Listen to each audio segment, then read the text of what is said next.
Nice world out there. Style or function? Trick question. It better have both.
Why, hello everyone, and welcome to the official Action RPG live stream. My name is Aaron, owner and operator of the YouTube channel Action RPG, and today we are back playing a little LE in preparation of the highly anticipated Season 2 Tombs of the Erased, April 2nd. How's everybody doing today? Happy Sunday. Or for all you people in the future, happy Monday? Exatheus, what's up? Hello, everyone. What's going on? Who is here? Today is Sabertooth Day. I know, Sabertooth. I'm a little nervous about this one. I've been trying to put something together for the morning time. So, I don't know. We'll see. Good old Sabertooth. I need a helmet. I need a helmet. That's what I'm looking for right now. In my stash. I'm not really shopping. Not that there's anything wrong with shopping. But I do need a helmet, so we might have to do shopping. Not that there's anything wrong with it. Okay? Not that there's anything wrong with it. Howdy, Aaron. Hope you're doing good. Well, what's up, Storm Chaser? I'm okay. I'm fighting a little cold right now, but I'm doing okay. I'm doing okay. All right, who do we got here? Ice hockey player. What up? BC, Trevor. Yo, yo. Vince a lot. Hello. Stole? Hi, Andres. Yo. Infernal Odin. What up? Who else is here? Ken. Hello. Azriel, thank you for the tier 1 sub, 4 months. Thank you, thank you. Who else is here? Hey, hey. Lot Lauren, what up? Something's burning. Someone call Aaron. I'm here. I'm here. Cat, what's up? Robo, yo. Galactic Myth, hi. Carrie, hello. Predatory Portugal, hello. Slippy, yo. Cat, hello. Who else is here? Zerdan. Hi, Seb, what up? Mr. Orange, thanks for the Prime sub. Thank you, thank you. Who else? Who else? Vithar? Vith? I can't say it. Vithar? TV? Vith, what up? Who else is here? Toxic, yo. Mag, hi. Nash, what up?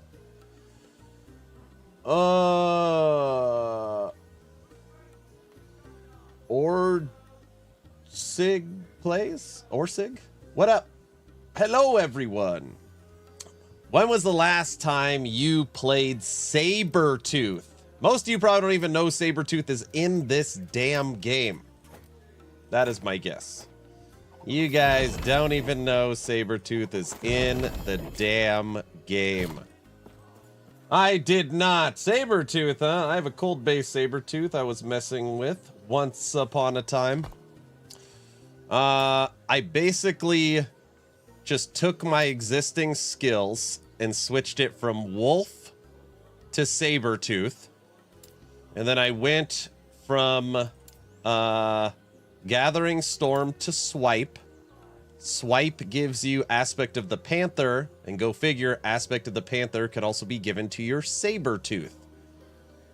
So I switched out my melee attack for Swipe, obviously switched Wolves for Sabertooth. We're going to go fully cold physical crit multiplier. And then leap basically stayed the same. Your Sabertooth can leap with you. Oh, and then I completely made a new passive tree. Kind of. I modified the existing passive tree to go into single companion and moved a couple things around. Sabertooth scales with as much strength as you could get. Are you grinding for high ranks in the arena? I am not. I am not. Primalist Andy, I know. You love your Scorpion as well. It's one of the Power Ranger mechs. No, is that what it is? This squirrel's still good. Just dropped the helmet, and I'm super on the fence on leveling a Beastmaster to 75 to use it. Squirrel's good. My squirrel build is at over 500 corruption. It's the list. Do bear next. There's a problem with bear. There's a problem with bear. It's the worst damn skill in the game. So it's hard to prepare. At least Sabertooth can, like, kill stuff. Bear can't kill stuff. So we can actually mess around and have fun with Sabertooth. But where it's hard to have fun with bear. Look at our Sabertooth. Look at him. He's got 2 tails. Cold detected. Chicken noodle soup. I know. I got it. Get in, loser. We're going shopping. No, we're not going shopping. It can barely scratch the bosses. Very funny. Way to start with the bear joke. That's what I like to hear. We're gonna start our Sabertooth at 200 corruption. We will see how this goes. Took me about an hour to put this together.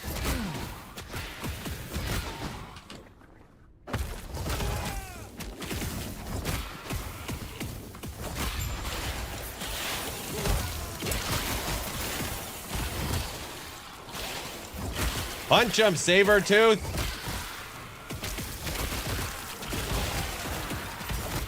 When you swipe it, does its AoE? Yeah, that's what I'm doing. I wish it hit what I hit.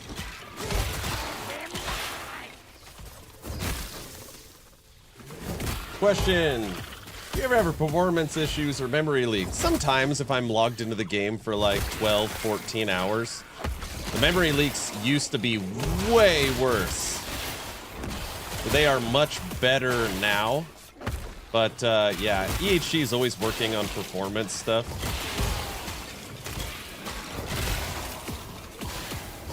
So sometimes. The swipe combo for Sabertooth. Yeah, it's interesting. It automatically triggers its ability, but it gives it a cooldown.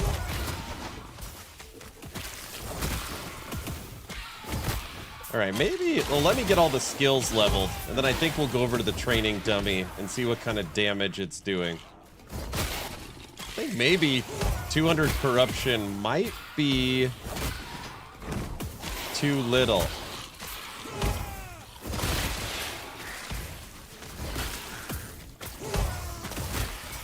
Hey, Kiko. Good morning. Or I guess for you, good afternoon. Actually, maybe good evening. What time is it? Probably amazing at bosses. The problem is you have to stand there and hit swipe every 2 seconds.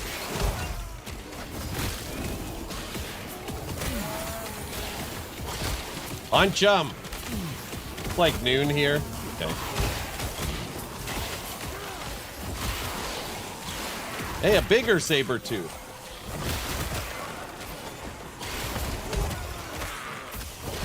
You go to bed in an hour. Is that what it is? I never have performance issues. He has a big family. Man, do I need to get better at reading comments in my head before I read them out loud. Very funny.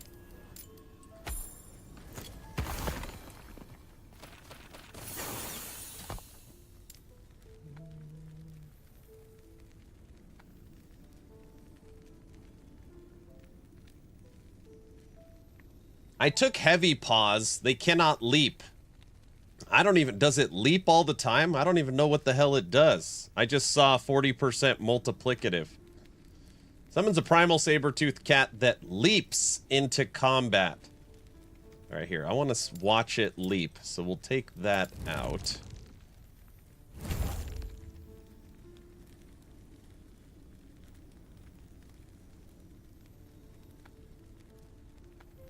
There's a lot of good stuff in here. I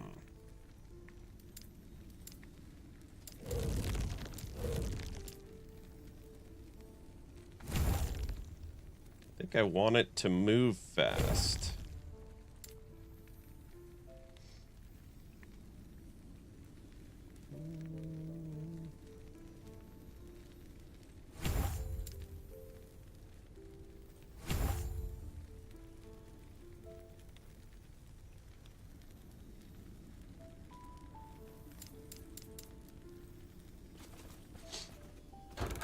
All Synergy seems to want to get in close and personal, but I guess that's thematic and why they get so much access to damage reduction. Correct. Is it short or a long stream today? Today's stream, it's Sunday, so I have church. Let's see, it's 11:20, 12:20, 1:20, 2:20, 3:20. I don't know, 4 or 5 hours. A normal stream? Normal stream? All right, Storm Chaser, have a good one.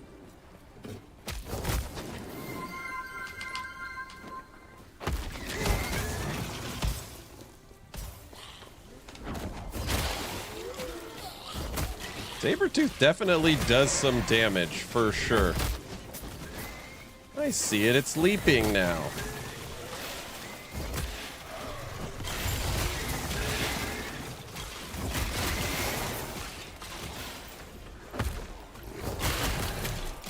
I don't know if you need its leap attack. Kind of lunges at people.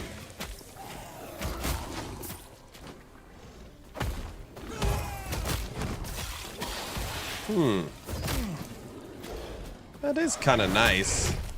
Closes the gap.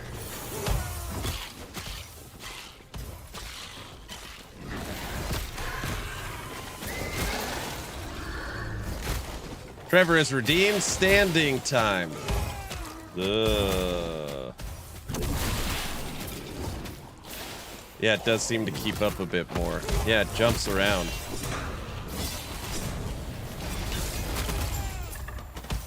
Holy moly.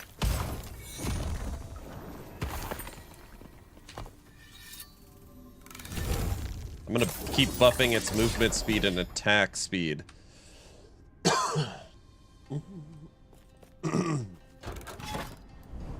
Trevor's making me stand up. He's mean.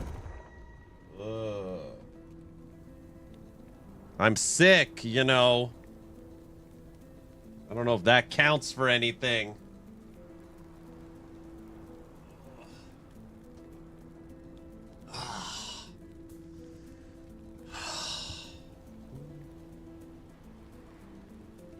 Does it? You could stand while you're sick. That's true.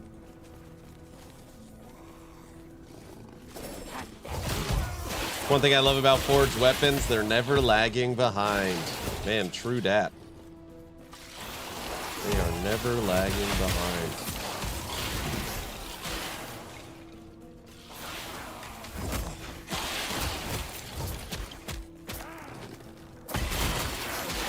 I like the animation for its little claw attack. That's pretty cool.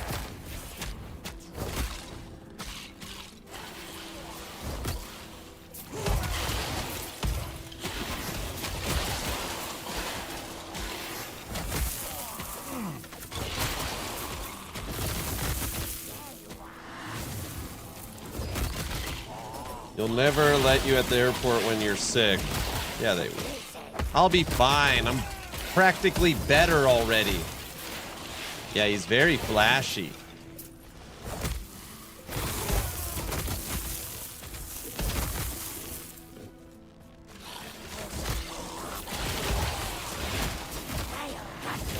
He definitely is faster with his leap, that is for sure.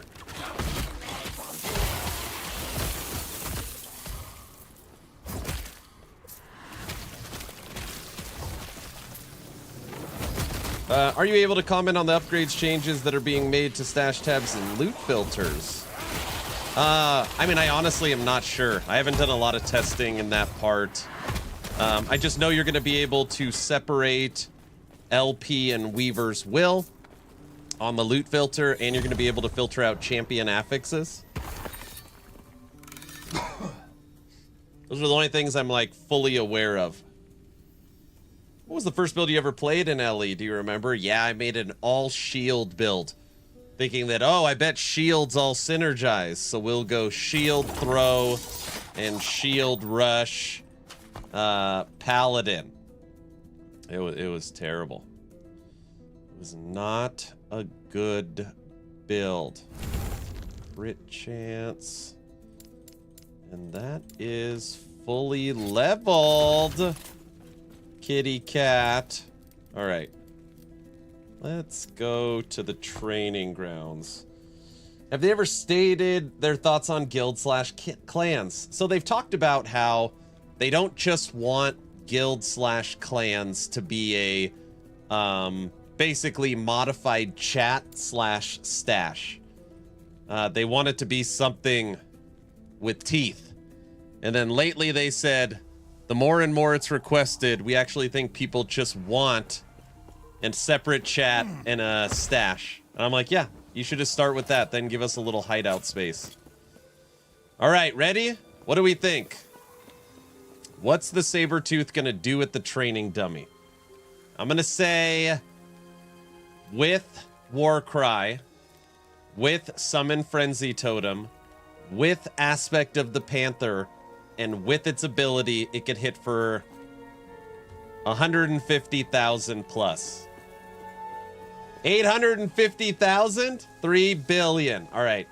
Never mind. I'm upping mine. You guys are way up there. I'm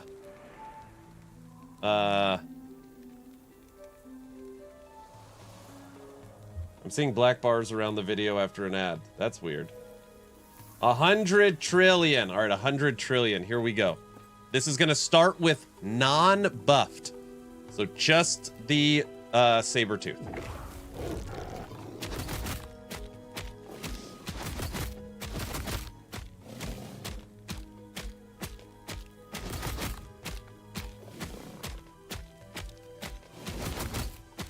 All right, it looks like on its own, on a crit, could do about 60,000. Okay. Now when Daddy helps.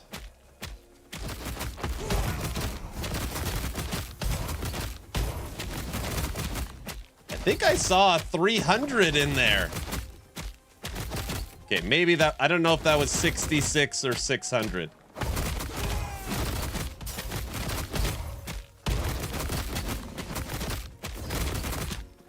It's a lot more than I thought.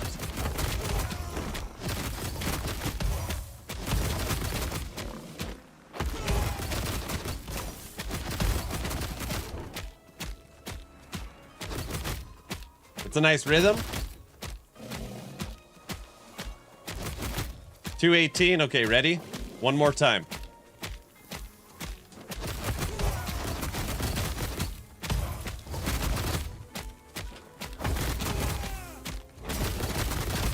I saw it 214.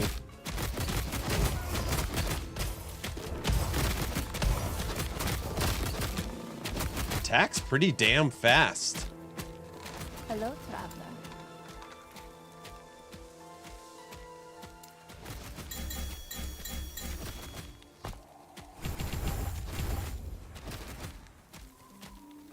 Hello, traveler.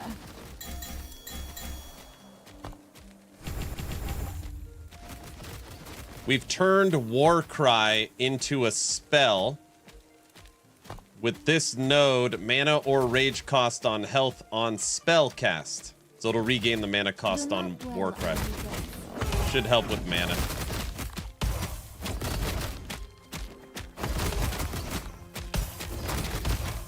All right.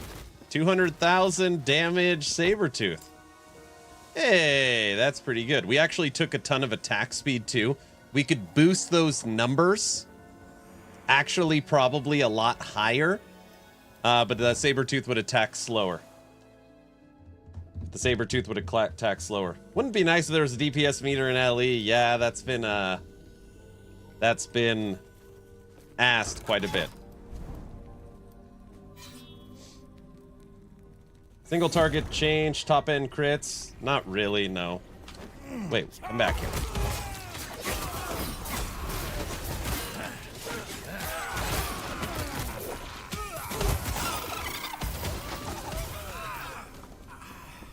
You have a lot of health. Health, 4,400.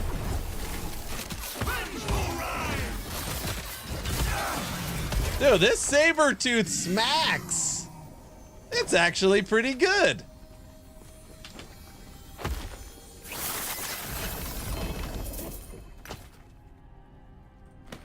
Would you look at that? I am... Okay. You guys aren't going to believe me. I actually don't know what the Sabertooth changes are for Season 2. Mike just... Well, I know what Bear is getting, just because Mike said it. Mike said that Bear is getting a damage scaler where you can now strength, I think, gives it multiplicative damage or something like that. I don't know. I don't know. I don't know what Sabertooth is getting. But if it's getting anything, this thing's gonna be interesting. Yeah, it's getting a swipe buff. Bear, yeah.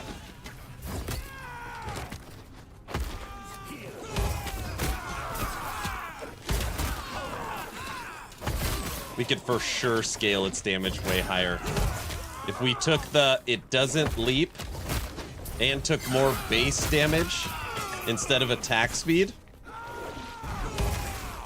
we should just do it just for testing purposes.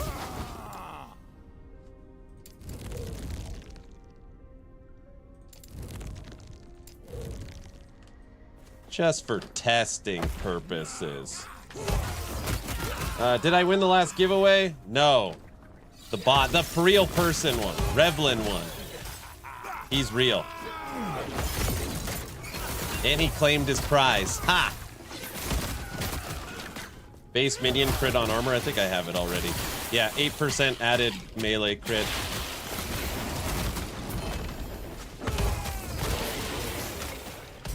Sorry, is this the current game version? It is. Yes, this is current LE. This is not CT. They would murder me if I was playing CT. Dude, we are walking through this.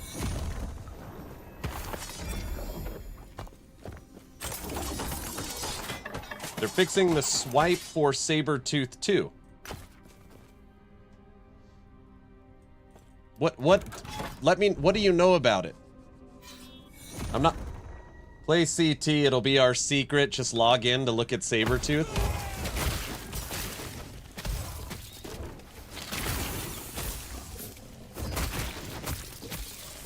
The fact that they said they're buffing health, Primalist is basically all health.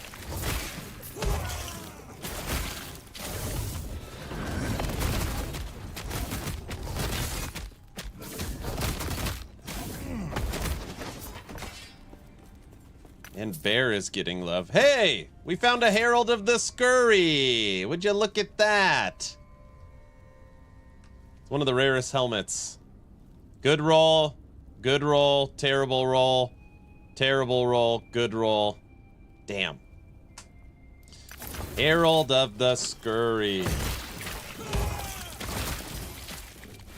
Zen, what up? Welcome to Sabertooth Day. Alright, once we get this Sabertooth re-leveled, we'll go back to the training dummy and see what kind of damage it can squeeze out. This is just 200 corruption we're at right now. I think we might be unkillable at this point. Probably shouldn't say that.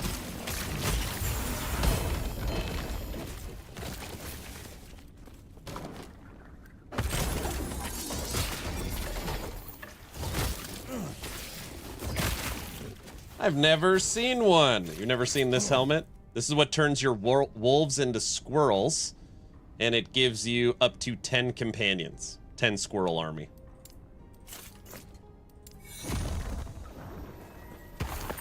What can possibly go wrong? Nothing's gonna go wrong. I'm playing my Necro right now, trying to figure out what the heck I'm doing in this game right now. I'm about 7 hours in. There you go. That's good. That's good. You're solving the problem. Whatever the problem is.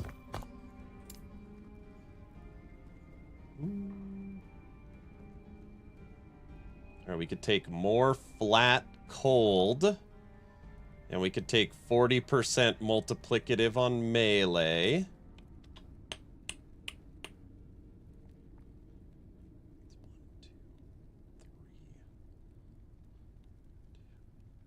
It's 5.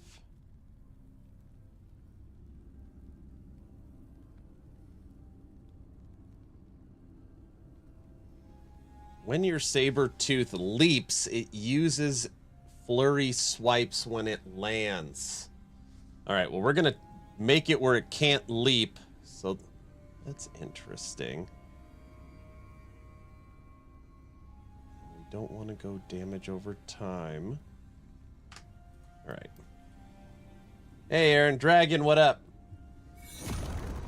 I got my first scurry after 2,000 hours playing. Yeah, it does take some people a while sometimes to get it.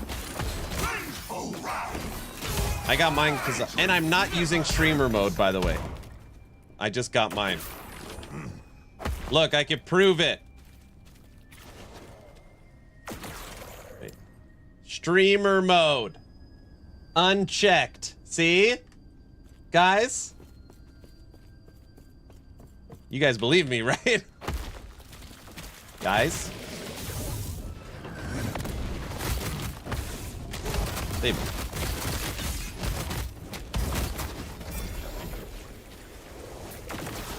Of course! Oh, good. I thought maybe you didn't believe me.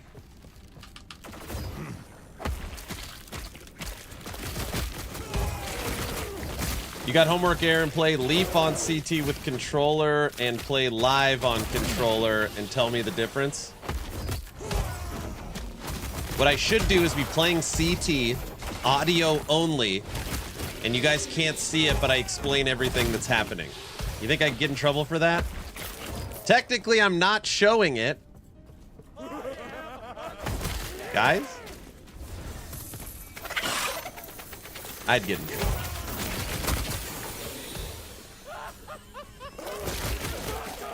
Ask a lawyer. All right, medic, what do you think?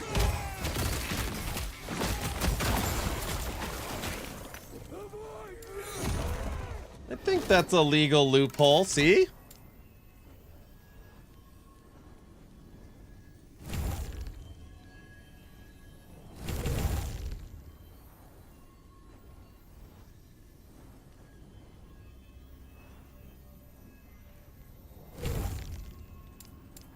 Okay, we are now fully into damage for our Sabertooth. It cannot leap, it moves slower, and it attacks slower.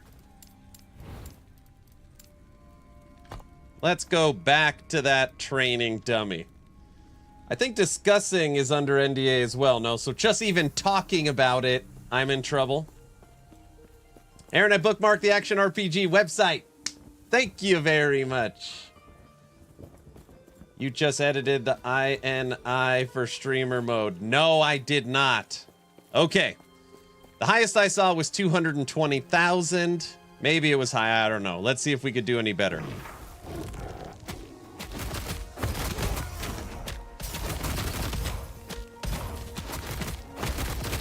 Ooh, I saw a 280 in there.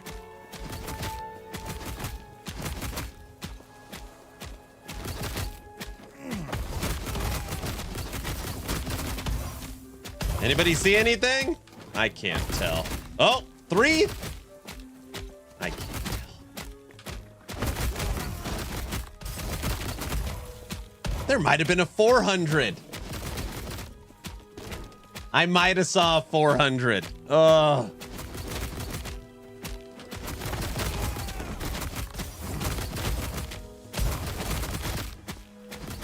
$400 plus? Did you see it? I saw a 4.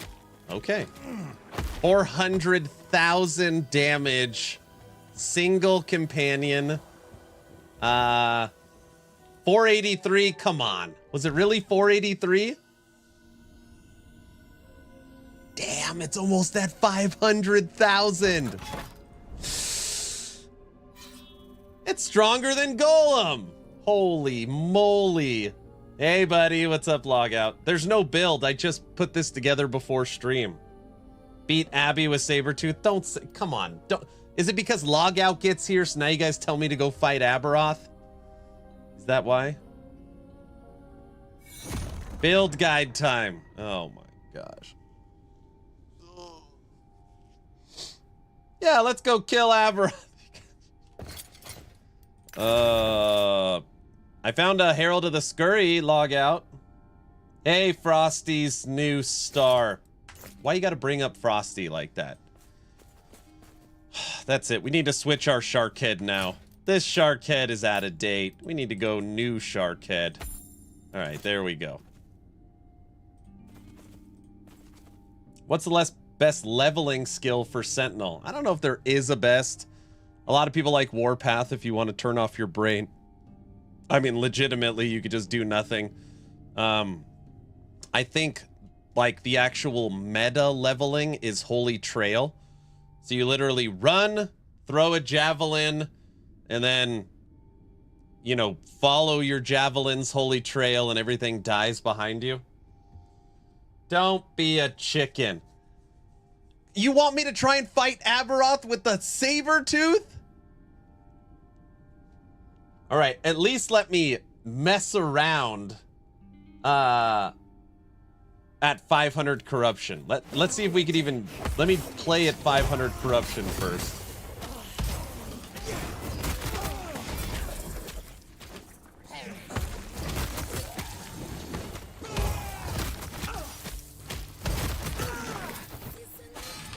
Damn. I don't like my life starting to go down now.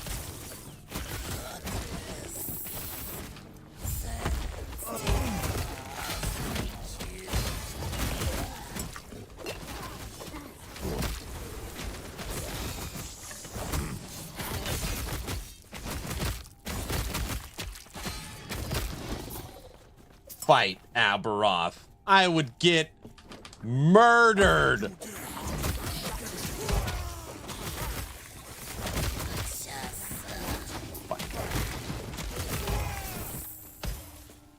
Diesel, what's up? Welcome to oh.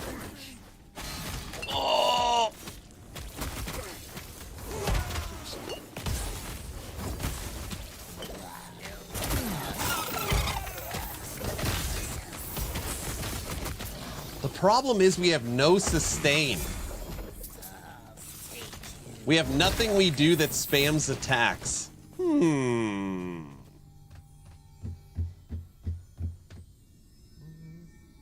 That health might not keep up. Yeah, because if we didn't take this node, then I could spam swipe, and then at least I'll have leech and be able to get some of my life back. But this allows my Sabertooth to always spam its ability.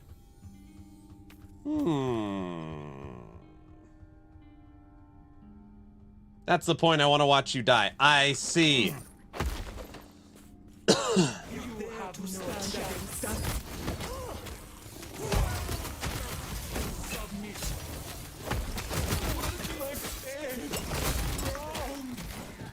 It's weird when you're playing a melee build, but you can't spam melee attacks.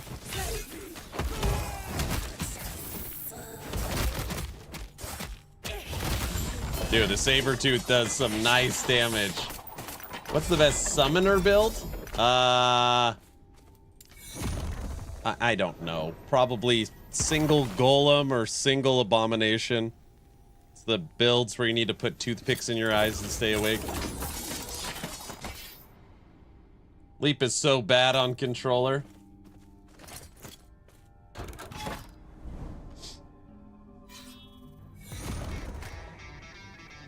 I love your videos. Finally found you on Twitch when I am going to listen from afar. Thanks, John. Welcome.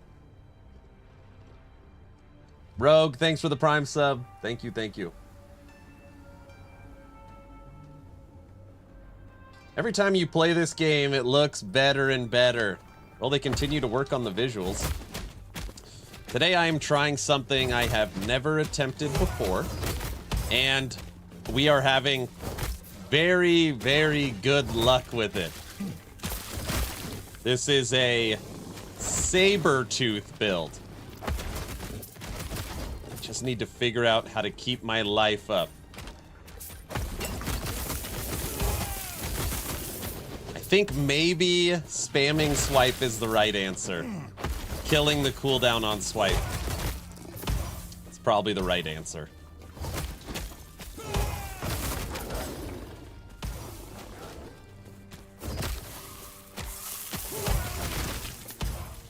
What? A Sabertooth? Yeah, we're using Sabertooth.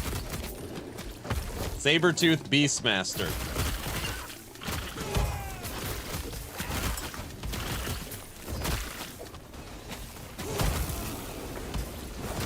Sabertooth is fighting its family.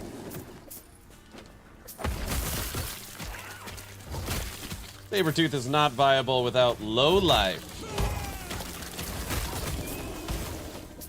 Who said that? Low life? On a Beastmaster? No, we could never do that.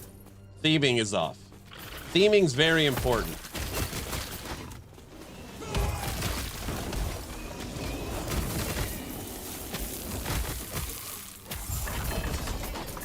Dude, I wonder how much ward we would have at 4,500 life. There are nodes on the Sabertooth tree for low life. While your Sabertooth is low health, it deals more damage and leeches a portion of its melee damage it deals as health.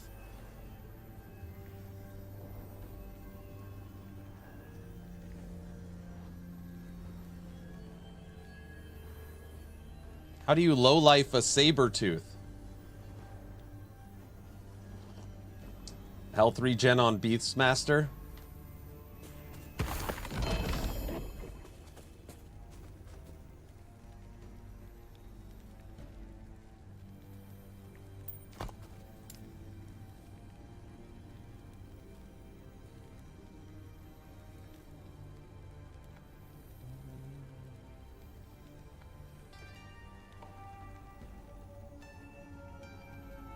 Okay, wait, let me rephrase. I'm back for the Aberroth fight. You guys are ridiculous. Sabertooth, the way I have it spec'd right now, almost hit 500,000 damage at the training dummy. Damage is not the problem, so I'm not concerned with low life.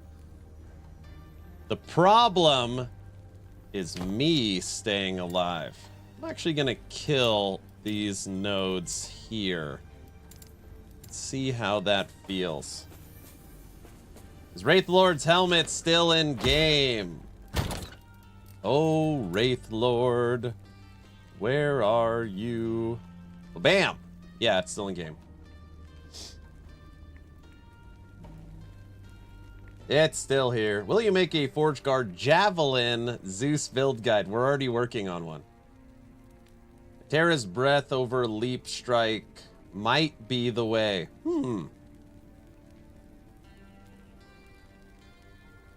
Nerfed? No. Oh, it can still do it. I think there's some Wraith Lords builds at like 5,000 corruption. They need to nerf it again. Wraith Lord is too good. It probably needs to be nerfed hard again. Okay. I got it to 1,000. It's still crazy. Yeah, it's still so good. Okay. 500 corruption, Sabertooth. So far, no deaths.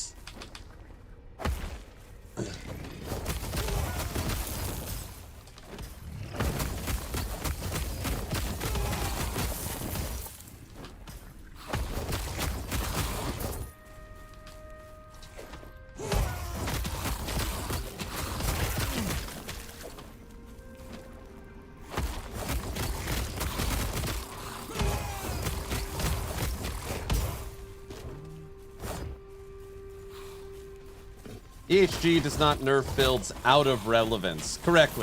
So what EHG does, it'll take a build that's 10,000% better than everything and make it only 1,000% better. Which of course is a nerf, but it's not like a killed nerf.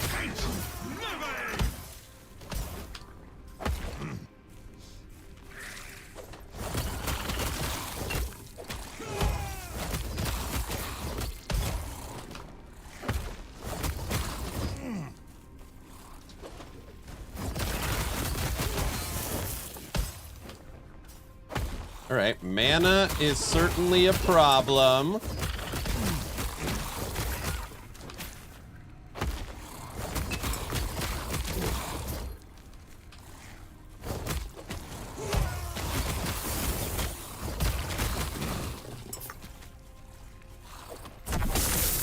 What the? Get him! Hey! Sabertooth, go kill the lizards.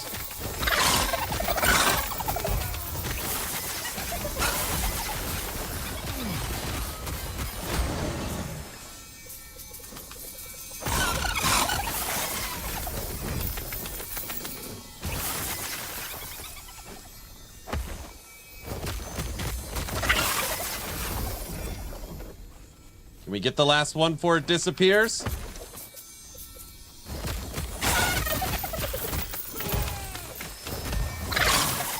We got all of them. Does last Epoch have an item or something to make minions more aggressive? No. They have talked about it for a long time. Mike actually talked about it in the Gazzy interview, that they really want to do minion stances, where you could set your minions to aggressive or defensive or different ways for them to act. But so far, nada. Yeah, minion stances. Hey Aaron, I asked about this before. Can you ask the devs, probably Judd if possible, during your interview about MTX coming offline? I've literally already asked that question, and they said they are actively working on it, coming as soon as possible. The reason why it's not out yet is because of like abuse cases or something like that, but they are actively working on it. I originally talked to EHG about it very recently. Is Sabertooth better in 1.2? Mike said it's going to be way better, so that's why we're playing it. Is there anything specific we should be doing? Did I miss the last Epoch 2.0 subathon? Arena26 cry. You did not. The next subathon is April 2nd, sir. What's up, Fox? Is there anything specific we should be doing to prep for Season 2? I'm a returning player, haven't played in a while. Going to make a new character today. Anything I should be doing? Mage still good. Yeah, Mage is great. Mage is like the meta for the current season. But yeah, nothing really to prep for. Just get refamiliarized with the game. Haven't played in a long time. Is there a new class? If you haven't played in a long time, you could play the Warlock or the Falconer. Those are the new classes. Or Rune Master. You can play Season 2 on launch on Legacy or start fresh on Season character. No need for specific prep or no new classes coming. Correct. Season 2 drops April 2nd. Thank you. I bought quite a few MTX. Nice. I heard about Sabertooth getting love. Bear's getting love. Yeah, Bear's getting a lot of love. I just want to be clear. I know it probably seems like I play everything on the test bench. I do not have a Primalist on the CT test. I've played a lot of Marksman and I've played a lot of Forge Guard. But Mike very specifically said summon Bear and summon Sabertooth are getting love. One thing that's been confirmed is that Bear is getting a strength modifier where I think it's multiplicative damage per point of strength you have. So you're gonna have like a way to super mode your Bear. But I actually don't know what's coming to Sabertooth. I mean, I really mean it. I don't know. If I did know, I would say, hey, Sabertooth's gonna be sweet, but I don't know what it's getting. Can last Epoch be played on a controller? Yep, with hybrid controller support. Battle Bear with armor. A lot of people don't even know what Bear looks like. Cocaine Bear. Bear is gonna be sweet, man. I'm excited for Bear. Big Bear. Cocaine Bear would be amazing. It's a grizzly bear, right?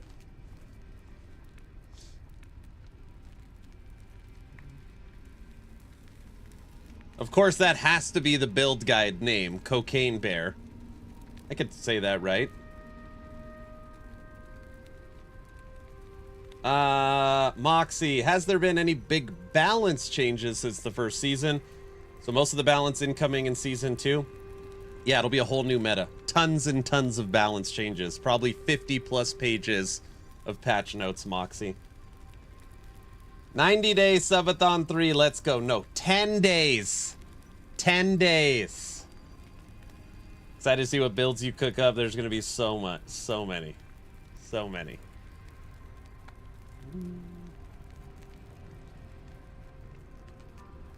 How long have you been standing? I don't know. Since they put in the damn channel points for me to be standing.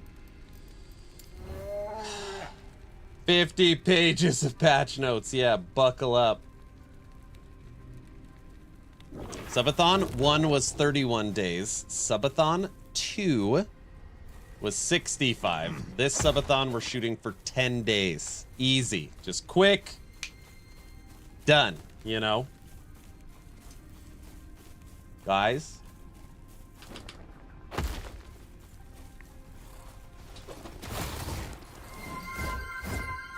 That first subathon was insane. Yeah, you should have seen the second one. Go watch frickin' Frosty's new video.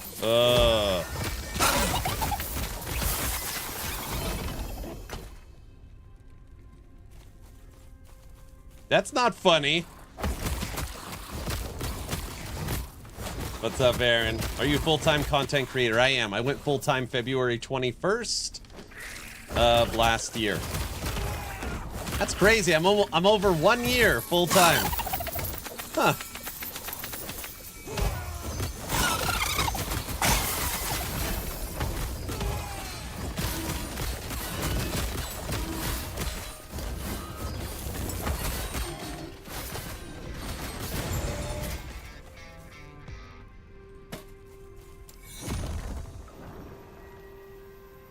It's Muffin? Thanks for the tier 1 sub. Exactly hitting our goal of 400 subs. Thank you, sir. Congrats, Aaron. Thanks, Freedom.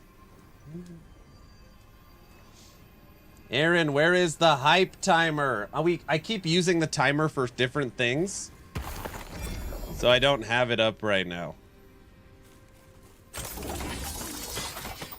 Why is the loot lizard sound so much louder? I don't know. They sound like dolphins. They're dolphins. Oh, I need to hydrate. Someone put in hydrate. Sorry.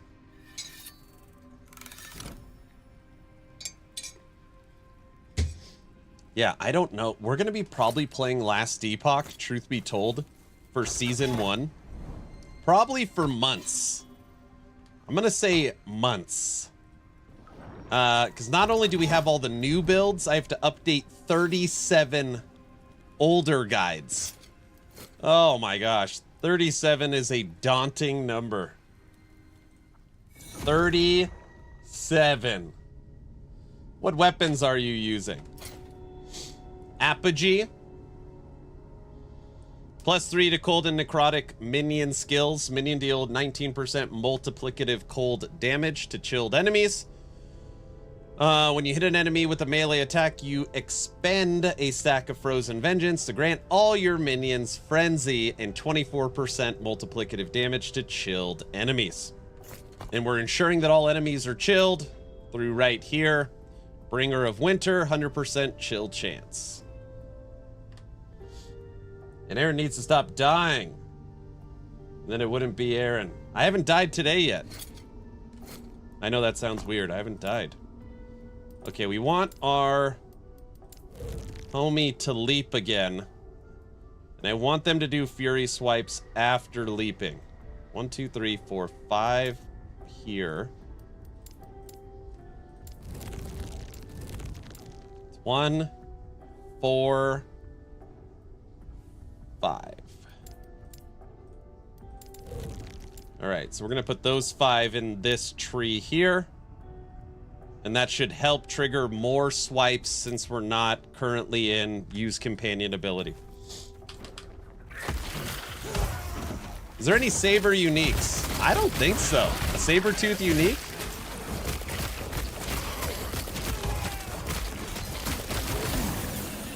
I don't think there's a summon bear or I think everything's wolves. I don't know why. Wolves. Every unique is for wolves. I don't know why. Smite proccing Javelin is amazing looking. Dude, Javelin is going to be so much fun.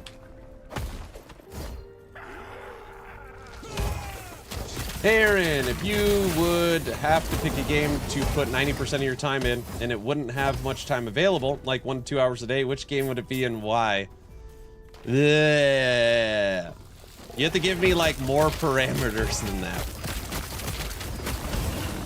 Is it an action RPG game? I want to do a Maelstrom Werebear again. Proccing lightning bolts.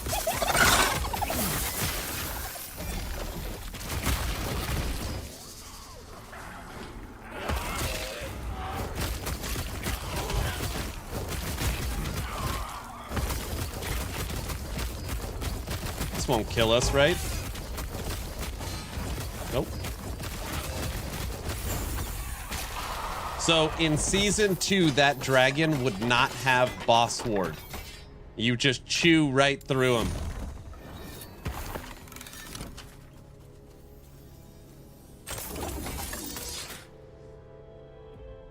I've used Bear and Saber, but they were kind of hanging out for looks. The other pets did the real work, I see. Ellie is everyone's friendly neighborhood ARPG. Last Epoch, honestly, PoE 2 can be consuming time-wise to learn all the mechanics, damage, defense. I honestly think even PoE 1 and PoE 2 professionals would agree. If the question was asked, what action RPG respects your time more? So hey, you got a couple of hours, pick up and start playing. Not needing to follow a build guide, not needing spreadsheets, not needing third-party sites, not needing to do research. PoE 1/PoE 2 or Last Epoch. I think even PoE pros would say Last Epoch. I truly believe that. I could be way off. I don't know.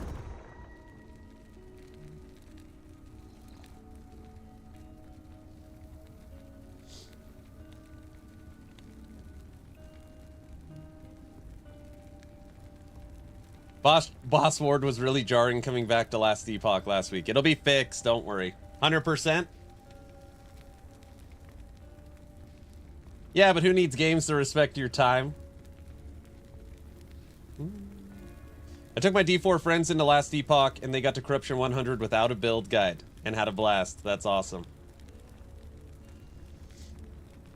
I definitely feel like PoE 2 does not respect your time as much as it should. Yep. As I'm well versed in all of those games, including Diablo 4 and LE, hands down, LE hands down respects your time 100%. Pretty sure Talkative Try would say PoE 2. He's a mess. No, he wouldn't. I don't even think he would say that. LE is what got me into PoE 2 and then PoE 1. Look at that. You're right, chat would probably have a different thing if you were watching someone play PoE. Okay. Leaf though? What action RPG games have you played? Isometric, hack and slash, Diablo-like. What have you played in your lifetime? If you answer me that question, I think I could give you a good answer.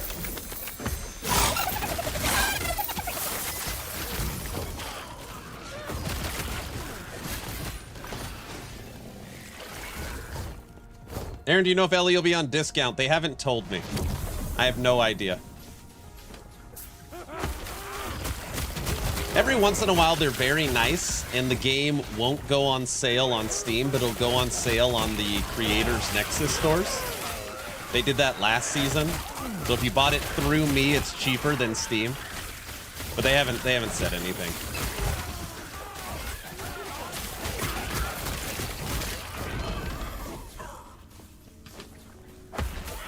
I'm a hardcore only player, and I feel like Ellie was much more realistic to get to endgame in under 2 to 3 deaths. PoE 2, I have almost 700 hours, and I still haven't been Viper on hardcore. That's a lot of hours. A little weird that LE isn't on sale right now with the spring sale going on. Maybe they have something else planned. Last Epoch's pretty cheap, so it's 35 bucks. And that's all content forever. No paid battle passes, no DLCs, no expansions. So you'll only pay for that once forever, which is really cool. But when it does go on sale, it's normally $28. So it's $7 off is their sale price. Yeah, but I haven't heard anything. Best 35 bucks I've ever spent. For me, Diablo series, Torchlight, LE, PoE 1, PoE 2, Grim Dawn. The rest are not as interesting anymore than what I've played. Come on, I gotta read your original question.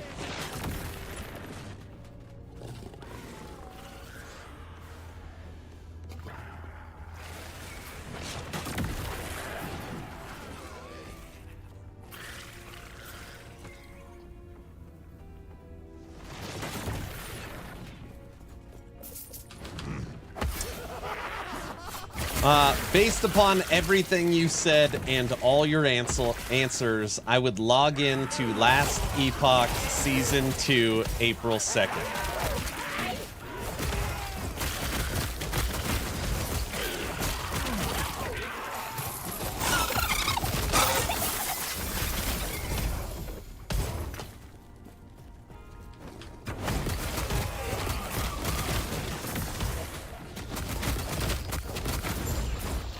Is this a new class? It looks awesome. Might as well be. I have 4,000 hours in this game, and I've never played this class. Well, sorry, never played this build. We are focused around Sabertooth. Look at my little guy here. Sabertooth.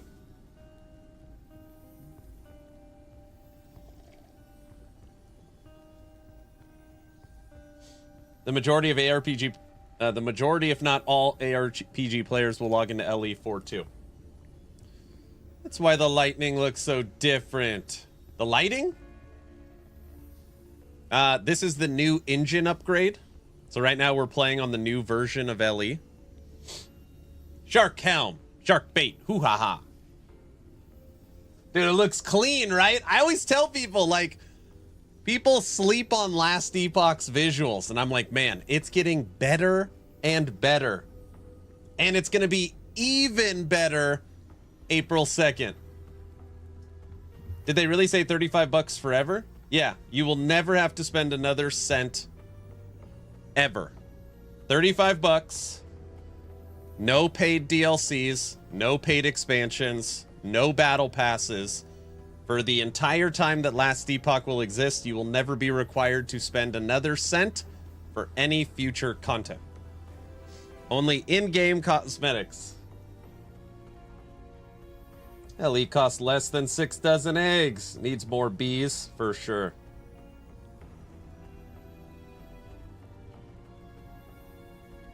I played Sabertooth before you. Yeah, I never played Sabertooth. HG respects your time and your wallet. What a massive W.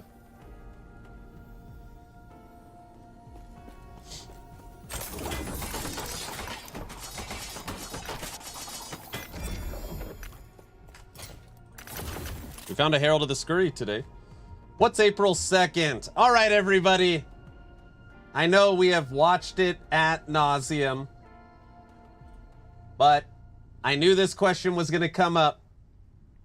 It'll probably be the only time today. It'll probably be the only time today. Maybe.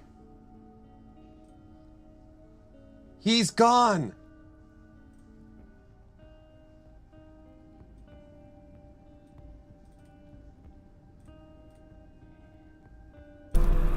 You've come to the right place, traveler. And in this time, you can share in her embrace.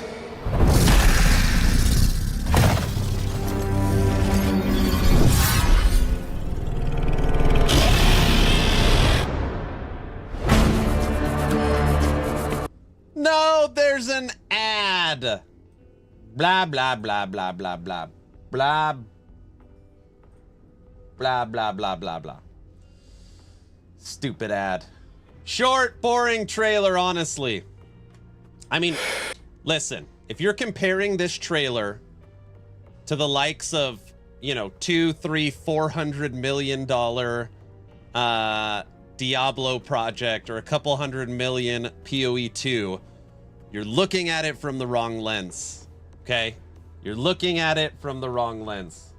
I want to show you guys something. Chad, don't leave. Chad, don't leave. Hold on.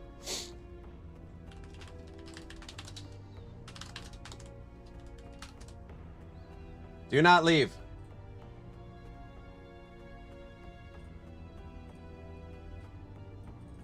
Here's last Epoch when I was playing it.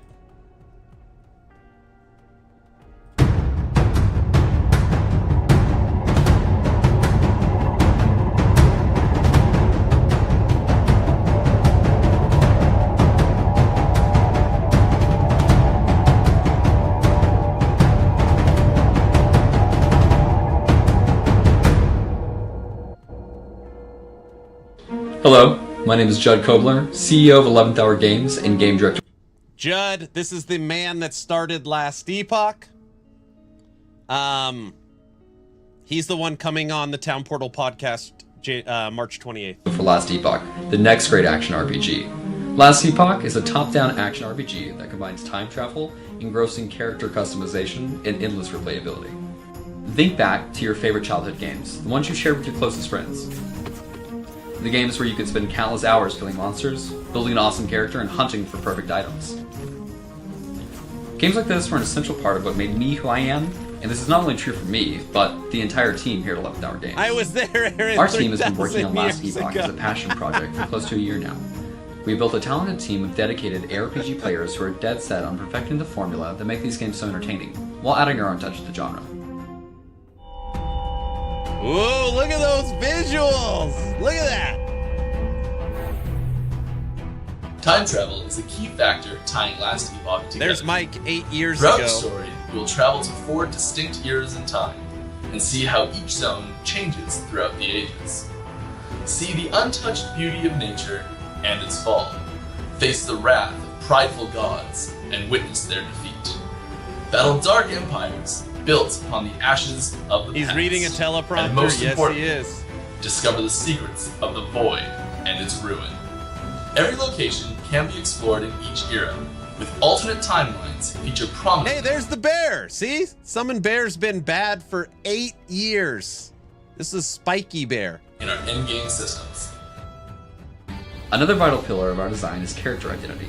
You'll pick between 5 base classes that advance into one of 2 mastery classes. Okay. I don't know why we're watching this. This wasn't the point, but now we have to finish it.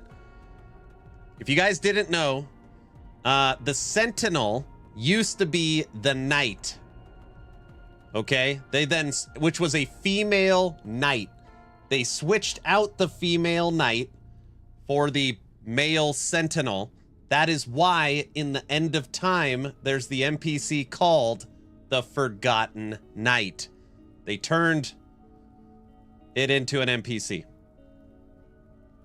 Also, you'll notice that the Lich is not on here. It is the Warlock.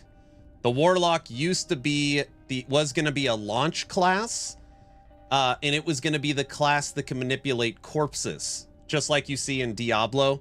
You know, you blow up corpses, you raise corpses, the enemies fight on your side, and Unity gave them trouble with corpse manipulation, so they pulled the Warlock out, and they launched with the Lich. That will unlock new and powerful abilities.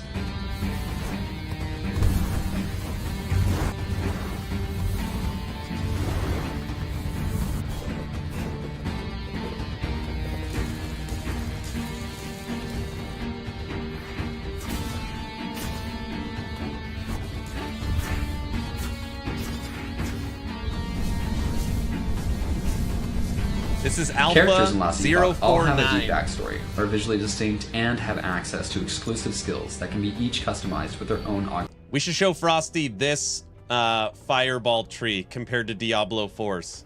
This is like 8 years ago. Tree. This doesn't look like the same game. Is this season 2 This, gameplay? combined with our passive grid Yes. system, creates an ideal toolbox for building characters that play.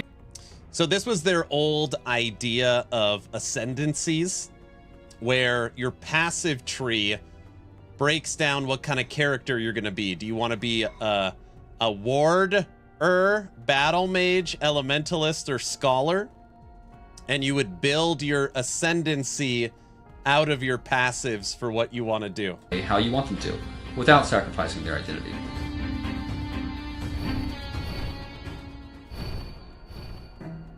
A randomized loot system helps foster strong character customization, but in more ways than Looks like a simple new numerical indie increases. Epoch Impactful light. item mods ensure that loot consistently promotes interesting character choices. You're also able to extract power from these items through Pee-wee 2, look, crafting. our Sorry. crafting system, and use the resulting Rat, thanks fragments for to the prime enhance sub. your Teddy, I think so. We'll see. This customization, along with unique items and powerful gear sets, come together to let you tailor your character to be what you want. This loot system is the fuel of our endgame, creating a deep and engaging item hunt to go along with our other endgame challenges. We have details on all of these systems you can check out on our B-Rack, thanks Kickstarter for the page prime sub. or at our website, lastepochgame.com. We currently have a playable demo that anyone can download. This is a pre-alpha build that does not contain all the features we expect to have upon full release. We're already getting very positive feedback from our rapidly growing community, whose input is helping us shape I development. must log in and We've come a play. long way since we began this project, and while we have the majority of the base systems in place, we still have a massive amount of content to create. With funding, Beast we can King proceed to is the next that phase of development, old. I'm using allowing it us to right support now. It's full-time so content creation and old. to bring our multiplayer servers online. Slab. I think Your Slab generous is support the will help oldest us make item. Last The Epoch the shield. next great action RPG. If you have questions, check out our FAQ, visit the website, or join our active Discord for constant updates, and the opportunity to speak directly with our responsive development team. Fracturing your gear. From everyone here at 11th Hour Games, Okay. Judd's cousin Kyle, who's the lore master, Mike, and there's one other guy, maybe him, that are still there. Everyone else is gone. thanks. Okay, the whole point of me showing this is that Chad said, oh, like the trailer's not that good. You have to compare this trailer I'm about to show you to what the game was. Okay? So this compared to this.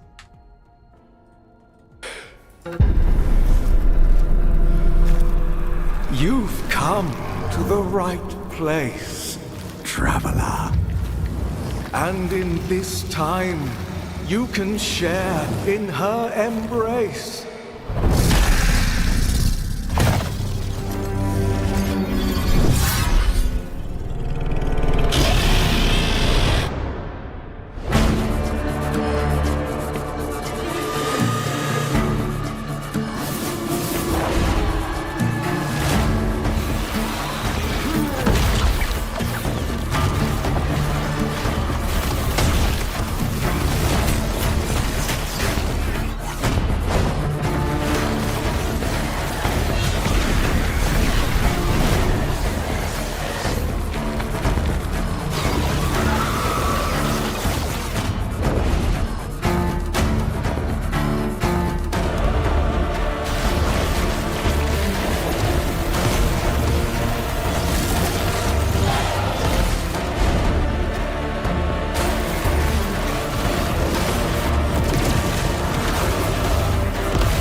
Rejoice, traveler. we've prepared a silken tomb for you, woven with golden strands that even you cannot break. Join us, traveler.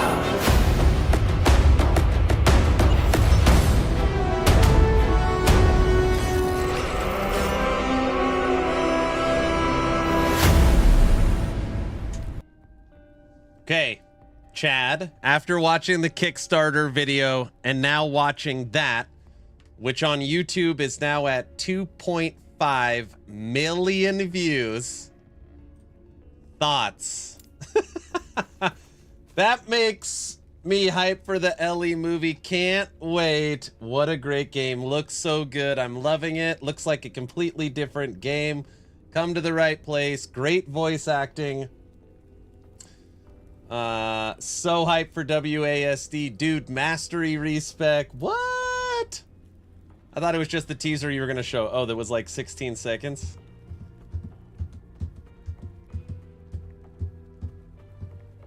You could know. Ben, that's good, man. Forged Weapons is getting love. Nothing wrong with going Forged Weapons. I want the spider mustache hair as a new cosmetic. By the way, stuff that's not really shown in that trailer.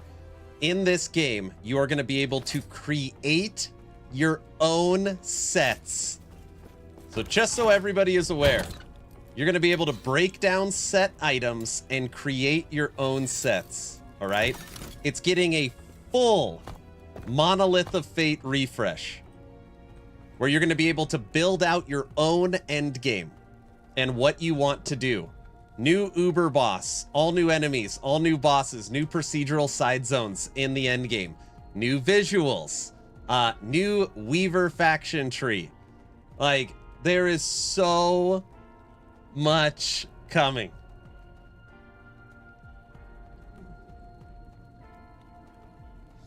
That's great. The only reason my friends don't play LE is the endgame's a bit weak. Oh yeah, the endgame's way better. Literally the last 9 months, that's what they've been cooking, is a full new endgame.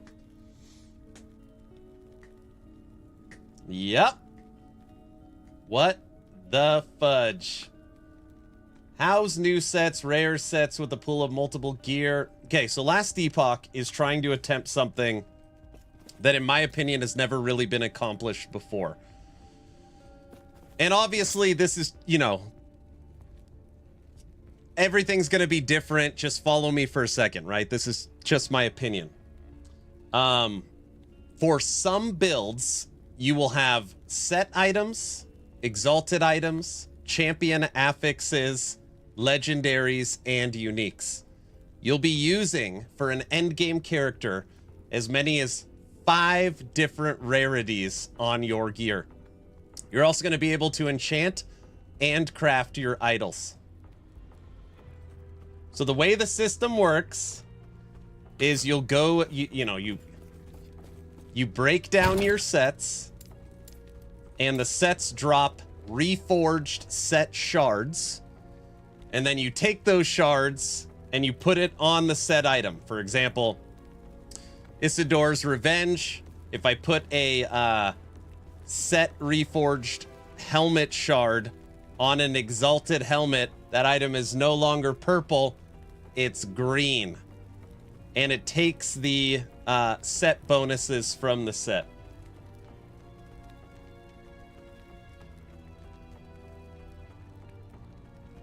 LE was already pretty easy before the patch. Will it be D4 levels of easy with all the power creep? I don't think so.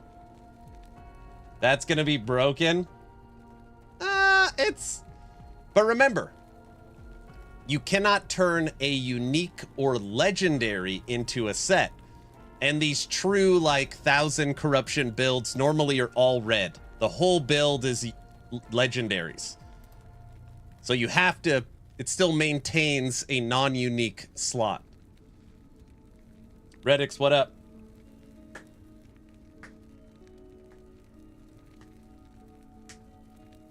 The ring set bonus. Fire, lightning, and cold spells. Yep. We're just gathering as many. Every time a green item falls, I just keep it now. Any thought on console launch? They're working on console launch. Console launch is very, very hard for them because the game was built for PC.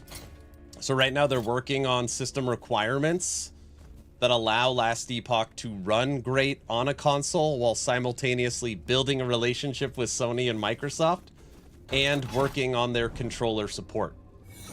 So console's coming. I don't know when. I mean, it's for sure coming. Am I crazy, but do you agree that LE should not move their date? I feel the content creators are blowing it out of proportion. I think it's a very, very bad idea to move it back. So deeper into April. I think that's a poor decision. I would love if they moved it earlier. So like a week earlier would be awesome. But I don't want them to push it back. I don't want them to push it back. Don't move it. I've already scheduled my PTO. Aaron, we are equipping uniques without turning them into legendaries too. Well, yeah, some of them you're not going to be able to get LP on them. Oh, also Weaver items. I didn't even mention that. So you'll have Weaver items, set items, champion affixes, unique, legendary. I mean, there's sets. There's just so many different endgame item rarities now. Even experimental. You could turn experimental items into set items too. Just launch it tomorrow without telling anybody. What's up, N64? I still don't get the drama. People will play what they want. If they want to play LE, let them play. If they want to play PoE 2, it's no big deal. It's a really big deal. So it's a really big deal. So let me explain, okay? You cannot believe me. That's fine. I don't care at all. Not one iota. Not even a flicker in my eye. I do not care at all as a content creator, like wanting to milk Last Epoch and then wanting to milk PoE 2. So I can't do that because they both launch on top of each other. That does not bug me. I don't care at all. Doesn't bug me at all. What I care about is the longevity and financial success of Last Epoch. Okay? EHG as a company has been working for 9 months on this update. They've put their heart and soul into it. They've put their finances into it. And they communicated with GGG on the date. And that's what's upsetting. That's what's upsetting is how bad it'll hurt Last Epoch. So that's my take. Is that, yeah, of course the gamers, like, you don't, like, the financials of EHG is none of the gamers' concern, of course. You don't work for the studio or have stock in the studio. But that's what I care about. It for sure matters. It for sure matters. I use the example of, it would be like you spent 9 months building your mom and pop shoe store. And you've got your shoe store is off the hook. You're the best cobbler in the village. And the day that your shoe store opens, Walmart opens across the street. Your shoes are probably better than Walmart's. But guess what? You might still be in trouble. It for sure matters.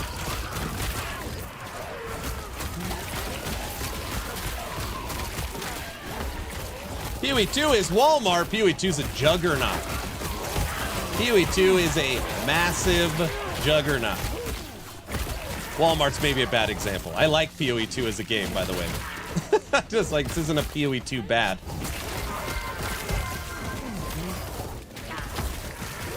LE61. We don't like LE. We didn't get LE61. Was that was game launch? Was LE61?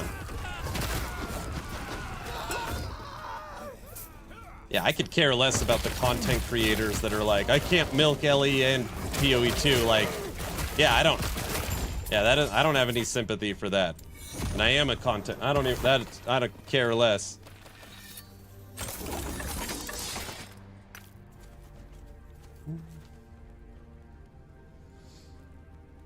Deja vu, LE61. EHG literally wants a slash from the community. They will do the same thing they did before, which is nerfing popular builds. This time community will turn against them and left the game for PoE 2. What? What popular build has EHG nerfed? What are you talking about? Okay, I get that. But the game isn't going anywhere. I doubt that you would spend all those 3 months playing just one of them. When you're done with one, you'll go to the other. No. Maybe. Tencent doing strategic, shady business practices guaranteed. I don't know. I don't know if Tencent even notices Last Epoch because it's so much smaller.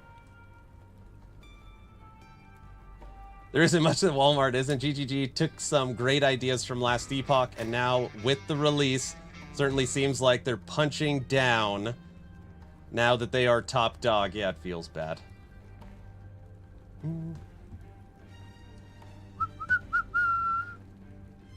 Retails. Walmart's a retail juggernaut. Okay, maybe I shouldn't have said Walmart. A major retailer. How about Costco? Is Costco better? Costco sells shoes. 4 months from now, when season 3 comes out, everything will be forgotten. I hope so.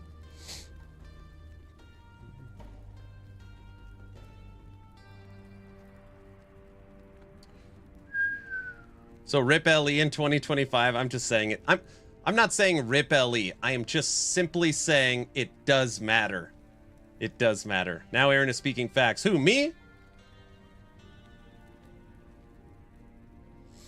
PoE 2 could be big, but if it's just Hunter's class, it won't be. By releasing the behemoth of PoE 2 2 days after LE, it takes revenue away from LE. It hurts the smaller studio. Of course it does.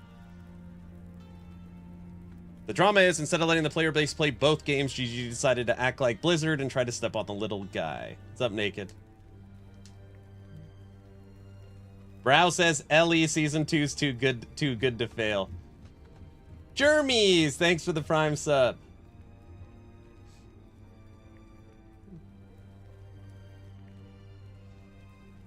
ESG should give some free keys to hype from raffles. They're doing skill MTX Twitch drops. You're gonna get 5 free skill MTX for Twitch drops. It's pretty cool. Costco wouldn't do that. I know the owner lives next to my grandpa. Sorry. Costco, bad one. Target. Can't wait till Energy Shield gets nerfed and they didn't fix the other defenses in the game. We'll see. I mean, Energy Shield should be nerfed. Anybody that says it shouldn't be is not, like, they just want to keep what they have. Energy Shield, you could throw on 1 Twisted Heart, and if you're spec'd into Intelligence, you've got unlimited defense, you know? Compared to needing Endurance percent, Endurance threshold, life, health regen. I mean, it's not even close by a metric mile. For example, Double Dagger build for Detonating Arrow or Wraith Lord build, complete Ward nerf affected for vast majority of popular builds, and they still want to nerf Ward more. There's a Wraith Lord build I just saw doing 5,000 corruption, and normal Wraith Lord builds can do 1,000. They should probably bring it down to 1% on intelligence. It's so much better.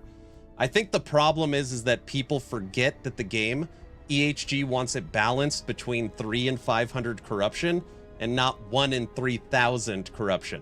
Now, you could agree with, or you could disagree with that, but that's their vision. So for example, if Wraith Lord is 10 times better than everything, they're gonna make it where it's 2 times better than everything.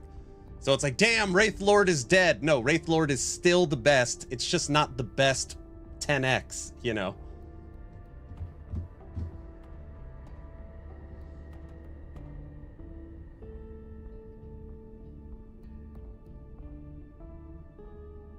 Wraith Lord is busted. Wraith Lord is so good. With Uber Abbey, the new items, etc., I feel like 500 to 1,000 will be the new range. I mean, we'll see. Hello, Aaron. How are you doing? What's up, Windblaze? I'm doing great, sir. How are you? All right, I can't keep up on chat. You guys are going insane. You're insane. Nerf Ward? That's stupid. You love Ward. I want more mob density. Mob density's pretty good. Mob density is definitely up in Season 2. So I could say that. There is more mobs in the new season. I think there's a lot more mobs, actually. When you guys are playing Season 2 and Endgame, you're going to be like, what's this? What's this? There's something in the air, and you're just going to keep being like, I've never seen that. I've never seen that. I've never seen that. What's that? What's that? Cocooned? What's that?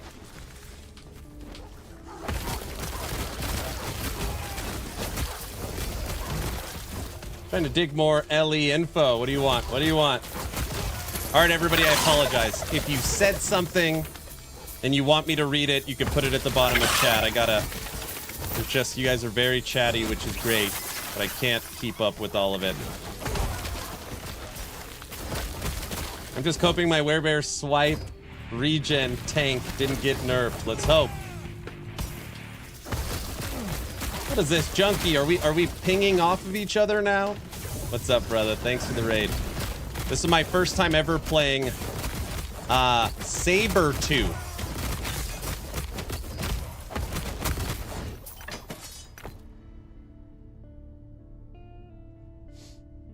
Let me give QB, another Last Epoch creator, a shout out.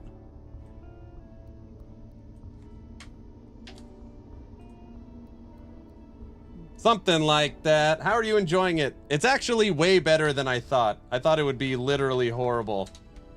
But we've been messing around 500 corruption. I just dropped down because I'm testing something. We're at 200 now, but yeah, it's pretty good. We haven't died yet.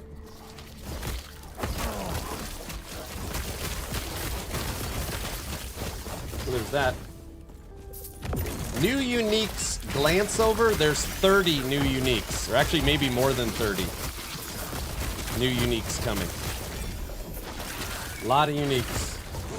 What build is this? This is Sabertooth Beastmaster. I've never played it before. We're just kind of screwing around today.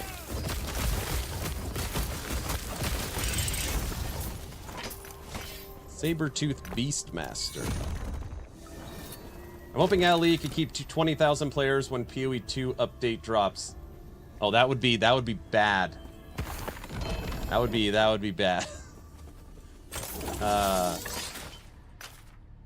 If concurrent players 3 days into season 2 is under 20,000, that'd be devastating. That'd be devastating. Congratulations on the website. It's good and useful. Love the way it works. Good job. Thank you. Oh, thank you so much. Just know that that is phase 1. It's very early on. It's going to get a lot better.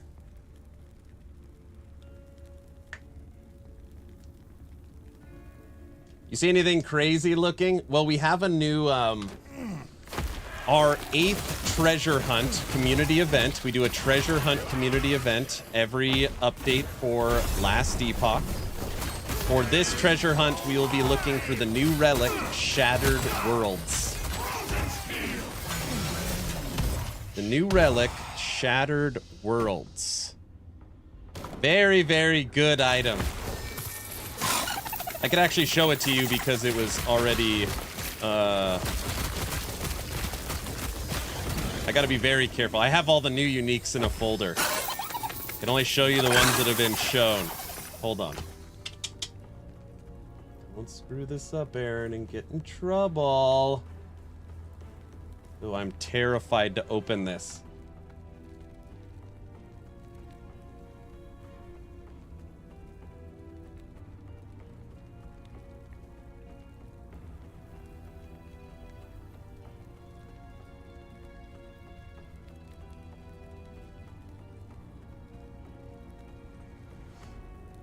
I mean, I'm going to stick with my Heartseeker Marksman for at least a couple weeks before I go to PoE. There you go.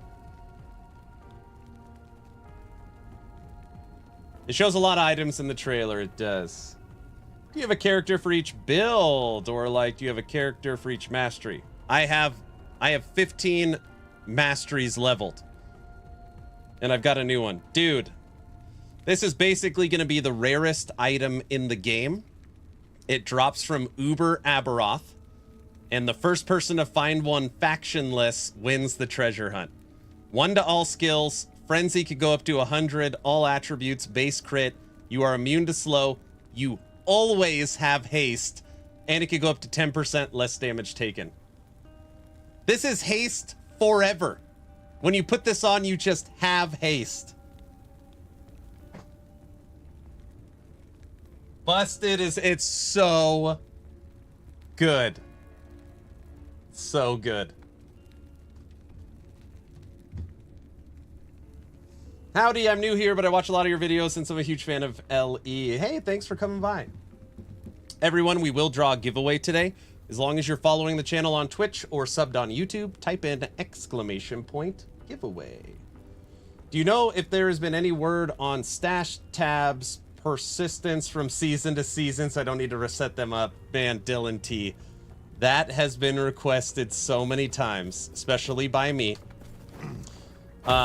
Mike has said how he wants to do that, where you have to purchase with gold the new tabs, but you don't have to reset them up. I don't know if there's been any movement on it.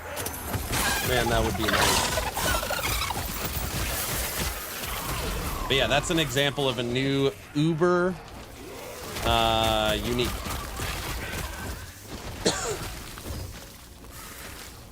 The haste and crit alone is amazing. I know.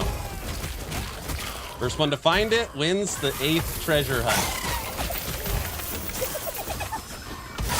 The in-game effects are a bit loud.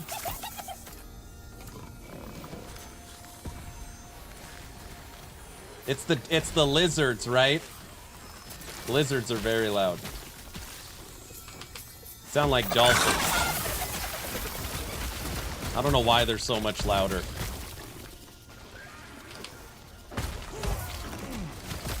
So the reason why they put immune to slow is because you have haste, so you're just always zooming. I'll probably be the only PoE 2 again at the end of the year with much new content in LE. Grim Dawn DLC PoE around the corner. Have to wait. It sounds like a dolphin.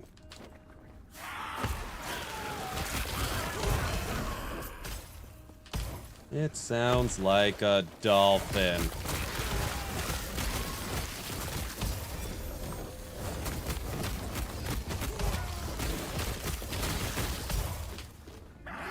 Alright, we can't maintain mana.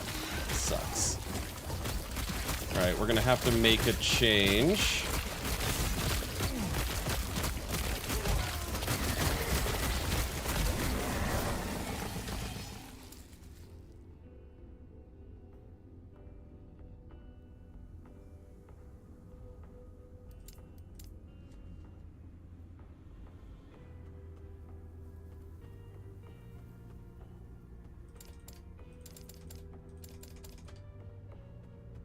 We're gonna have to use swipe as a mana generator.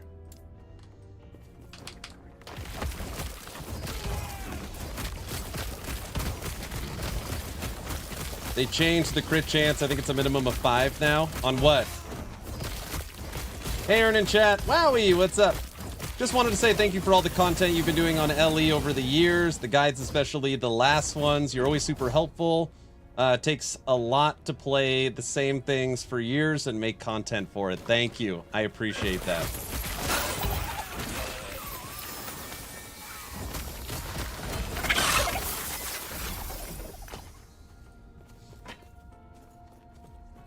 Is there a way to raise the corruption? I find it long after 100. Well, it takes you a little bit to get going, okay? But once you get corruption moving, it does become easier. So what you need to do is when you're fighting harbingers, you need to use this, a needle. And you put a needle Sorry, wait. You get the needle from a harbinger, okay? Follow me for a second. Once you get a needle, you put it in the box. Then you fight the boss. When you fight the boss with the needle in, it adds Gaze of Oribus. And then when you fight a Shade of Oribus, you could get like, what is it? 56 corruption. And you do that a few times, you use the catch-up mechanic, you can get into the 200 and 300 pretty quick. Put a needle in a haystack. Yeah, you want to use needles. You could also fight the bosses extremely quick by using the Glyph of Envy. So let me show you. You'll see here my stability is low, or 770. Yes. You could take any item, put it in. Glyph of Envy. Stability from Glyph of Envy. And now our stability is at 1490, so we could fight the boss. Glyph of Envy is a godsend. It helps so much. So much. What's a decent, strong, beginner-friendly build? You could play Lightning Wolves. Very good.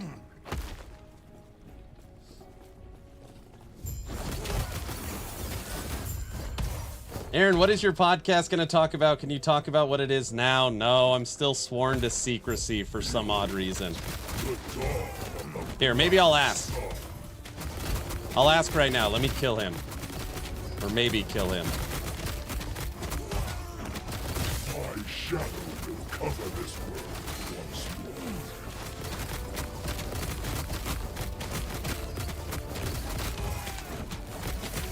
That's it.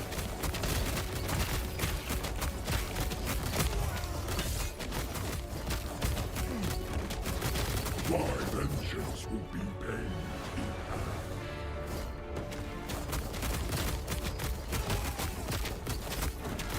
Get out of here, Rye. Changes anything. Try has items. I'm guessing you have passive tree as a topic. Maybe.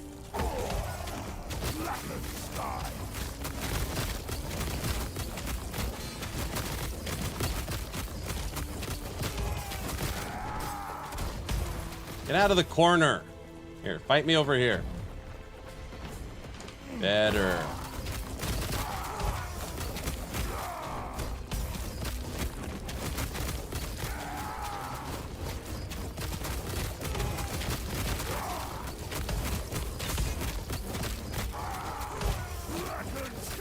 Take that, damn Harbinger. Get him, Sabertooth.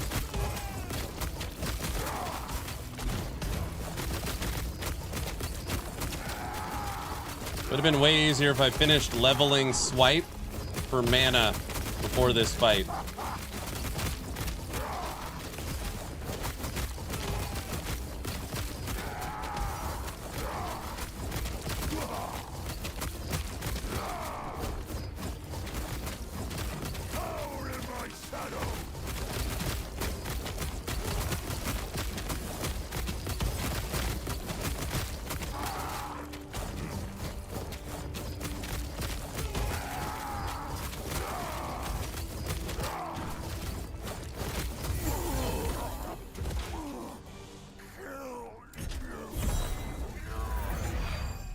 World Splitter.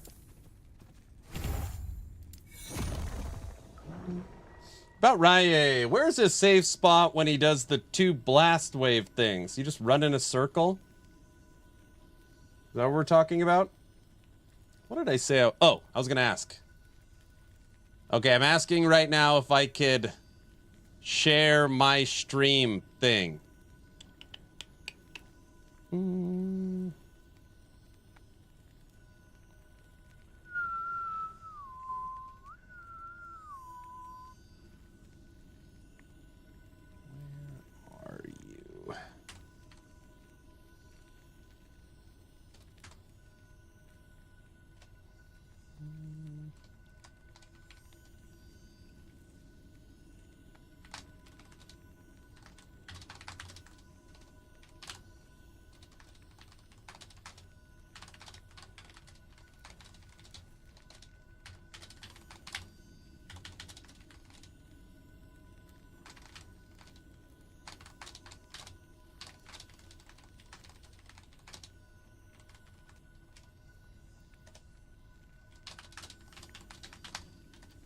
All right, asked. Wait, are you standing? I've been standing this whole time.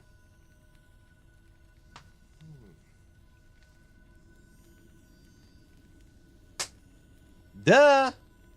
How much for breaking the NDA?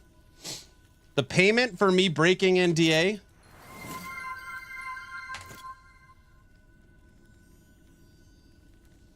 For an hour and a half, it went fast. Dude, I've been standing a freaking long time. All right, let's go back. We haven't died today yet. We need to go higher. We haven't died today. It feels weird. All right, we're going back to 500 corruption. You'll have to pay the legal fees. We heard that shoulder pop. Oh, man, I am getting old. Don't put in standing time again. Guys, I'm an old man.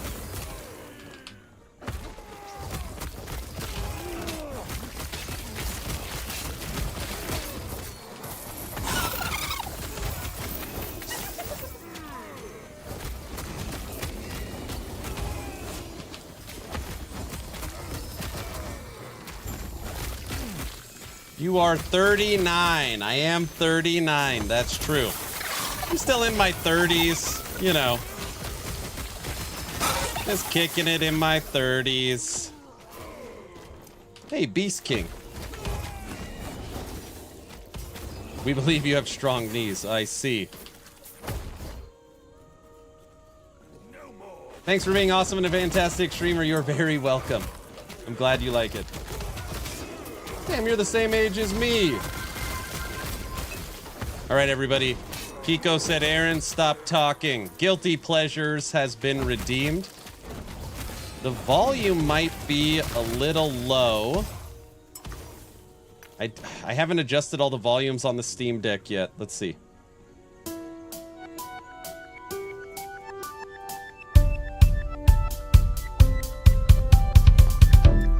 Close the curtain, close the door.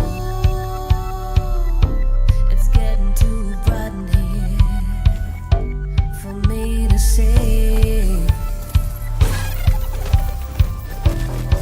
I've been standing here a while, trying to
death. Always the damn shaman avalanche killer. Keep it loud, it's a nice vibe, right? Can you theory craft Heat Seeker for us? Skills which we should use, which damage type is better? There's 3 options. Fire with Dragon Song. Cold with Frozen, whatever the hell it's called. The bow from the Ice Horse. And then Pure Physical. I'm currently playing Pure Physical with Shift, Smoke Bomb, Heart Seeker, Puncture, and Shift, Heart Seeker, Puncture, Smoke Bomb, and something.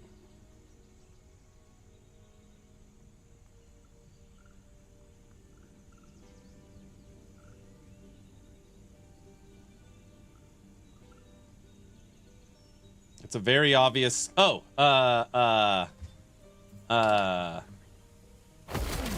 Magic Arrow, Dark Quiver. What the hell is it?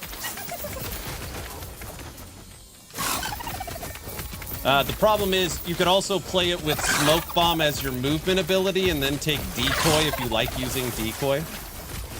I just never use the Decoy, so I just manually spam Smoke Bomb. OMG, he's still standing. Yes, I'm still standing. Duh. All right, I'm gonna go update the passive skill tree here. Then maybe we could just go mess around with one Aberroth fight. One. Only one. I said I would try Aberroth once I have the skills everywhere I want. One Aberroth fight. I've been out of loop for a while. Did they rework any classes or masteries since 1? Yeah, they reworked Source. You're getting the full Sentinel rework, so Forge Guard, Void Knight, Hello, traveler. and Paladin on the next one.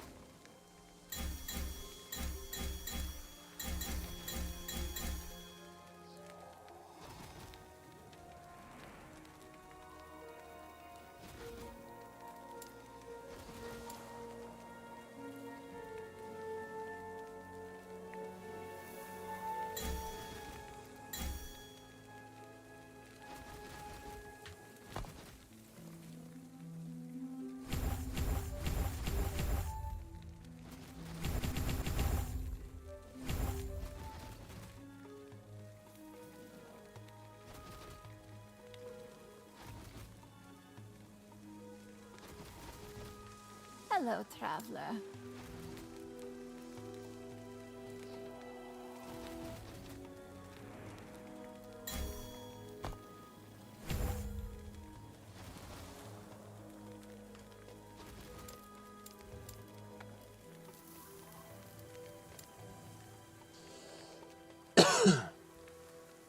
Trevor, you're saying you're fat?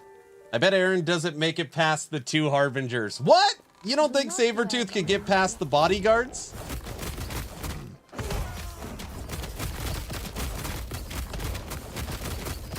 Oh, I just saw 550,000. Dude, we're over 581. All right, we're ready. Damn, Sabertooth's at 581. Yeah, we can't, but how are we gonna stay alive? All right.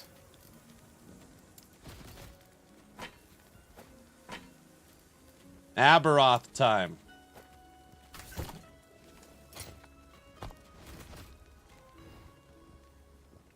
Everyone's favorite.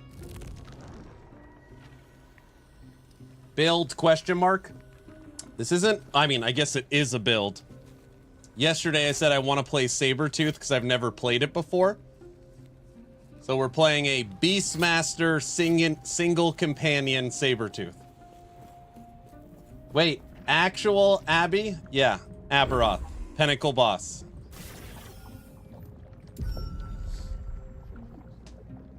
It's not a question of Aaron dying, it's when will he die? That's not very nice. So you finally returned to me, and with a guest. Let's get the popcorn. You guys are monsters. Don't forget, as long as you're following the channel on Twitch or subbed on YouTube, type in !giveaway.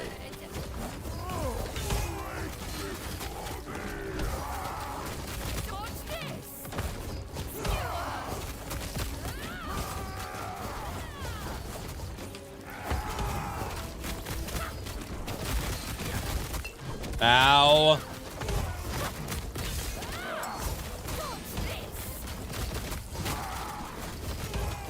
Okay, we cannot die to the bodyguards.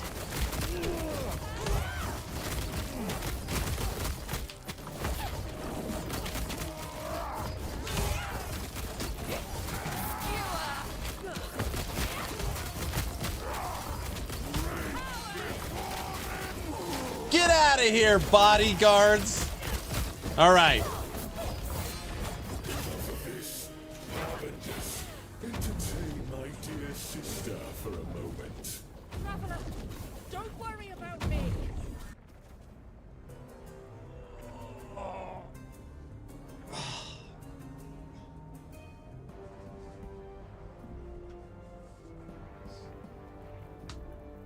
Had the light off the whole time. That was easy. Should have taken that bet.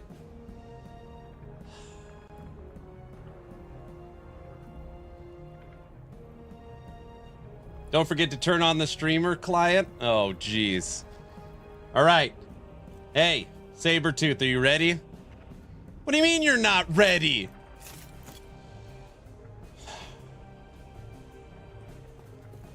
Such wasted potential.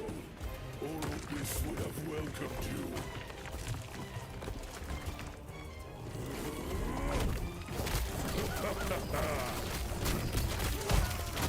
You fight for nothing.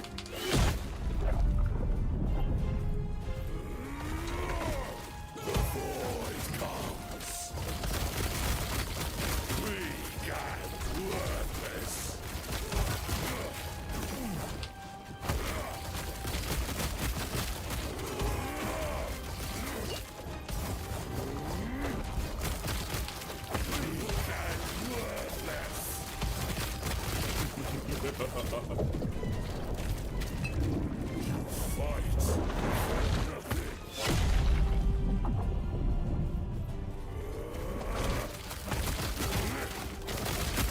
Weak and worthless.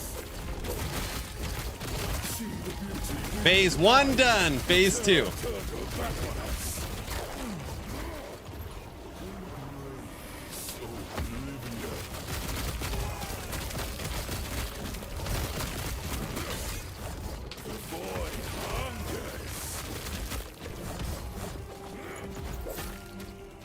Come over here.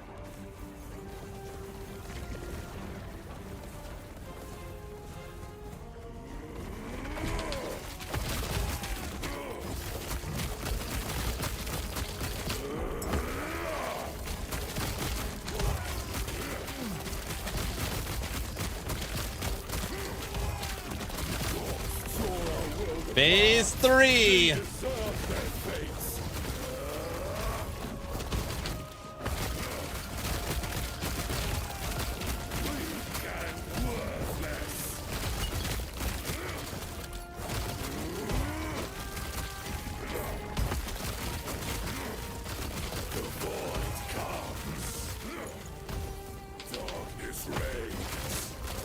Oh, we are in a dangerous position right now. Get the hell out of there.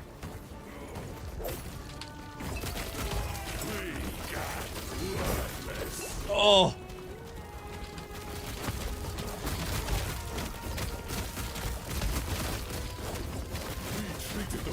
Phase 4. Oh, crap.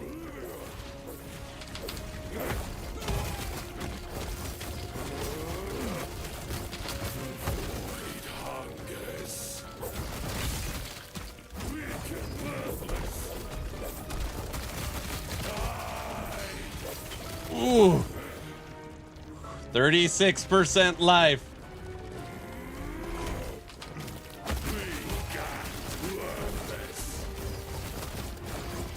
Yes.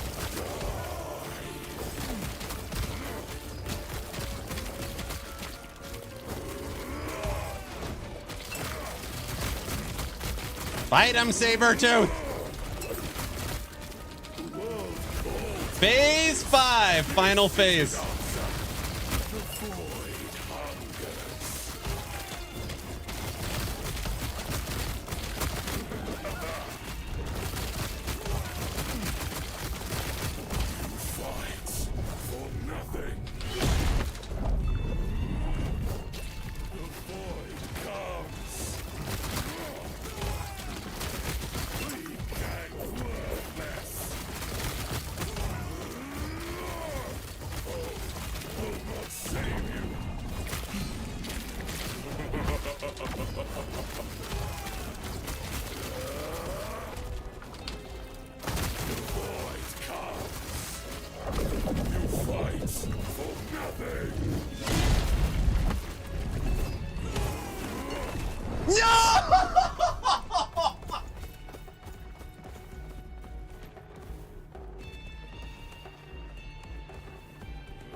He had to be. You done messed up, Aaron. He had to be at 1% life, at least under 3.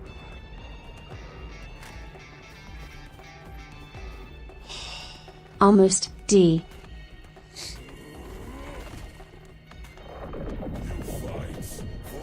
Bro, I was just thinking about that. Guilty.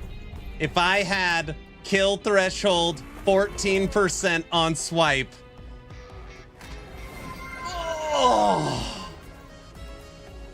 GGG just entered the chat. Oh my gosh. Jinxed it. I was thinking that you were gonna die at 1%.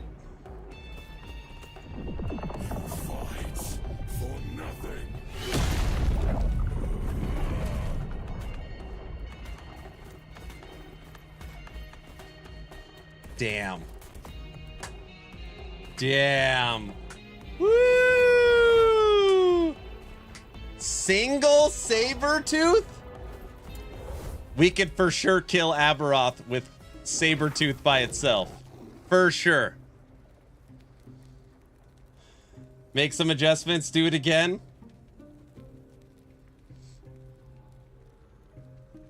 Aaron, what's the fastest, most efficient way to level in COF as a fresh character without doing campaign? Do you have to spam monos or just sanctum keys? No, you level COF by spending favor. So you gotta spam prophecies. Next time, do it with kill threshold. Is the season system same as D4 as PoE2? So every time the new character... Yeah, so your seasonal character moves over to legacy, but unlike the other two, you don't have to start over. The season comes the legacy and season. You can watch the video I put out today. It breaks down... Actually, guilty if you want to pin it. Breaks down season versus legacy. Any response from EHG? No response. It's the weekend. They're probably not at their computers. Damn! Dude, I was like, are we about to kill Aberroth first try with Sabertooth?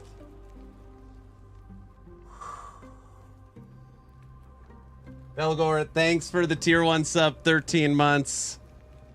No caps Smitty, thanks for the prime sub. Don't you have Judd's personal? Just text him, right? Yeah, I thought you had Aberroth. That final phase is insane. The final phase is insane to dodge all that crap. Mike has gifted 1 tier 1 sub to the community.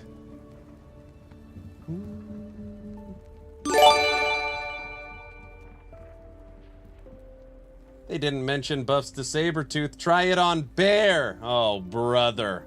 I ain't trying it on Bear. Okay. Well, we need to respec Swipe. 1, 2, 3. We need 3 points. Pull 1 from here. Here at Action RPG, if there's ever a level 2 hype train, the polka will flow until the hype train is over. Enjoy. Saber's good so far. Are you ready to polka? Turning my lights off again.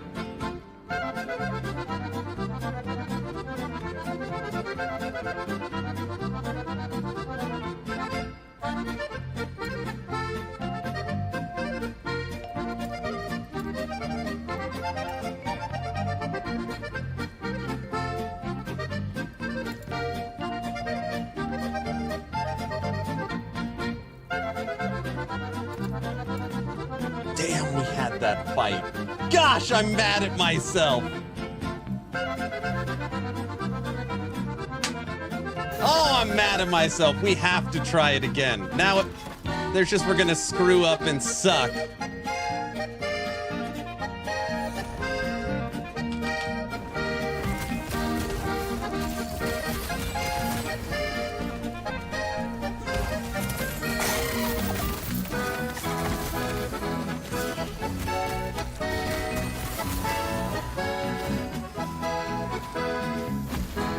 Aaron can't pee or beat Aberroth without people watching. No, we're beating Aberroth today. I feel determined to kill Aberroth with this damn Sabertooth. Where the hell did it go? Hey, fight him.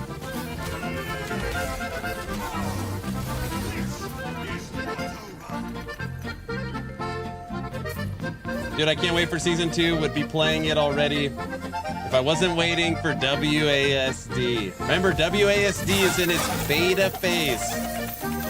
It obviously works, functions, plays pretty well, but it's not PoE 2 level.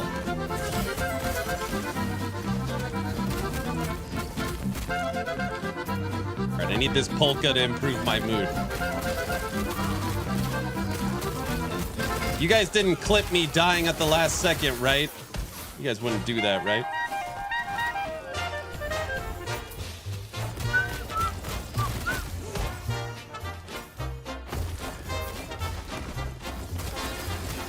Thanks for reminding us. Oh, brother.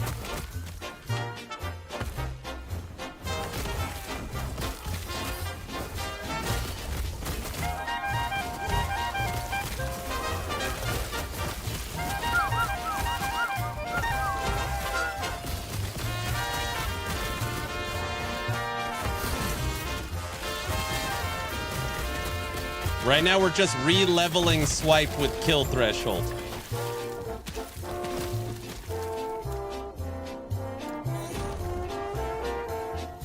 I want to get COF going. What's your...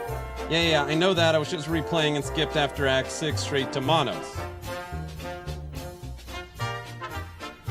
Have you tried WSD and LE? Yes. The trick is to play polka while Aaron is fighting. That's the trick. Then I'll just be dance fighting.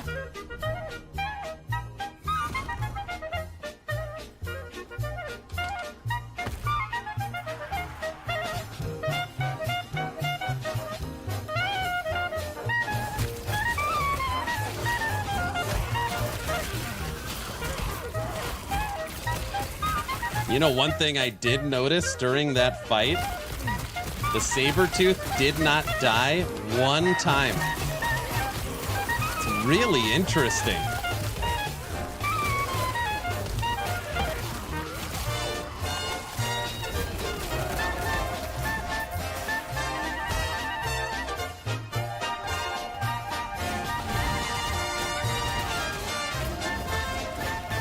Imagine doing a dance while killing Aberroth.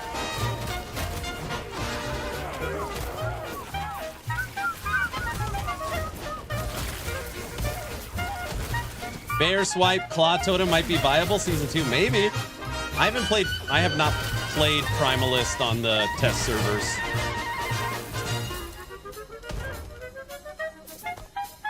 Alright, one more level. Sabertooth is nearly immortal. I'm not even kidding. I think it took the big void blow fine.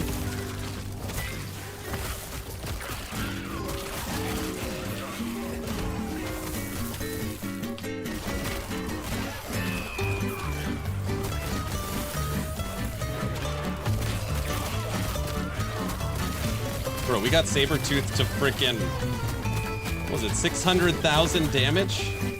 And we spec'd out a full damage mode. Wonder if we can get 1,000,000 damage Sabertooth.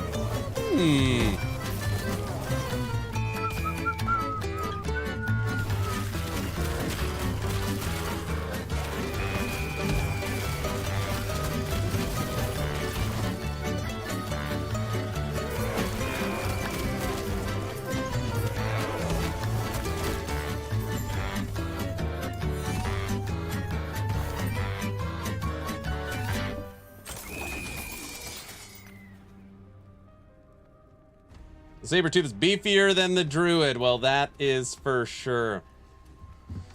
What level can I switch to Lightning Wolves after following your Primalist leveling guide? You could actually switch to Lightning Wolves pretty early because the helmet unlocks at level 24. So you could actually do it pretty early on for Howl of the West Wind. But probably level 40, 50. Call me when you get one shot. When you one shot with Sabertooth? Yeah, that's not going to happen.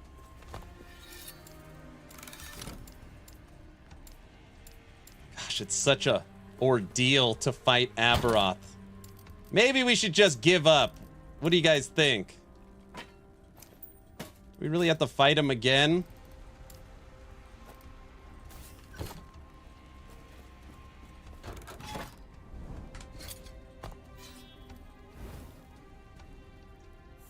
Again? I'm a fan of giving up. If not today, then tomorrow.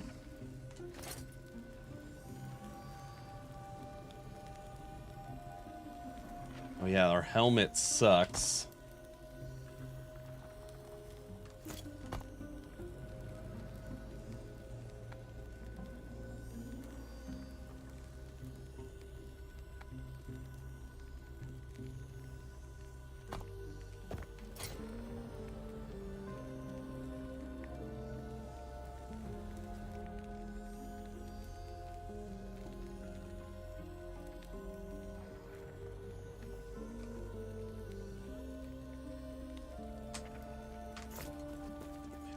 Some Druid gameplay. This is Beastmaster Sabertooth. We're playing Sabertooth. Gosh. Don't forget, everyone, at the end of today's stream, as long as you're following the channel on Twitch or subbed on YouTube, type in ! giveaway. Aberroth attempt 2. Finally return to me. And with a guest. But first, prove yourselves worthy. All right, focus in.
Traveler, don't worry about me.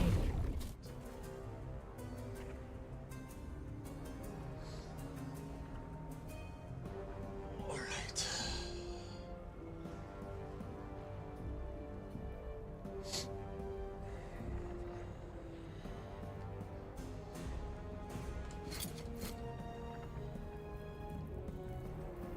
Such wasted potential.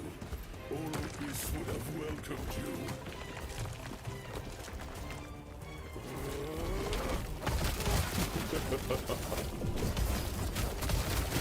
You fight for nothing.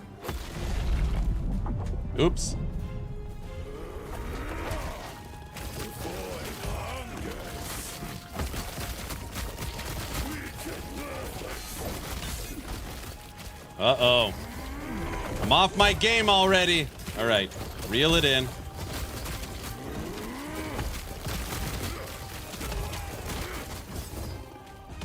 Why's he gotta stand in the purple crap?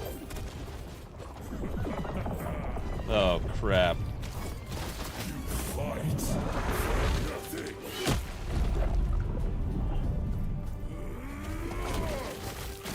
Void hungers. Weak and worthless. See the beauty we were Phase denied. 2. Terror turned her back on us. Embrace oblivion.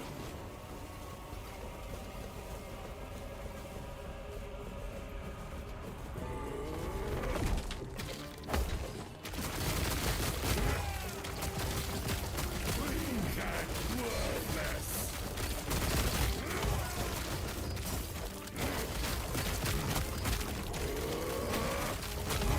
Ooh, do not stand in that void crap. Weak and worthless. The gods tore our world Phase apart. 3. They deserve their fate. Darkness reigns.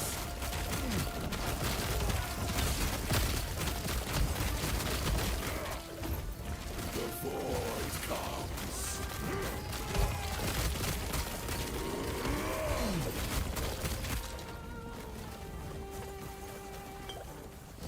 Come over here. Come on.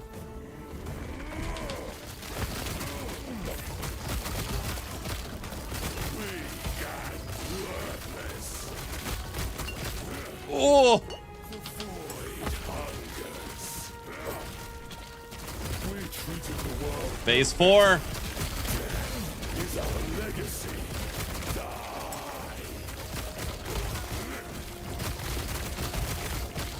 Ooh, we do not want to be there.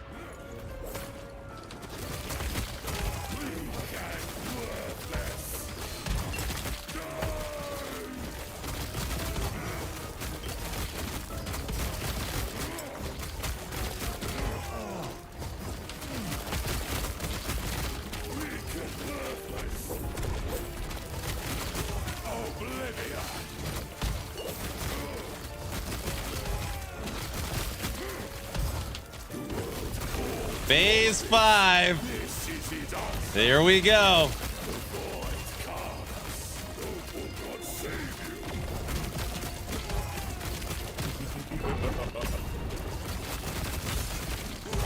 Final ward.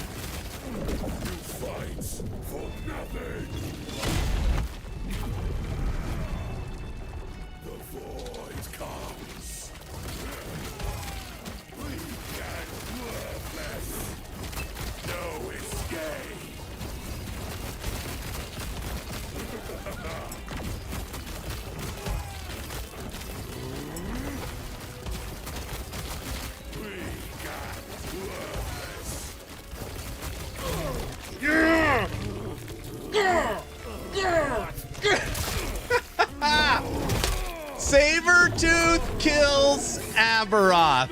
Oh my goodness.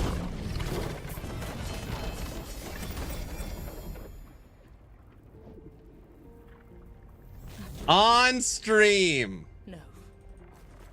Aberroth. You can rest now. I want to see an amulet. I don't see an amulet.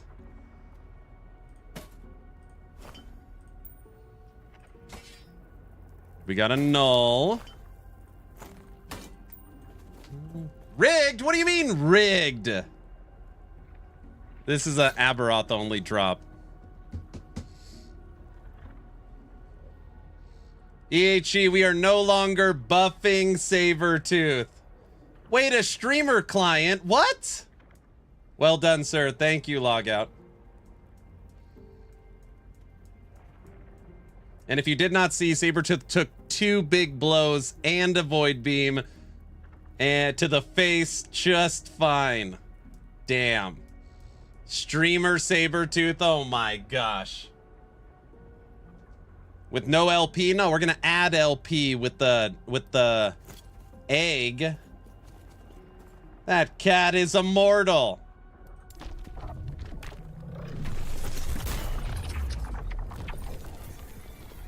Bro. That means Beastmaster, Lightning Retaliation Wolves, Raptor Pack, and Sabertooth could kill Aberroth. That's pretty cool. Sabertooth's gonna be really good because there's other stuff coming for it. See, guys? I told you Sabertooth was gonna be good. But can Bear? No, don't make me fight him with Bear. What class? This is a Beastmaster. Yeah, I'm full health idols. What about Bear? What other stuff? What? Amazing fight, thank you. Dude, EHG did so good on the Aberroth fight, by the way. With enough time and gear, I think most builds could, if they learn the fight. Run it back on controller. No, because then I gotta leap around. Gotta jump around. Jump, jump.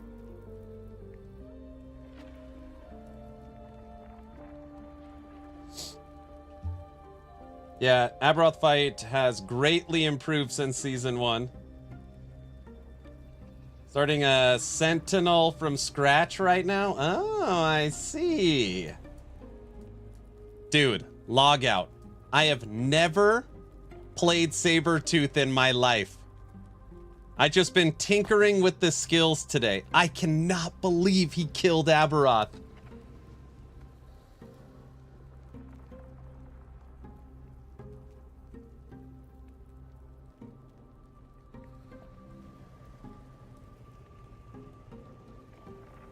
I feel like this node right here, if your Sabertooth is under half-life, it always crits. I don't think it's ever under half-life.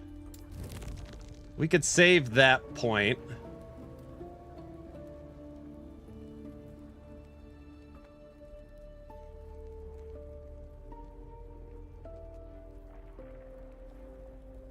You definitely deserve a seat now. Yeah, I'm sitting down.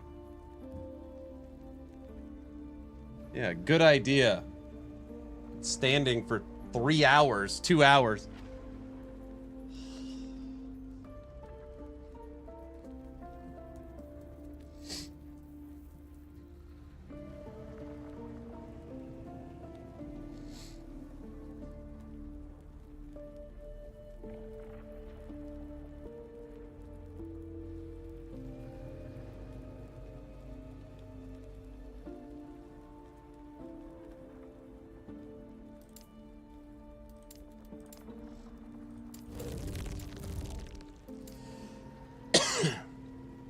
That'll give us 4 nodes, and we could go into attack speed and movement, but I think what we want is crit.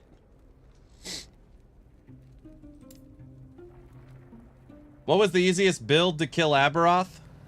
I've only killed Aberroth with 4 builds. Raptor Pack, Lightning Retaliation Wolves, Sabertooth, and Golemmancer. I don't know, they were all pretty much the same. I don't play all those crazy, like, Aberroth walks down and you hit him once and he falls over. I play builds I like, and then I try to gear them where they could do the fight.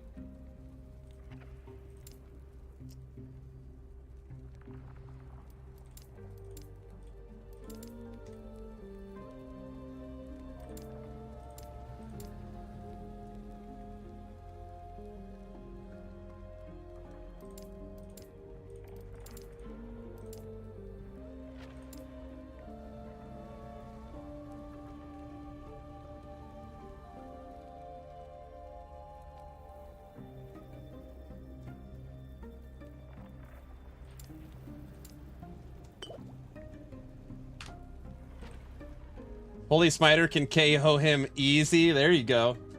Windblaze, have a good one. All right, 3:30 a.m. I can finally go to bed peacefully after seeing Aberroth's death. You're very welcome.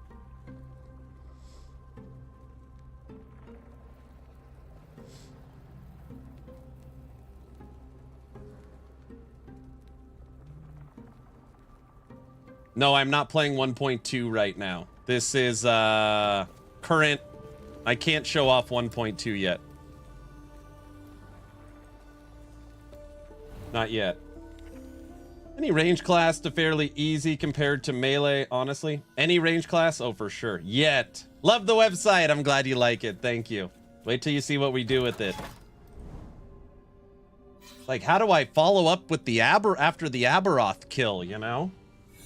Just testing Warpath, minion build with healing hands. Paste the website, type in !site.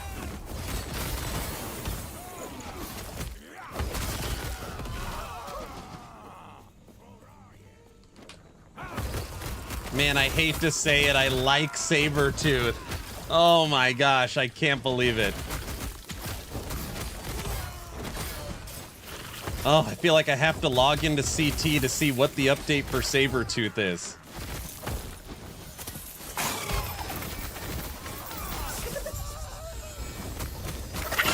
Healing Hand's still pretty damn good. Yeah. Solo Raptor or Solo Saber? I don't know. Aberroth didn't exist when we played Solo Raptor. Solo Raptor's basically T-Rex build. Do it and tell us what's new. Just log in where no one's looking.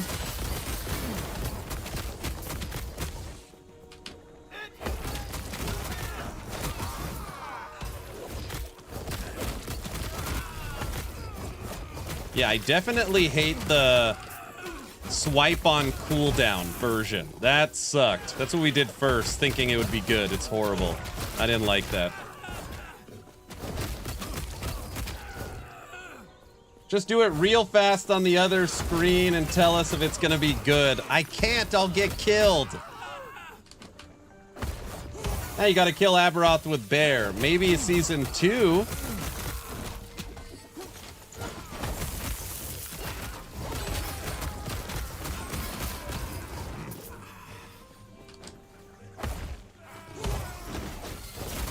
Can you tell us anything that's coming for Necro? Necro's getting a new staff. A mage, skeleton mage staff. That's the only thing I know of. There's new minion uniques. Necro. I don't know. I can't think of anything else. They'll kill you. EHG is serious. Yeah, I'm under NDA for the CT stuff. I can't, without permission, I can't show off any of that. I'll get kicked out.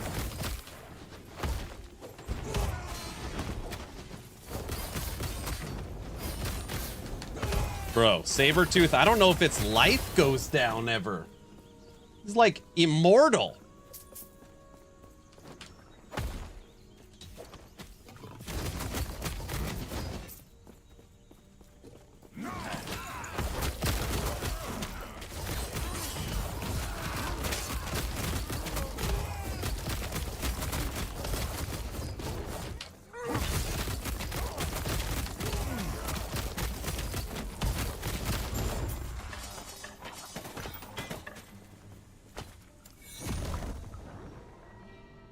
Zero to hero controller in Legacy. 500 corruption.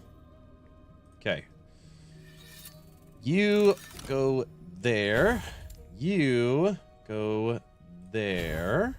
Okay, that's good. That's good. That's good. 4 points for our Sabertooth. That's crazy. We could get an additional 3 points if we were using Nihilus.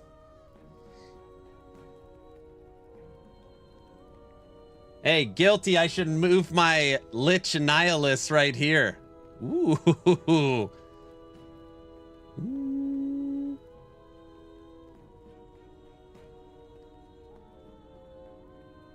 Crit or attack speed? Show off. What? What did I do? Just break NDA and play Heatseeker on controller. Screw it. Is there a build? There's no build. I just started putting this together today. And I don't want to say as a joke, because that's ridiculous, but I've never played Sabertooth before, so we were just messing around. I'm trying to see how often the Sabertooth crits.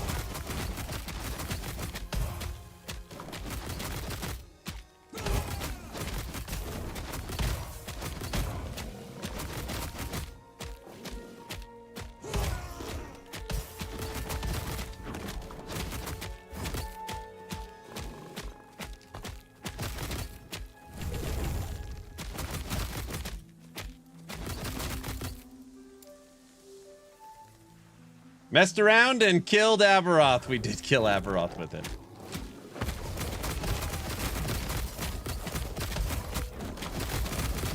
I just saw a 650,000.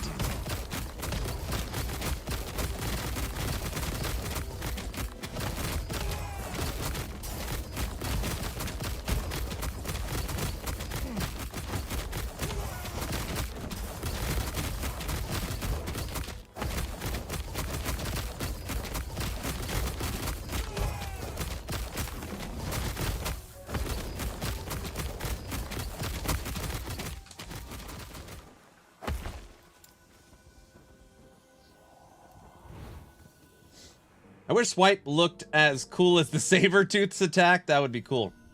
Pushing for the first time and confused about the wording on a quest. What's it say? Yo, a Sabertooth? What? Can Avalanche Shaman kill Aberroth? I don't know. I've never fought Aberroth with Avalanche Shaman. Here, let's just go see. All right, Sabertooth. You started as good luck. Let's go up to our 737 corruption.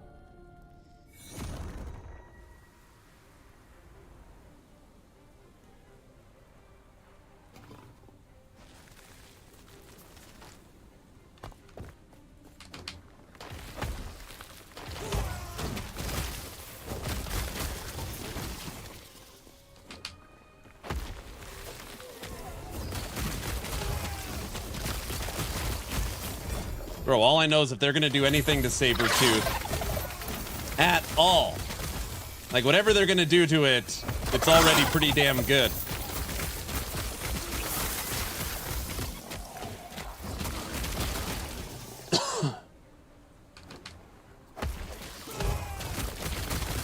Aaron's about to get slapped here. 737 corruption. All right, let's see.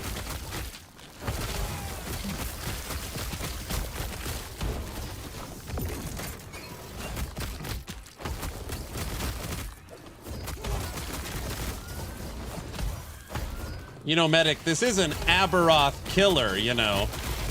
Have a little respect. No! Ooh, we don't like those fire guys.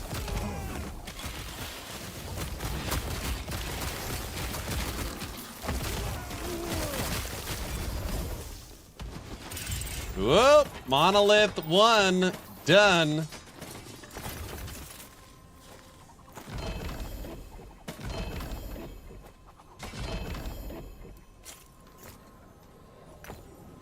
Dot's gonna wreck him. Oh, please. VC. The Terra Monthly February edition. They wrote out 2 nodes coming season 2. Ancestral Hunter, which requires 2 points in Frostfang.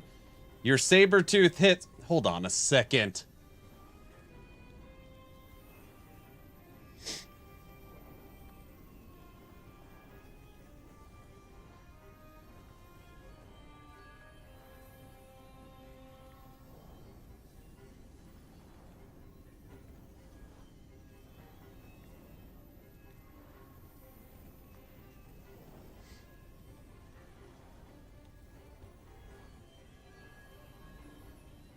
Where? I don't see anything.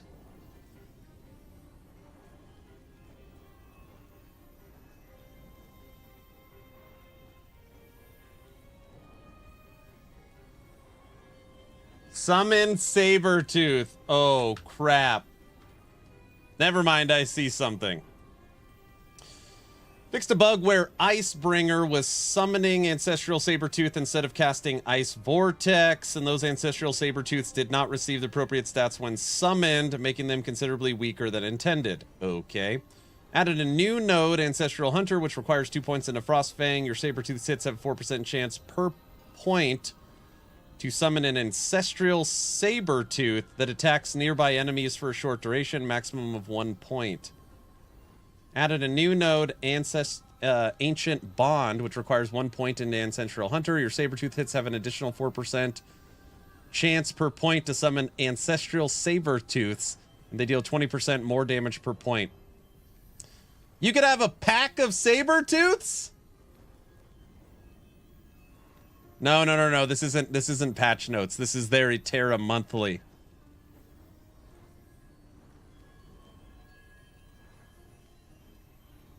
Frost Fang. 2 points into Frost Fang.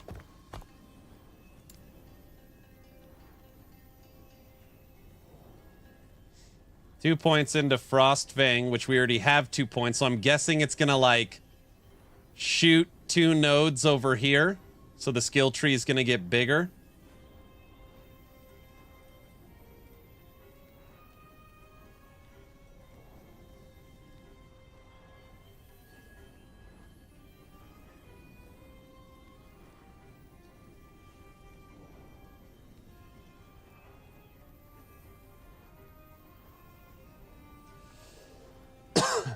Bro.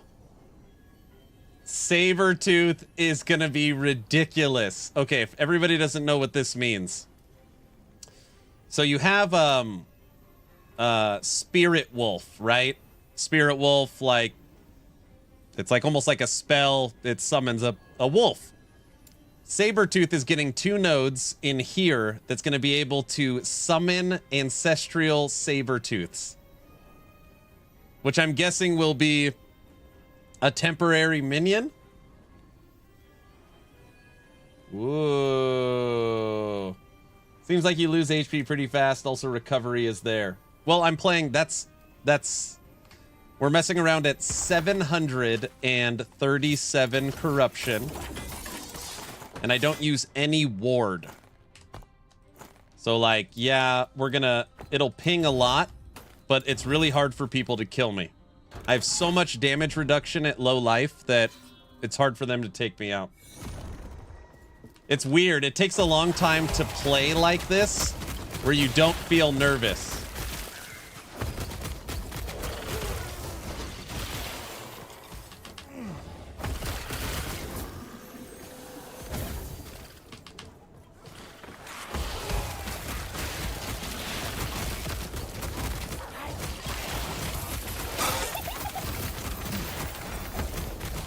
Is it a good time to play the campaign now, first time, or wait? I mean, you're gonna have to play it again anyways. So if you want to get a little head start in learning the game, you can, but you don't have to. Yeah, low life scares the hell out of me, I bet. Bleed. Don't roll into the bleed. Oh. It was the damn Spire that killed us. The Necrotic Spire hit us for 2100. Brutal. I'm glad dots are getting nerfed. Dots are getting nerfed into the ground. It's very nice. I would wait till April 2nd personally. Still blame the damn dot. No, it's okay. I rolled into the first dot. It's my fault. Dude, the fire one is just a horrible one to push corruption. You've got the fire tail guys. You've got the fire ball rollers.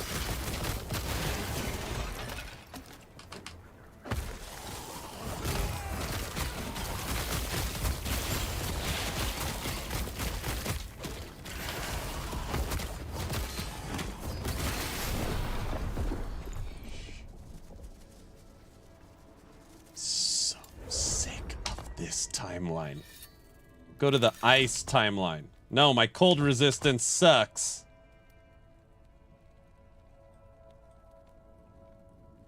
Joining into Aaron dying. Yeah, I said we're going to take it to 740. I think that was a mistake. Lightning? Physical, cold, void. How about the abomination? Yeah, that works.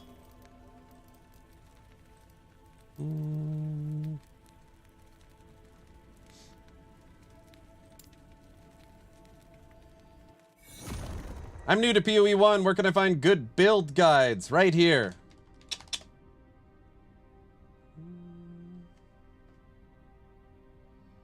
Why does swipe look so different? This swipe? It's because of my MTX. Which is weirdly not showing. Oh, you can't change it right now. It's because of my scepters.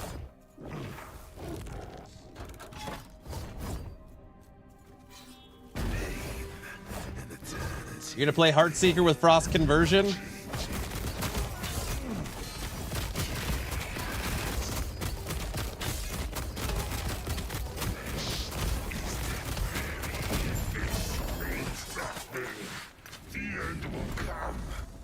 Get out of here, Shade of Orbis. What a weird bug. It's not... Oh, there it is. Now it's showing. There, now you can see him, at least in the screen.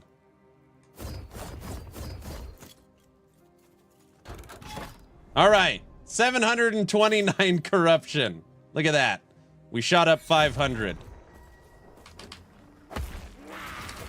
Oh my gosh, the first enemy we see is the fire one.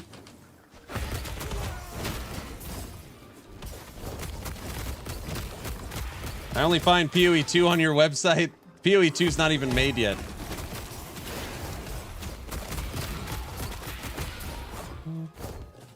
What's your opinion of Summon Scorpion? I've never really played Summon Scorpion, just like how I've never played Sabertooth before today.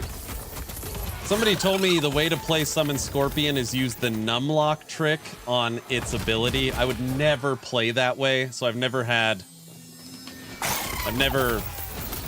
really tried Scorpion. I would probably do something crazy and play it cold or something.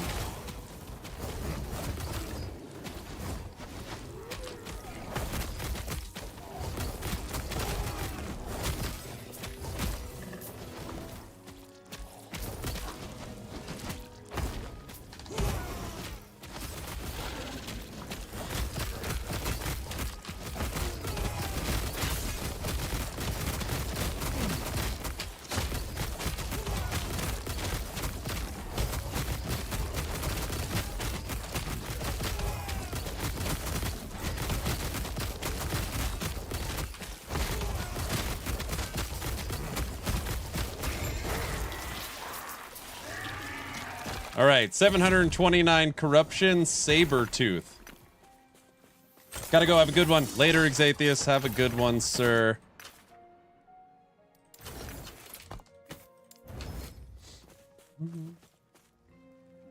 Still no answer from EHG and no poll. No answer from EHG. All right, let's see. What poll did you put in? Let's take a gander. When are you going to switch to PoE 1 or PoE 2? The 4th of April? A week after a week? When I get bored of LE? Never. Poll.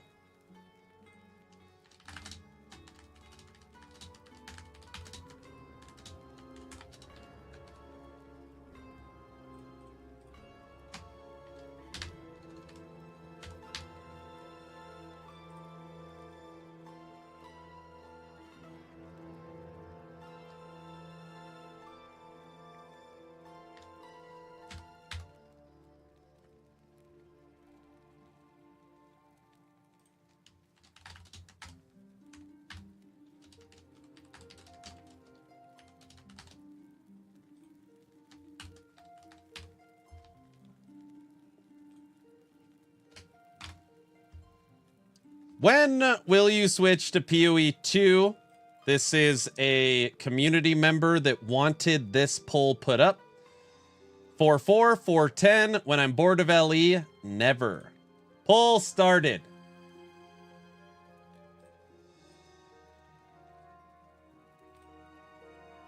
Done. There you go. I'll be playing PoE 2 as well as LE. I have about 4 alts to level 90 in the last 2 weeks in LE. This patch needs to go ahead and come out now. Wow, you're prepping. You're prepping. That's good. I'm playing PoE 2 now. It's race day. Race day?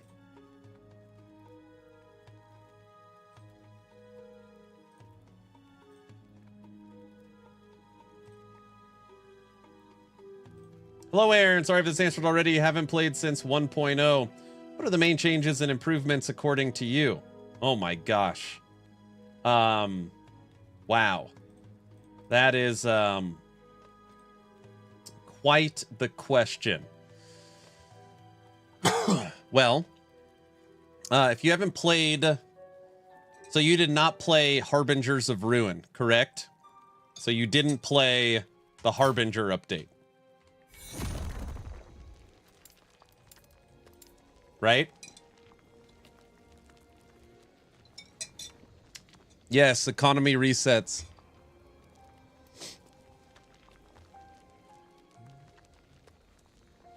Same boat. I haven't played since pre-Harbingers. Correct.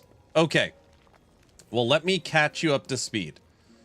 So what you have missed for season 1, so they had season 0 1.0 and now season 1 1.1.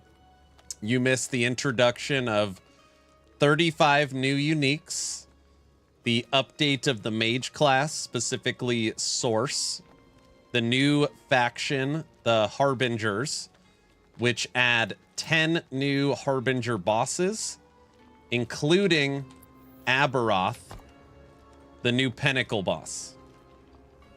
You've also missed the Nemesis system, which is a way for you to actually take a regular unique and turn it into a legendary or LP. A whole bunch of new base items. Loot lizards, which is Last Epoch's version of treasure goblins. All new shrines, including skill shrines. Quality of life where you could switch out your blessings. Performance improvements, visual improvements, and a dodge roll. You didn't have dodge before. You now have an evade mechanic. So that's what you missed last season. Okay, that's what you missed last season. Coming April 2nd, which is a couple weeks away, right? You're going to get the full Sentinel rework.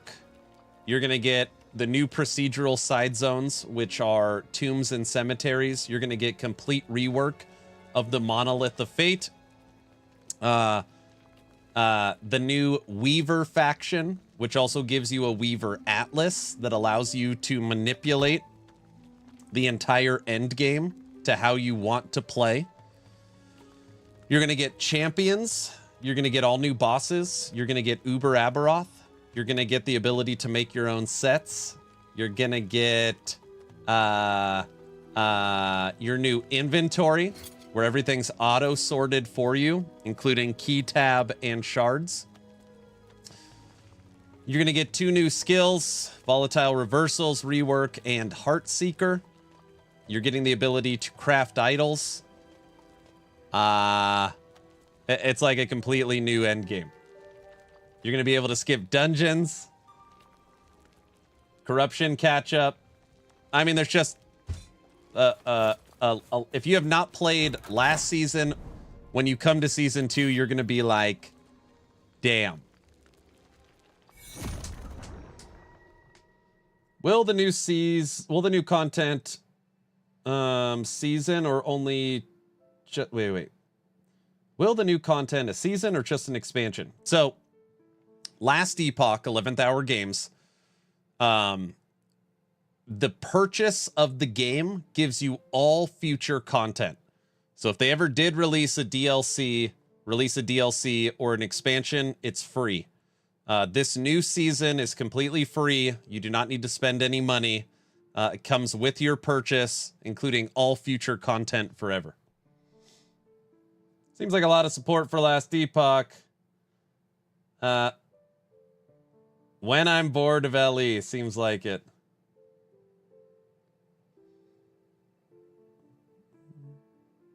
How long does it roughly take to finish the campaign and get to Endgame? I have like 3 hours of playtime. I mean, if you take your time, you're just playing maybe 5 or 6 hours. If you're really good at the game, you could do it in 3 to 4. It doesn't take that long. Ellie also got a full offline mode. Yep. You could also play the game fully offline or 4-player co-op. So excited for April. It's going to be sick. Yep. New way to get good gear besides Sanctum sounds really nice. Yep. Can't wait for the launch. Yep. I played the first season, but I'm back and I'm getting smashed at 300% with my marksman at 3000 ward. What's the best way to survive? With the marksman, you need to go into dodge and glancing blow. You're using ward on your marksman? It's so funny. I mean, I'm not saying there's anything wrong with that right now. That is literally exactly what EHG is trying to stop. Ward is so universally good that it's used by most classes, and they don't want that.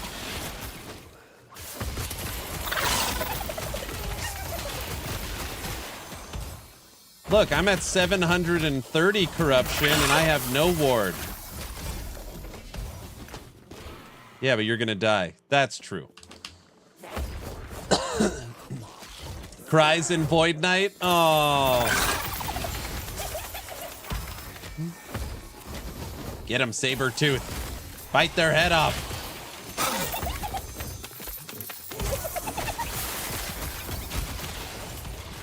I'm playing Exanguith Gel Core setup. Oh, you're playing Marksman Daggers? So for me, I know this sounds stupid. I really mean it. I know how dumb it sounds. Like, if I want to play a marksman, I want to shoot arrows.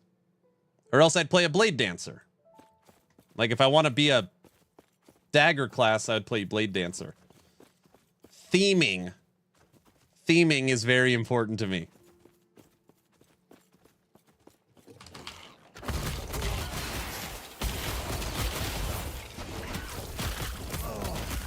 Traps, bro. I like traps too.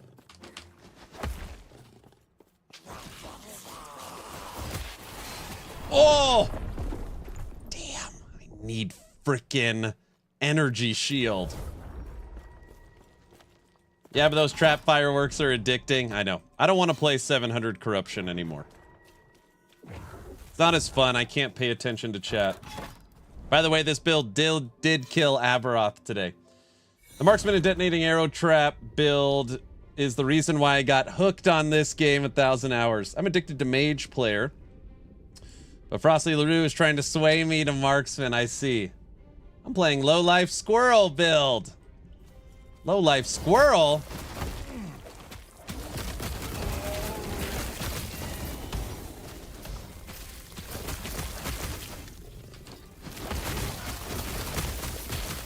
You guys need to get on Sabertooth, bro. What's tomorrow's build? I don't know.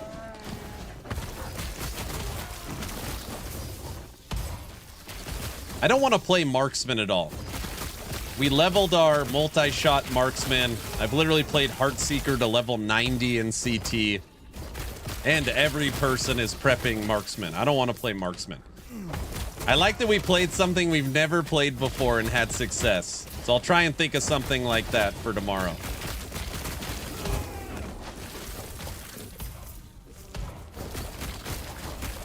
Paladin is where I played a lot of Paladin. We tried to make Righteous Fire. Paladin needs new Shattered Worlds where you have haste. Ooh, I want that relic for Paladin.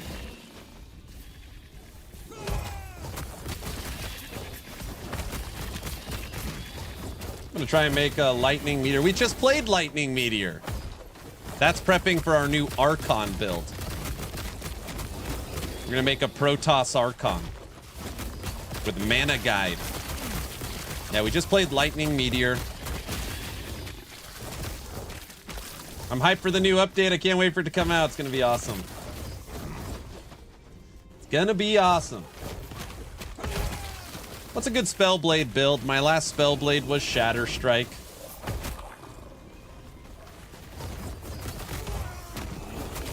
Shatter Strike is very good. What's a build I've never played? All right, let me think out loud. I've never played Summon Bear because it's the worst skill in the game.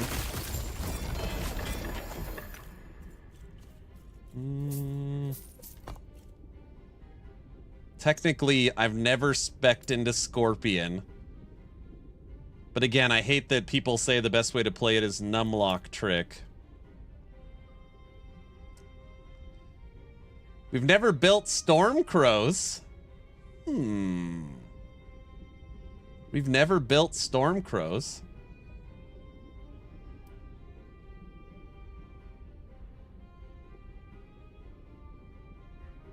Stormcrows any good? I don't know crap about Stormcrows.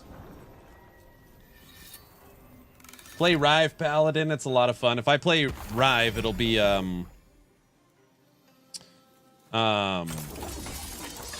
Void Knight. Echo Rive. Try Forge Guard focusing on Ignite, not minions, trying to create a one-shot smelters. They are decent. Stormcrows are pretty strong, but a little squishy. An alternative to Numlock Trick. DM if you are curious. Do you play Torchlight Infinite? I do. I play Carino. Carino.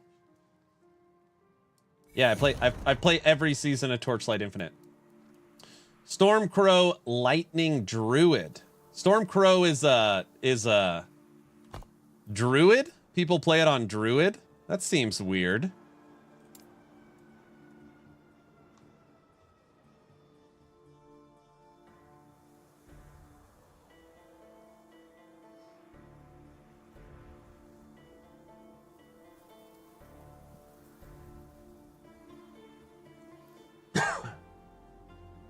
Your lightning can affect your Stormcrows. That's interesting.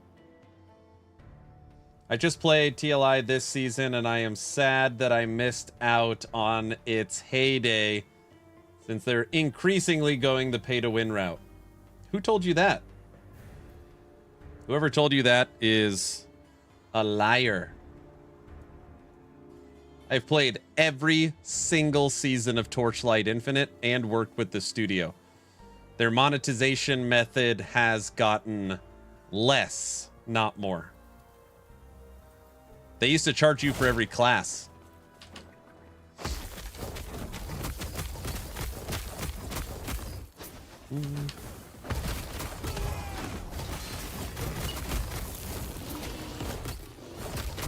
Oh, the magic curtain. Hold on. Oh, I'm coming.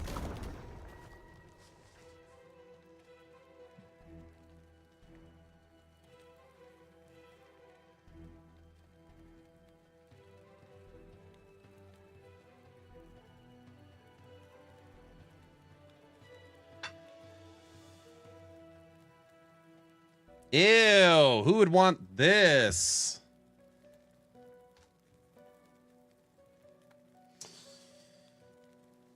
Spoiled. TLI's always been pay to win. Pets are pretty much needed. You don't just need a pet. You need the pet that's 4 times or 5 times. Yeah, returns. I totally hear what you're saying. I'm not saying Torchlight Infinite does not have pay to win elements. I played every season. If you do the in-game progression, you can normally get 50 to 60 pet pulls, including free legendary pets every season. So if you've played 9 seasons, you could have maxed out common and rare pets without ever spending a dime. So the fact that they give you the pets free in-game, and give you all free characters, and there's no money in the market, I really like Torchlight Infinite. I'm telling you, it was 100 times worse before. I'm not paid by Torchlight Infinite. I don't like gotcha systems, but it's way, in my opinion, overblown. I think it's way overblown. Man, I gotta say, though, in the world of pay-to-win games, Torchlight Infinite is my kind of pay-to-win. Oh, here we go. A gift from the void. I'm doing a spell damage paladin Rive with spell sub from Holy Aura. Interesting. It really doesn't matter then. Eventually you get for free what you pay for. It just takes forever. Here, this is what's so hard. And like, obviously this is just my opinion, who plays all of these games, is that Torchlight Infinite for me is just fun. It's a huge AoE blasting, speed running, fun game that has interesting seasonal mechanics and a ton of build diversity and a very, very good player-driven economy with built-in builders, built-in price checkers. There is the person that runs Icy Veins. His name is Spooky Roots. He has 27,000 hours into PoE 1. He says, the best action RPG, this is me quoting him, the best action RPG right now on the market, it's not even close. If you look at actual action RPG elements, it's Torchlight Infinite. Anyways, just it's a really good game. People just normally don't give it enough credit. Okay, let's do this.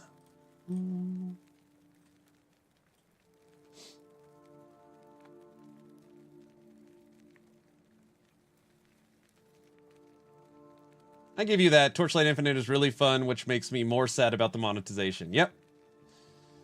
I concur.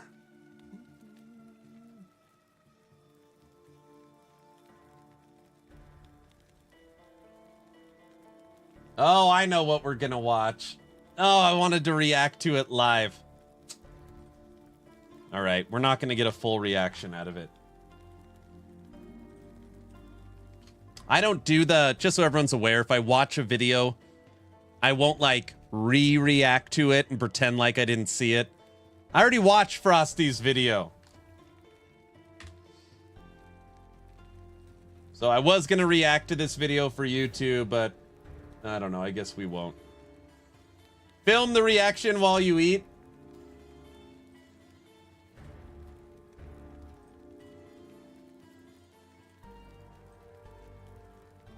You guys will probably get a kick out of this one. If you're new to the channel, instead of me sitting here in silence while you guys watching me eat, we watch a video. So I could eat and it's like watching TV. Get ready for Hog News Now. Ladies and gentlemen, my name is Hog Hoggerson, and this is Hog News Now, your wild, not mild news source.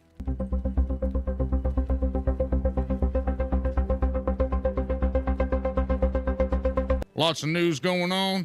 We got LE news, PoE news, well, PoE 2 news. Other stuff is coming out, and some other stuff. Let's get into it. Last Epoch released their new trailer for the season. Looks pretty sweet. Let's check it out. It's a dude with there's lots of purple that goes on with Last Epoch.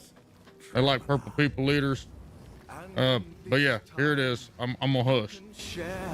I can only understand 60% of what he says.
freaking hog.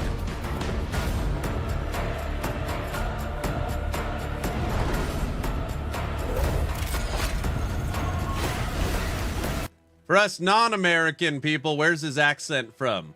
Florida.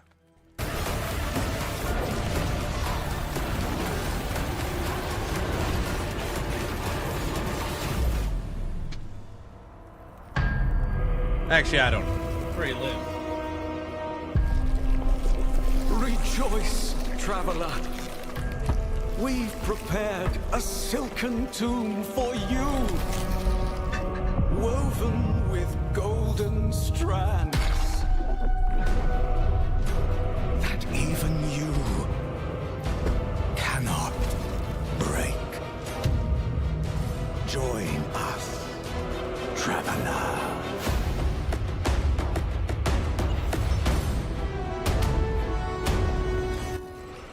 Camera's on the whole time, huh? Tight. Tombs of the Erased comes out April 2nd. Tight, log in. Common theme on my YouTube is like, hey, if you don't like all the games, you're not gonna be able to have anything to make content on, so why won't you play Last Epoch? I own Last Epoch. We're gonna play it. Don't worry. April 2nd. Looks tight. We'll play it. I think the PoE-ness of PoE is worn off to where I can play Last Epoch and, you know, not be glazing PoE the whole time. Tight. Now, that leads us into sore subject here. Let's just rip this Band-Aid off right now. Spirit guide us. We, the mountain born, with spear and cunning. You just discovered Hero Siege? Fun game. I only like Hero Siege with friends. Hunt dawns.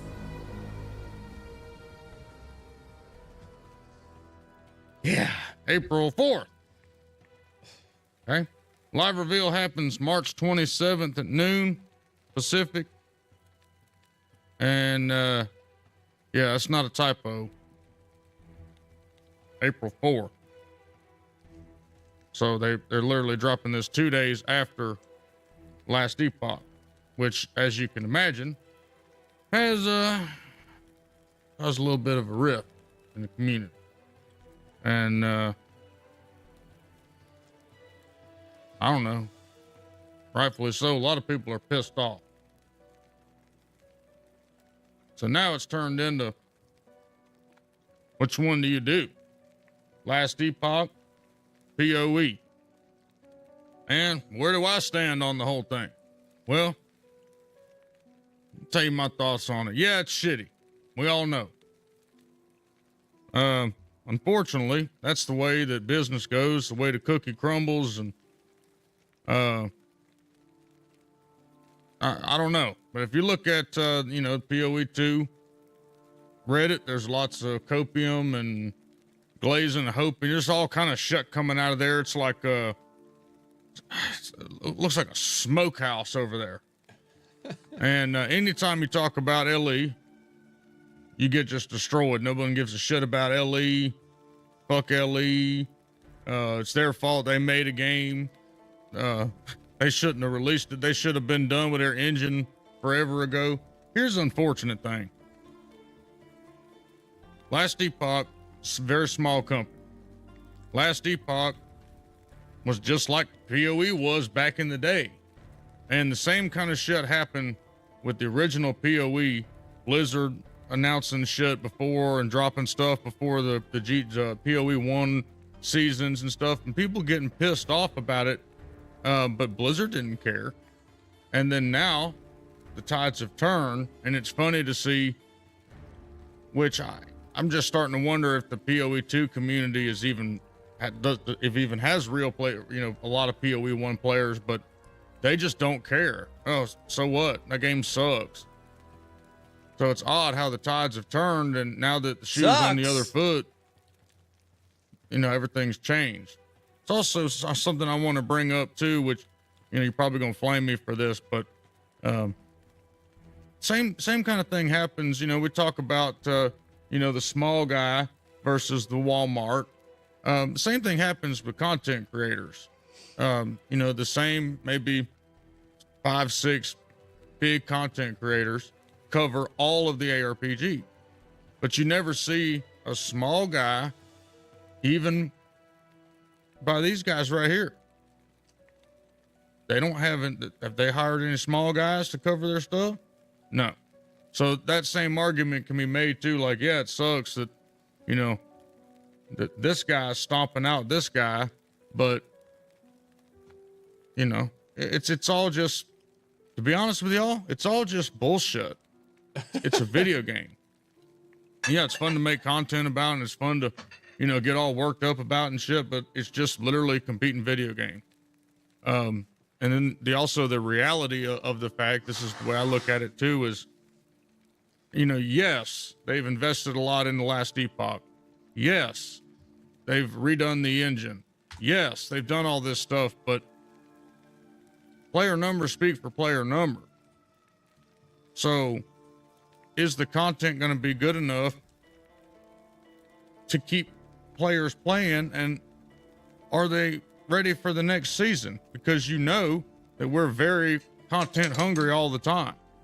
And so, you know, 9 months without content is not going to do wonders for the game at all. So that's another question that everybody has is, you know, is there more content coming, and when is that going to come? What's the new schedule? Because it's been a long time since we had a season. That being said, there's been some theories. Somebody said on YouTube, imagine EHG dropping it early on March 27th during the GGG presentation. We were making a joke yesterday. Someone said, what date do I think they should move their release to? And I said, March 27th. Thrown around, I believe it's Gazzy's theory that Tencent's doing this on purpose, because we all have the same daddy. Let's just be real, unless you're a Blizzard player, but we all have the same daddy. Tencent. He's your daddy, he's my daddy, he's everybody's daddy. So this could be a move from Tencent to squash the player numbers over here, and then allow them to swoop in and say, hey, let us take over the game. You couldn't get the player numbers that we needed to see. Here's the money. Let us take it over. Which, who knows what could do for the, you know, what would happen to the game. I'd be so pissed if that theory was true. This could just be pure coincidence. But I hate to tell you, that shit happens all the time with predatory tactics of big businesses trying to take over and get the remaining shares and all. Because they own 100% of this and 20% of that. Well, they used to own 80% of this, and now they own 100%. How long is it before this is 100%? How long is it before every damn game we play is owned by Tencent? So, I don't know. They better not touch EHG. It's a big shit sandwich. And he's only halfway done with his video. Sucks for everyone involved, but I'm a player, so I'm just going to play what's fun. That's the reality. I'm getting to a point now where I'm not going to grind something out and not be rewarded for 4 fucking weeks. So whichever one is more fun is the one I'm going to play. That's just the way that's going to be. There's tons of games out there. I know people like to comment on Hog News Now's Hog TV show, TV channel, that say that Hog don't play games and, oh, go play other games. God damn it, I played a fucking 1,000 games or more. Played all kind of games. Last night, I logged into Twitch to see who was on, and Hog was playing Weed Shop. I'm like, what is this? He's like, do you remember TCG Card Shop? This is Weed Shop. So I'm slinging weed on. I was like, oh my gosh. I was dying. He was going up to hookers and all kinds. It was crazy. We'll get mad. Oh, go play something else. We got tons of games. I ain't worried about it. We've been fishing. We're doing all kind of shit. We're touching grass. I ain't worried about it. But we like to talk about it. So we're going to talk about it. But we're going to play the funner game, whichever one is more fun. So if we log into Last Epoch and it's fun as hell and gives us rewards and respects our time and, you know, whatever, then yeah, we'll play it. He's got that. We log into Path to Exile 2, and it's fixed a lot of the complaints that I've had about primarily around rewards and penalties. If some of that's adjusted and it's fun, we'll play the shit out of it. Just depends which one's more fun. It's a competition for fun and respecting my time at this point. Too much shit going on right now to be farming 12 hours a day to get one divine maybe. I ain't doing that shit anymore. Ain't happening. Fish are on the bed right now. Shad spawn's fixing to happen. Topwater bites are happening. We having a blast out there, and we playing games. We just ain't got time for all that. I ain't sitting inside for 12 hours on the computer anymore. It ain't happening. So we can play Last Epoch and get some fun and get rewards. We're gonna do that. Or if we play Path Exile 2 and there's fun and rewards out of that, we're gonna do that. Simple. In other news, Path Exile 2 race starts soon. I think there's another race soon. Who cares? This is made for literally one guy at this point. 6 people. Again, GGG. Don't know why we're all of the community's feedback's hitting a literally impenetrable steel fortress or force field or whatever you've got erected over there, but we don't care about races made for one guy. We're a whole community of players, and I'm a player, and I'm starting to feel alienated. Can you make something that all of us feel brought together with? That would be sick. And I'm not talking about another content update.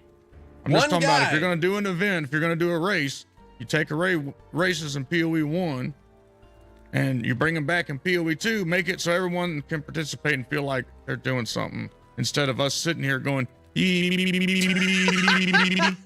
watching someone on Twitch. Thank you. That would be great. There's a new ARPG playtest available, Titan Quest 2. I tried it yesterday. It's tight.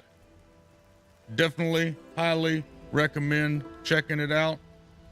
It's like Greek mythology style. I'm going to be playing the friggin' hog shit out of this. I mean, I'm not even going to lie. This thing looks absolutely awesome. The graphics are great. I was doing lightning calls, striking down triple repeats, and blasting ass, kicking ass, taking names. It was kick ass. Only downside is it's real short. It's just kind of a demo. So you can play through it as many times as you want to, but you can start speed running it. It's short. I put out my video on Titan Quest 2.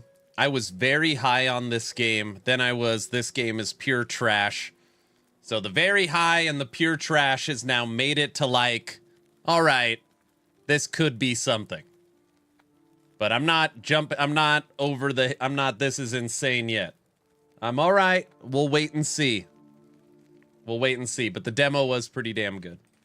But it was to the point when I killed the boss or whatever that you get, and the Griffin, to the point where it cut me off.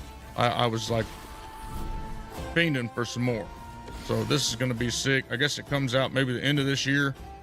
I don't know, but you have to request to get in on Steam. But if you go over to Epic, by the way, in case anybody's curious, the official statement from THQ Nordic is Titan Quest 2 early access is coming winter 2024-2025.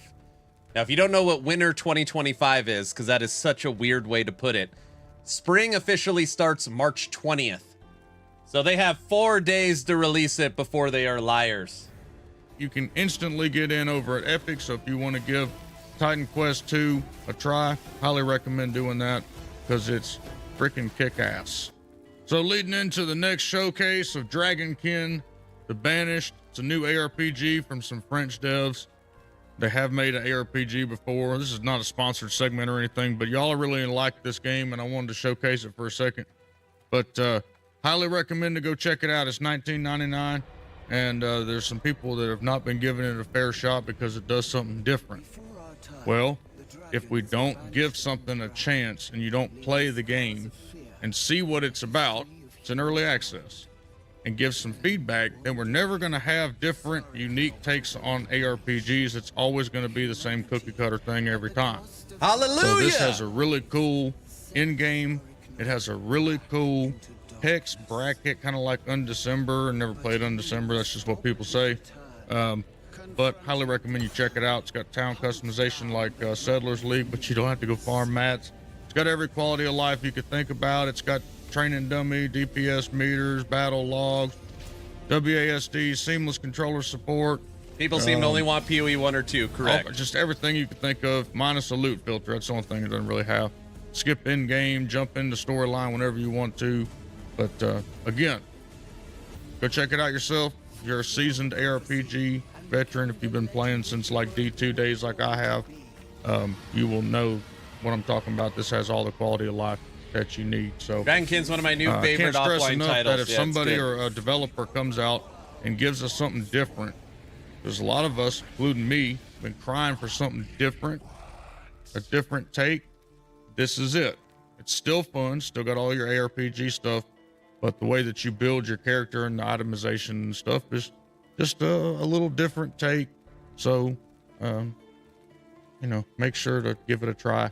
Make sure to support some of these small devs. I can't tell. I haven't been fully paying attention. I think he's done this in one cut. I haven't seen any edits yet. He's at 16 minutes. Maybe he's really good. We don't have a problem supporting Last Epoch. We don't have a problem supporting PoE back in the day. He has. But we have a problem supporting these other ARPGs that come out, and we shut on them immediately because they're not PoE or they're not D4 or whatever. Just give them a chance. But anyway, lots of drama going on. I'm not going to do a Reddit. Reddit right now is, as you can imagine, it looks like a war zone is going on, depending on what subreddit you look at. Path to Exile 2 is like a combination of glaze and smoke coming out of it. And then Last Epoch is like, it looks like a war cry, or like a pre-war gathering is going on over there. Guys, I know it's shitty. I know it sucks that happened. But just play what you want to play. Play what game is fun to you. Make sure you try to go log in. This is the only way I need to receive my news from now on. Numbers if you own the game, or if it looks like it's going to be something you'd be interested in, go check it out. I like the set crafting, aspect of it. This will be my third time giving it a try. But again, play what's fun to you. And if it's not fun, don't get mad about it, because it ain't worth it. Because then you'll start getting all these gray ass hairs like me, and that sucks. But anyway, thanks for tuning in to Hog News Now, your wild, not mild news source. Hit like and subscribe for more content. See y'all next time. Woo! No! Been waiting so long for Ellie. Me too. I don't see gray hair. Nice job, Hog. Nice job. Uh-oh, we broke everything. When I saw how you're treated on Ellie, Aaron, I cried. Oh yeah, Ellie has literally... Ellie's subreddit has literally hated me forever. People will say it's because of the Warlock reveal. That is what they hide behind. They have literally hated me for 5 or 6 years. That is just the way it is. Very tribal over there. They only support certain creators. I am not one of them. After 6 years of supporting Last Epoch, building a frickin' website, buyingactionrpg.com,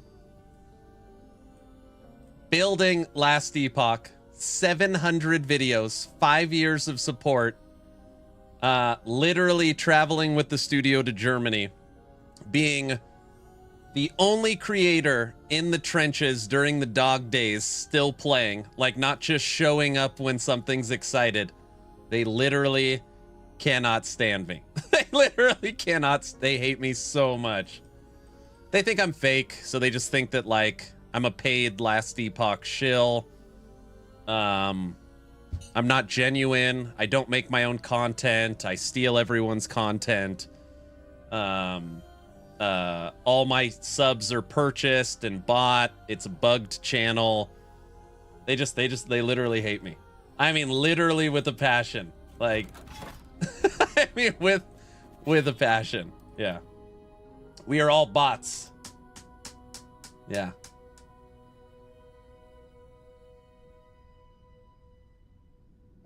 And they will praise streamers that will contribute to your website. Go figure. I know. Who? Me. Yeah, the last Epoch subreddit has wished that I would disappear for 5 straight years.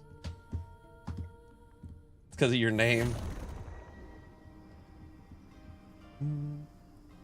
Maybe be aware of new stuff and gear for minion build. Oh, are we aware? Yeah, they've showed a staff for mages and a new amulet.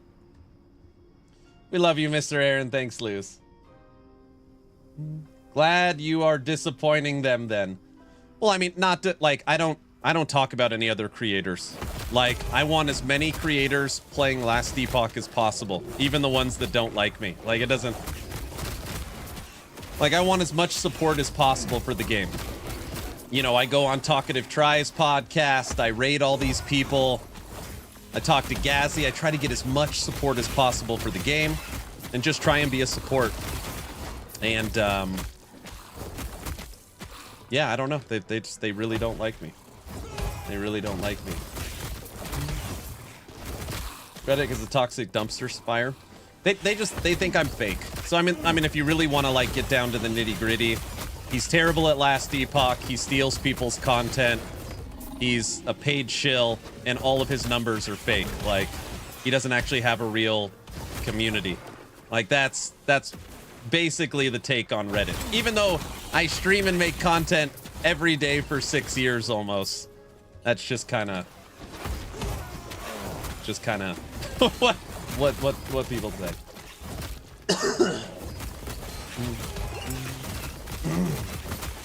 But have they heard of Polka? I know. That was the joke. I subathoned for 96 days last year. I wonder if there's any viable retaliation builds. I didn't attempt an Aberroth fight, but I got retaliation Druid to 500 corruption.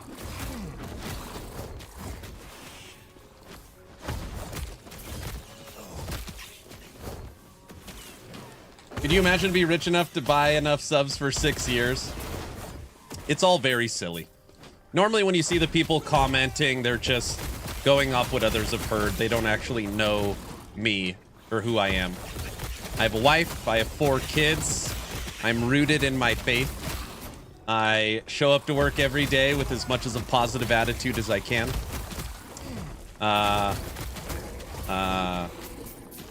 You know, I do everything I can to bring respect and kindness and just be a support to the community as much as possible. And that's not even just with gaming, that's everything. People reach out to me for favors or help or prayer all the time. You know, I don't know. People just hate it. They just, it's actually really sad. They just hate it. I don't know. Can't make anybody happy. I don't know. Try my best.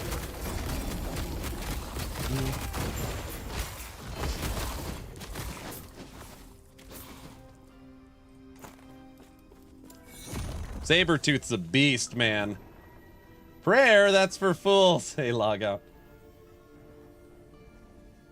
Reddit just can't fathom someone genuinely being a good person. I see it all the time with Ellie in game chat.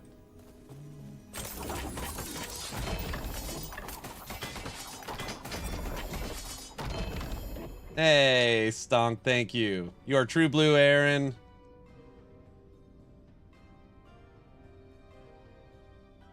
Thanks, guys. You are the poster boy for anti-Reddit users. Talkative Try said they hate him too. I don't know if that's true. I'm never in the PoE. I'm actually almost never on Reddit unless someone's like, dude, you got to read this.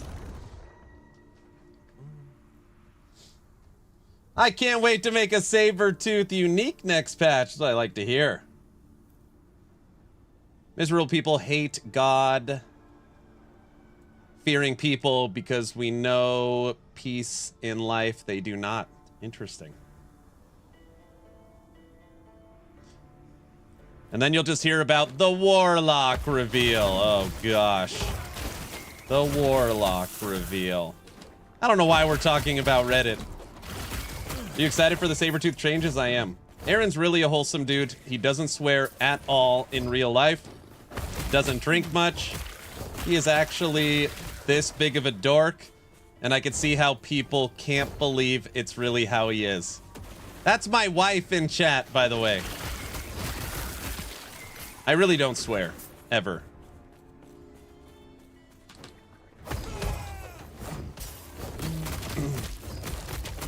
We all know he's a dork. What?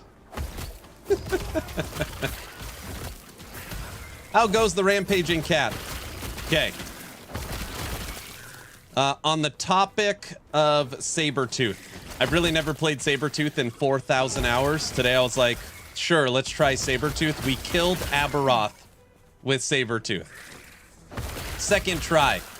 And the first try we got him to 1% and died. Sabertooth in its current form is a 500 plus corruption Aberroth killer. Proven today on stream. It's okay, I swear enough for you.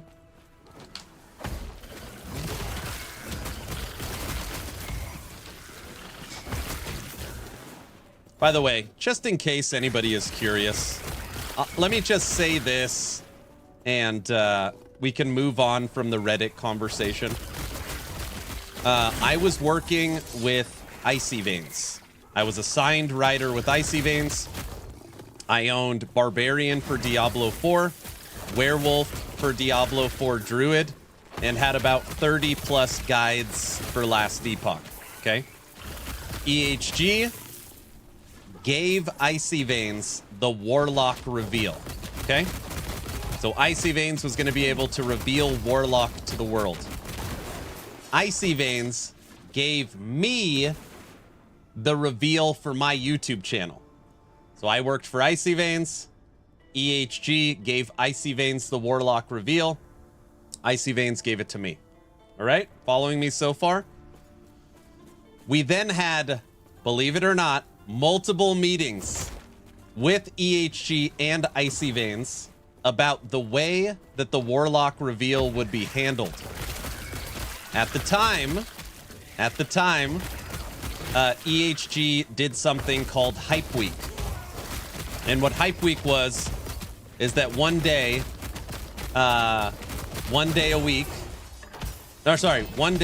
leading up to the release, they drop something new. So, believe it or not, me, Icy Veins, and EHG decided to do Warlock Week, which was every single day we would drop something new about the Warlock. And since it was posted on my channel, I basically just got eviscerated. So I got literally murdered. I got literally killed. Since it was on my YouTube channel, Aaron's trying to milk the views. Aaron's going against DHG and Icy Veins. Aaron's just trying to keep the whole reveal to himself. So I literally fell on the sword. I apologized. I released all the content. And I still get killed for it. Every day on Reddit. Drip feed Aaron. I got literally hung out to dry for that reveal. As if it was like my idea. Murdered. So if anybody's ever on Reddit and hear that, that is the story. Guess they don't know how planning works. Well, I used to try and fight it, and I would be like, yeah, guys, EHG and Icy Veins gave me the Warlock reveal, and then I was allowed to do whatever I wanted. Yeah, no, that's not how it actually worked, believe it or not. It doesn't. It feels like ancient history. But if anybody wants to know why they hate me over there, those were the reasons.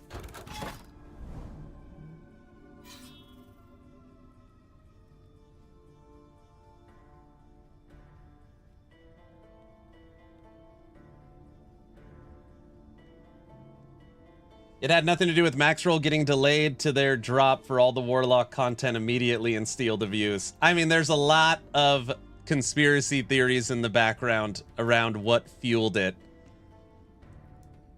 It is ancient history, yeah.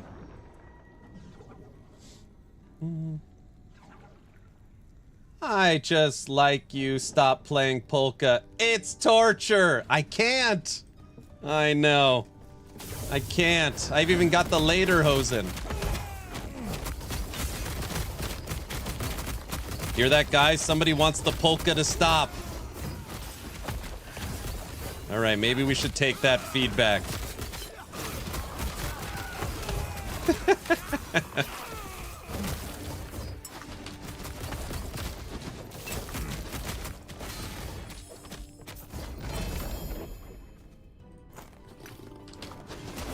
Never! Polka will live on forever! Oh, what's the mastery with the best DPS for Sentinel? I mean, it depends what you're doing. A lot of people like Void Knight. Echo Void Knight.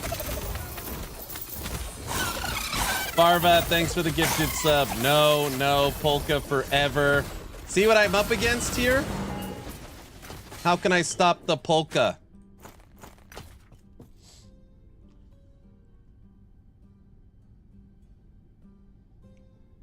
Chat would hate you more than Reddit if you ended Polka. Oh, jeez.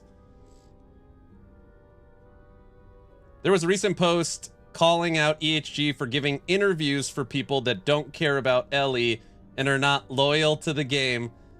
And there they specifically mentioned you, saying you and others would abandon Ellie to play PoE 2. That's hard to believe.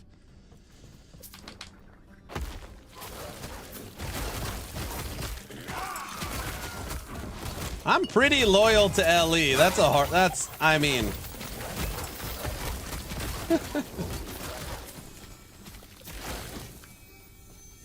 Call me a lot of things. I think I'm pretty loyal. No? Maybe not. Dude, why are people so critical? I don't know. Well, I mean, I think most people, like I said, Aaron, you should start yodeling.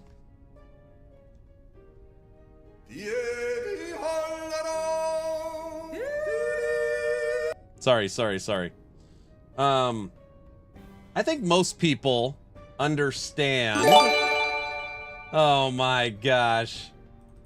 I think most people understand that this tour, Rax, Zizarin, Gazi, Talkative Try, this is supposed to be Tavern Talk. So Max Roll, Tavern Talk, Talkative Try, who had the most popular podcast for PoE 2, and Town Portal. So these are like the 4 best ways to get the word out, right? Like that, you know, it has nothing to do with who's loyal. It's just, how are you going to get the most marketing? Like that was the reason behind those people. I think. Oh, that's what's going on. Windowed mode is not on. There we go. All right, what did I just miss? What did Farva do? Oh my gosh. How many is that? Farva's gifted 50 subs to the channel. 50. Here at Action RPG, if there's ever a level 2 hype train, the polka must flow until the hype train is over. Oh my gosh. All those fake subs. Thank you, sir. Through Reddit, we got polka. Another 50 fake ones. That's right.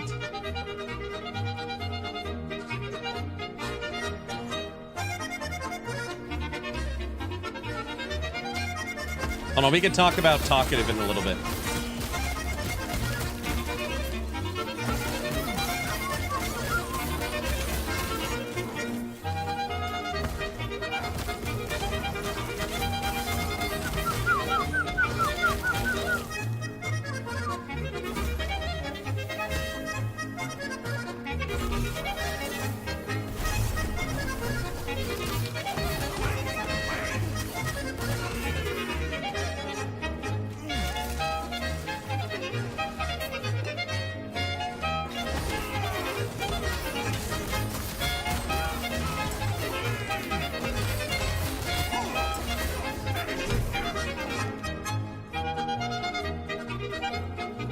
Let the polka flow through you.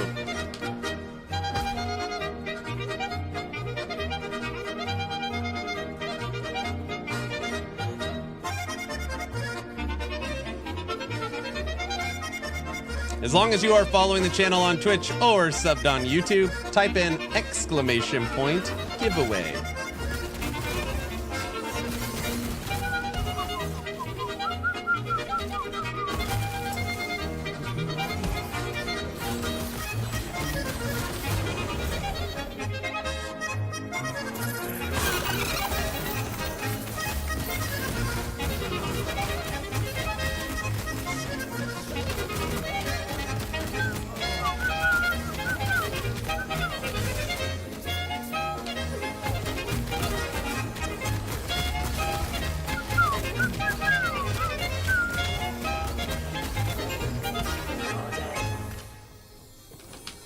Ooh, I love the polka. Man, Farva with the 50 subs. He's not even waiting for the subathon.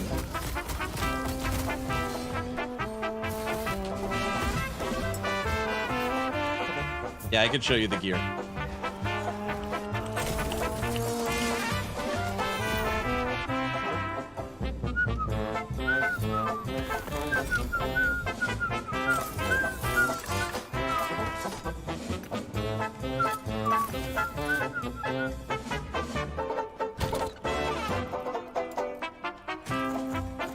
By the way, look what we found. That is worth mucho dinero.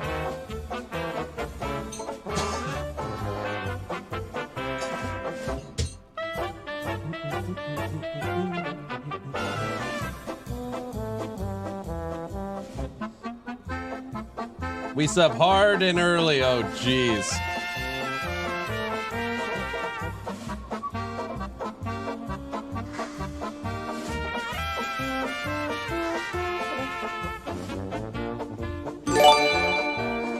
Oh, that's juicy. Very juicy.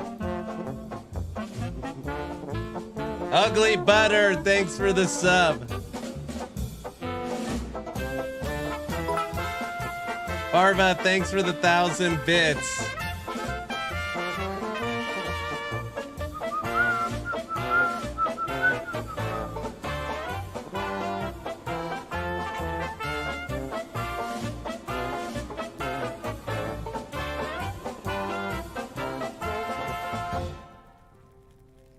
Here, I'll give you one more song because we started that polka a minute late.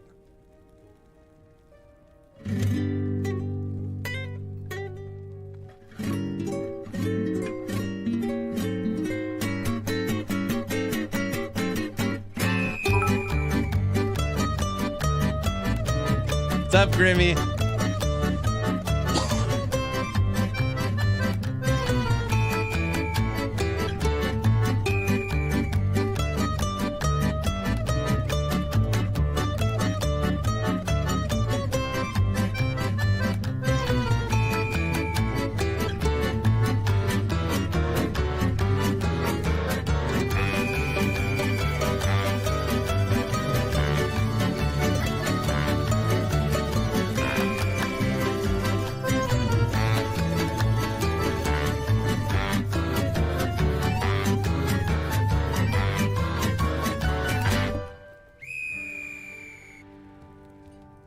I'm telling you, we need a polka point redemption, even if it's 400,000. Oh, geez.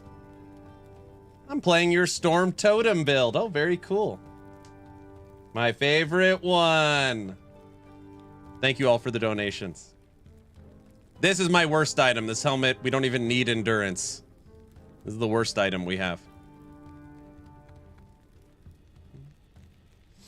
I think the one I love the most really is the music made by one of your friends. I would love that on my playlist on Spotify, right?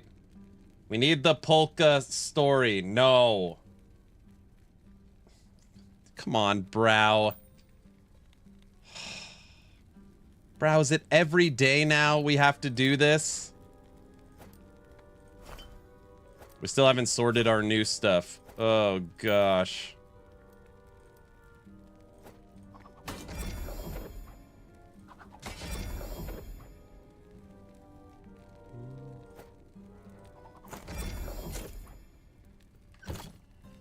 No, I only have points for 10 days.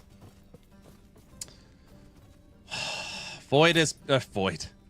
Browse put in 50,000 channel points to bring out the Void portal. It's a funny cosmetic that people like for me to use in LE. They believe that the portal was not made by mistake and that, well, yeah.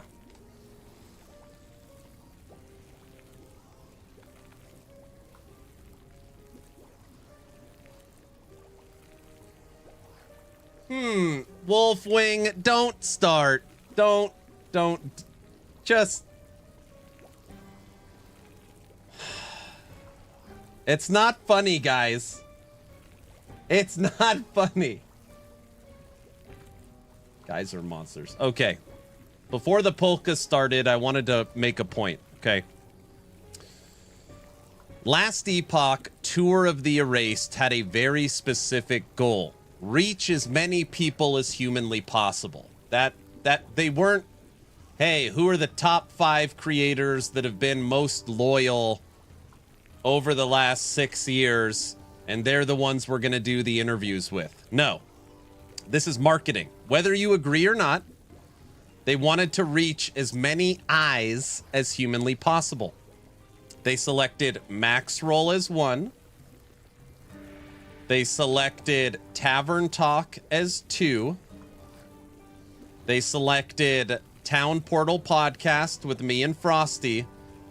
And for the 4th one, they selected Talkative Try. Now, if you don't know Talkative Try, you know, you're allowed to have your opinion of him. That's totally fine. That does not change the fact that he had the biggest podcast during the PoE 2 launch.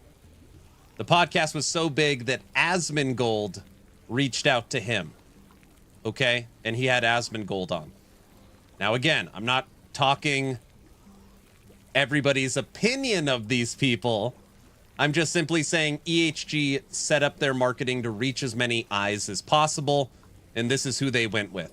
You could disagree, but that's how they set it up.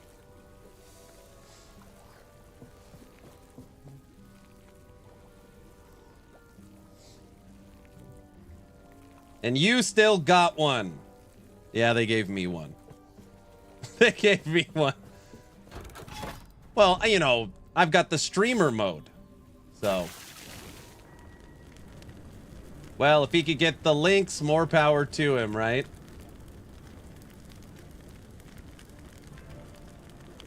Who would have been? I mean, I'm sure there was other people.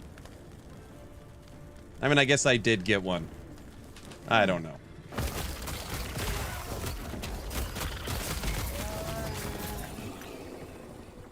He said it. Clip it. I was just kidding. I worry Try's questions are going to be very generic. Well, I mean, I don't know. Try's come by the podcast a few times. He's been on Reddit trying to get questions from the community. He has a very specific topic. I believe it's around itemization or something like that. I honestly have no idea what his plan is.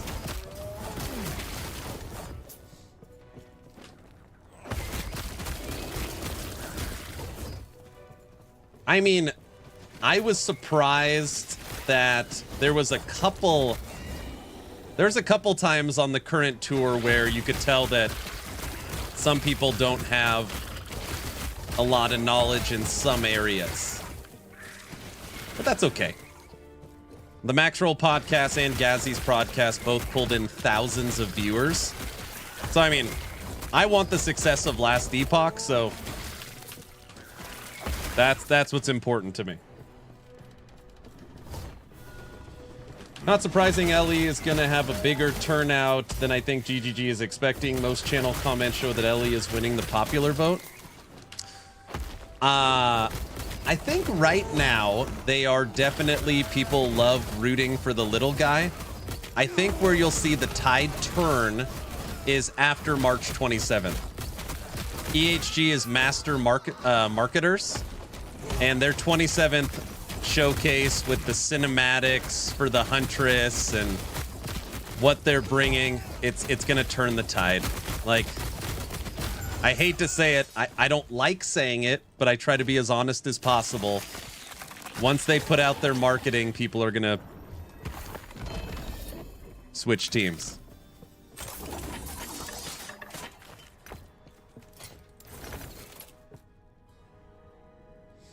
You're also a bit hyped for No Rest for the Wicked. I am. We watched the live stream. We put out a video. Definitely going to be playing it April 30th.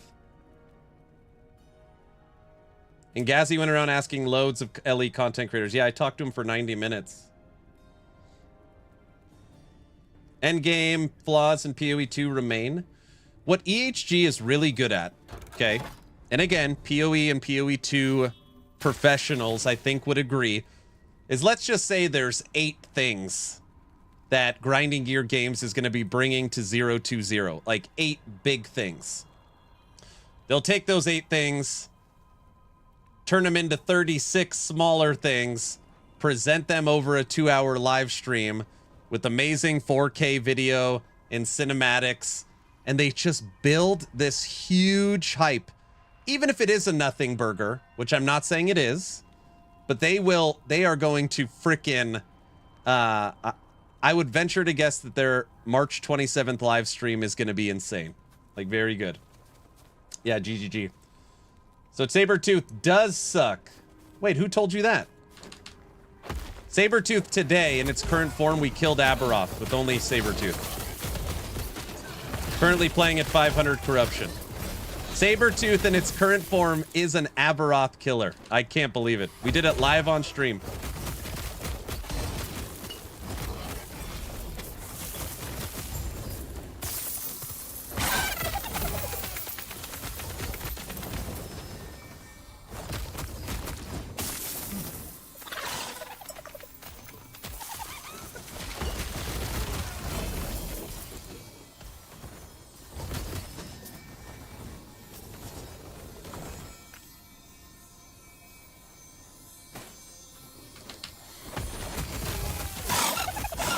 Jonathan is good at using inflection to make things sound totally fascinating. Guys, GGG, I feel like over the years, has learned from Blizzard. Their marketing gets better and better. The way they build hype, the Q&As, Ziggy D, going on all the podcasts, the cinematic quality. Like, just the way they give out information it's great. Like, they're really good at it.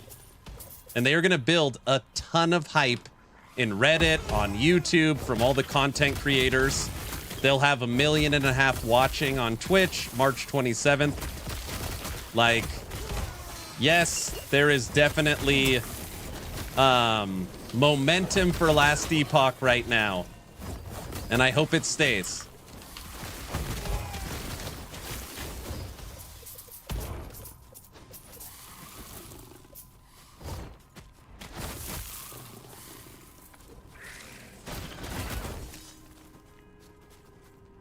I love the blight mechanic in PoE, but maybe they won't bring it into PoE 2. LE is too slow with their updates to mean anything. They're never going to have actual league mechanics. I mean, I hope they do someday. It's just hard. Like, they're always replacing old content. Last Epoch has never been forward focused because they're always replacing assets. It's like every update they take something in the game that's been there for 7 years and rebuild it. They're like, it's like they've got a car from the 60s and every update they replace a piece with a Tesla. And you got this weird, I don't know if that makes sense. It's just taking them a long time. They're a smaller studio. That being said, the fact that they're even compared to Diablo and PoE is insane. That's what I told Talkative Try when I went on his podcast, is like, they literally already won from that perspective.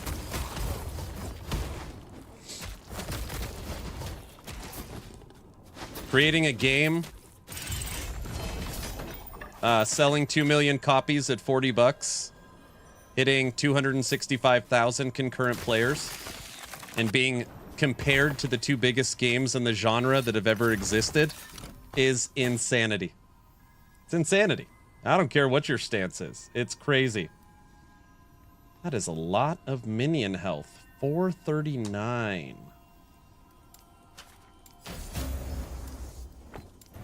Nope. PoE 1 did that too. I played LE for the first time today after a long break. Were the graphics updated during Season 1? It looks better than I remember. Yeah, it's had an engine upgrade. The visuals in LE have been greatly improved, and there's going to be another improvement coming Season 2.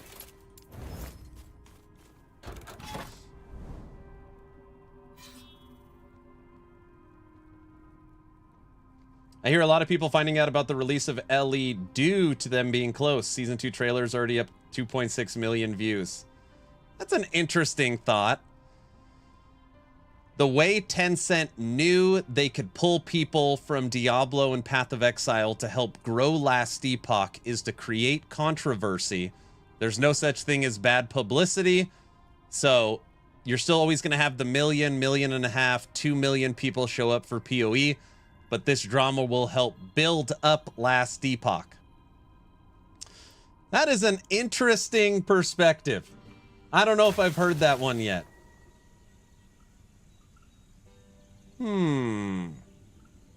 5D chess move? That's interesting. Because if you ditched Saber and invested into your own damage, defenses, and build would be much better. Wait, but that would be a different build.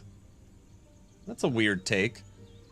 Saber sucks because I shouldn't play Saber because there's a better option. But then it wouldn't be a Saber build. This Sabertooth, after 4 hours, my first time trying it, killed Aberroth. That's not good enough? That's a crazy take to me. I don't play the best. I play the fun builds.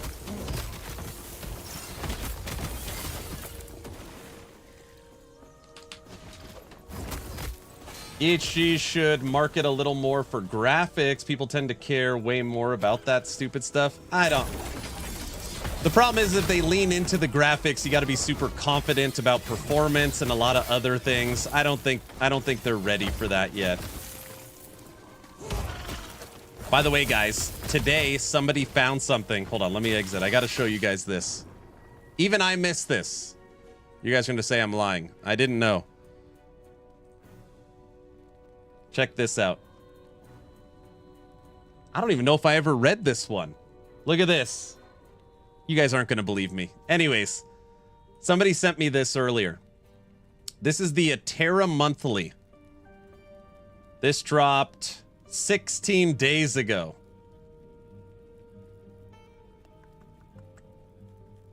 You're lying. I'm not lying.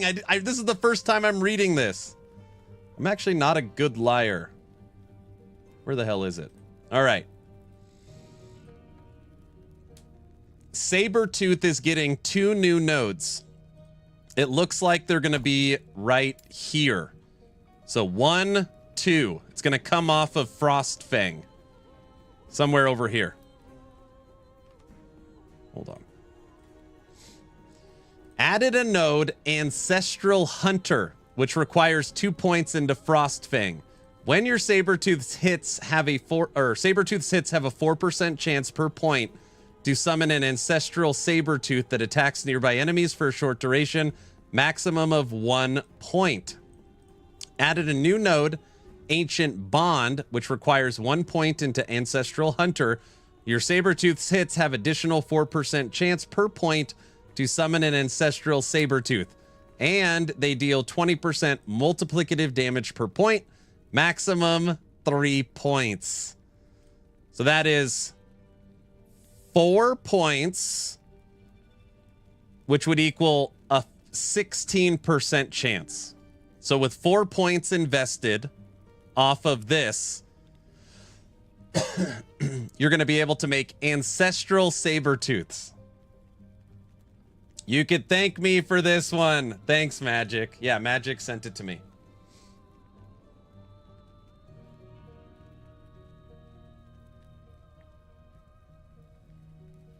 They need to do something about enemy dot. Yeah, they're cutting it in half. They've already addressed that. Enemy dot's getting cut in half. Wait, so other classes are getting more nodes? Yeah, every class is getting something. Wait, I mean, I don't know. This one I really didn't know about. You guys, you should know this about me. If I knew there was something coming here, I would have for sure told you, hey, we're going to play Sabertooth because there's new nodes coming. I didn't know that. Nice, I just rage quit because of dots. Yeah, they're cutting dot damage from enemies in half, including corruption scaling. So, just right off the bat, there's going to be better ways to deal with damage over time, and all enemies' damage over time are cut in half.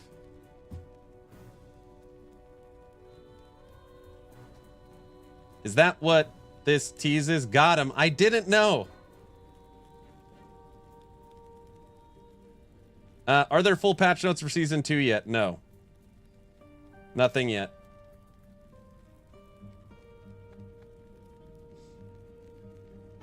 Animations are more important than the graphics. What teaser?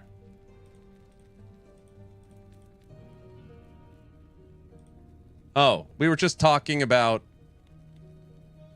in the Atera Monthly, Magic sent me because I was playing Sabertooth that basically summon Sabertooth is getting an ancestral hunter node.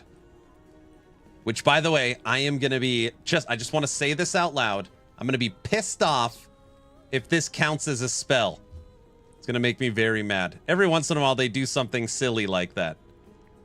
It better have a minion tag on it.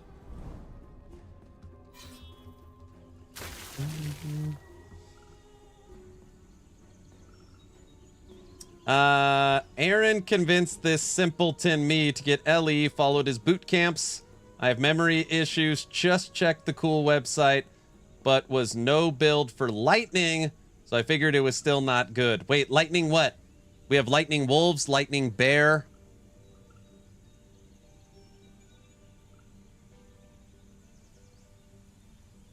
That's it.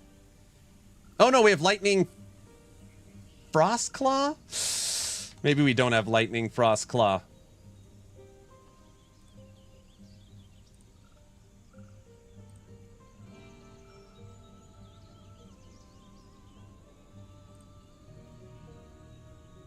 Yeah, lightning Frostclaw too. Yeah, we got 3 lightnings. Oh, for Paladin. No. Electrify for Paladin is coming Season 2. So you gotta wait. You are for sure gonna get a Javelin build. For sure. For sure you're gonna get Javelin. 100%. We're already working on it. I mean, we're not working on it. I see a red ring. Okay, listen. That build is the Frozen Sentinels. I'm not telling anybody how they make their builds. If Frozen Sentinel wants to put a red ring, that's his decision.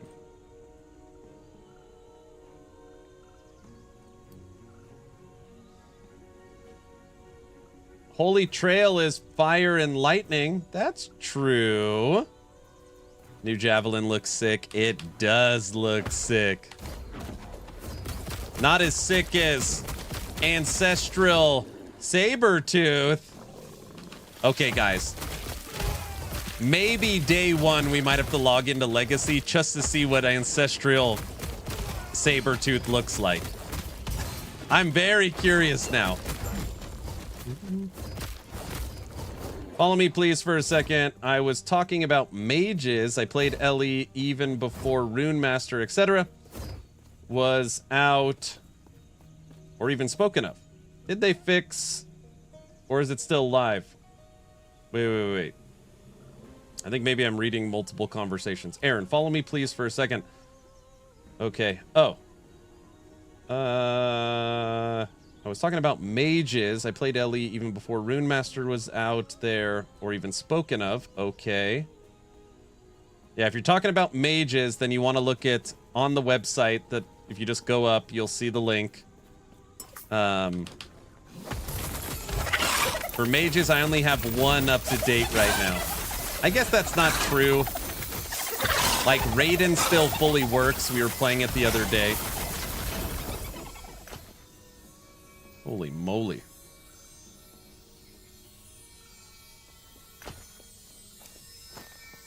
Hold on a second. Frostclaw's tagged as cold on the site.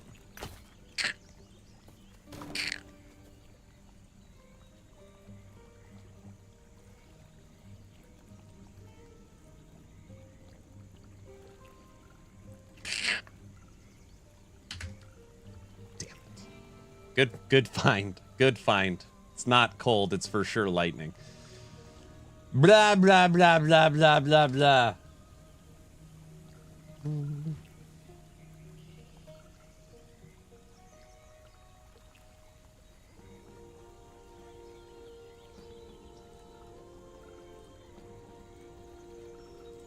B. Raiden.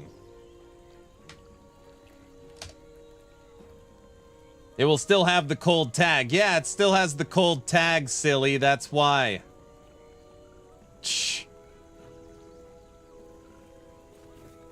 It should probably have the lightning tag there.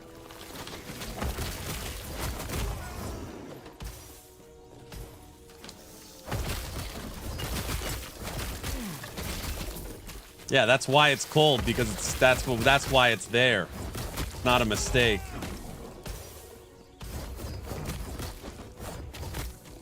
The same guy won the race again. So Hog's video was right. The race is for one guy. I'm curious how many people partake in the race. Is it like a very popular thing for PoE?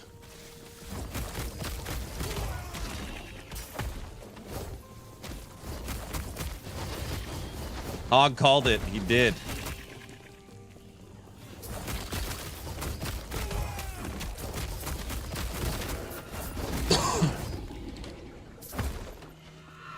Not many. The race is for elites. I see. Stupid void portal. I used to back in the day. They stopped doing it. Then they stopped doing it for years. I see. 2 hours is very fast. Is that... Wait, he beat the campaign in 2 hours? I'm using Frostclaw Frozen Sentinel build. There you go. Good. Act 1 through 3. There are 1,000 participants listed in the ladder. There's no incentive for most people participating in the race. Wait, Toxic, it's not 1 through 3, 1 through 3 hard? It's just the first 3 acts? Did you pay for these stash tabs? Last Epoch, all stash tabs, all you use is in-game gold. You could have up to 200. Every single stash tab has full stash tab affinity if you're used to PoE 2 or Path of Exile. They call it stash tab priority. So you can have 200 stash tabs paid with in-game gold that have more functionality than PoE 2's and PoE 1's stash tabs that are paid. It's pretty crazy. But yes, yes, yes. I know this game has a retail cost. PoE does not. That's quality of life is insane. Yeah. Last Epoch is #1 in crafting. #1 in loot filter. #1 in stash. And soon to be #1 in inventory. It is of my opinion they are the best action RPG in the genre for all 4 categories. #1. PoE has a cost and its stash tabs. Yeah, look, they could even auto sort all your stuff. Look. Ooh. Very nice. I'm gonna have to give it a shot again. Yeah, it's crazy. So you could have 200 tabs. You could name your tabs, pick a color, pick a category, and then you could set it up for type, rarity, class requirement, level requirement, and faction requirement, and they'll all auto transfer.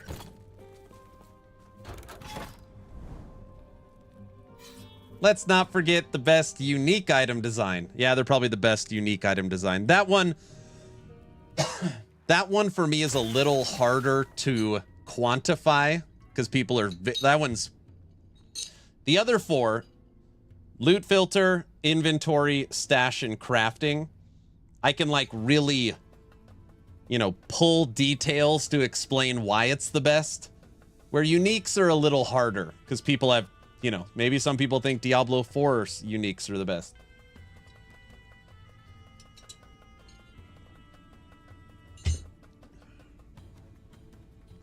Grim Dawn is unbeatable in its inventory? You're not talking about any mods, right? You're talking base Grim Dawn, no mods, inventory? I don't know about that.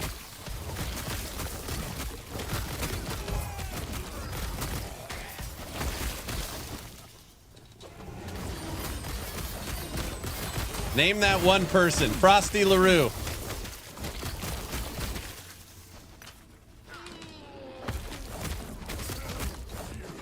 I'm looking forward to trying WASD. I would never consider it. I avoided ARPGs in general because I loathe click to move.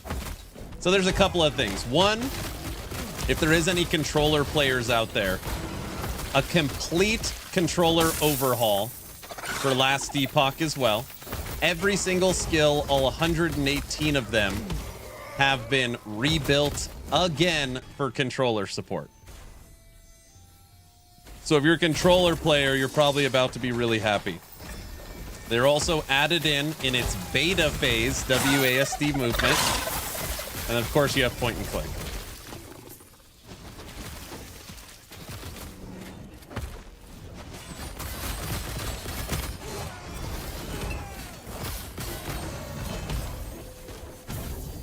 Dude, this lightning enemy, I think, is my least favorite. The one that can hit you from 3 screen lengths away.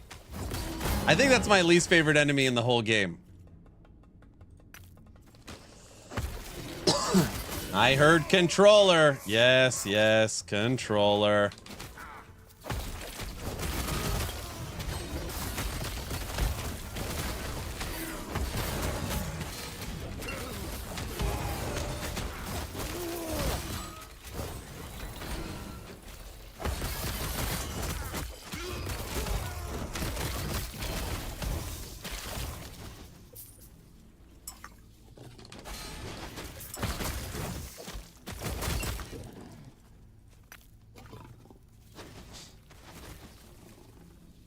Please let the WASD be functional. Don't mess this up.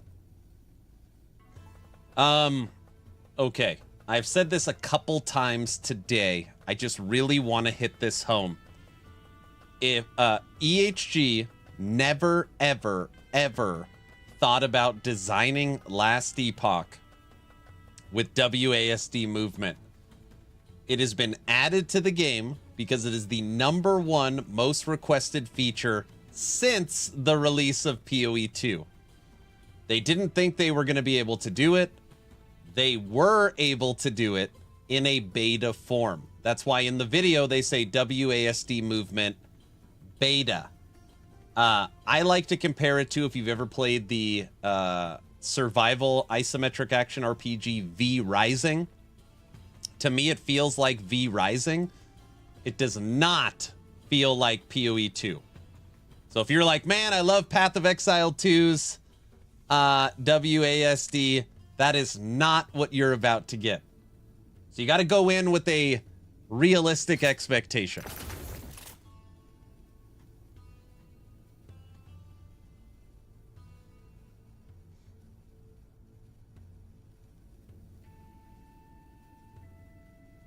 But V Rising's WASD is actually awesome. Yeah, it's pretty good.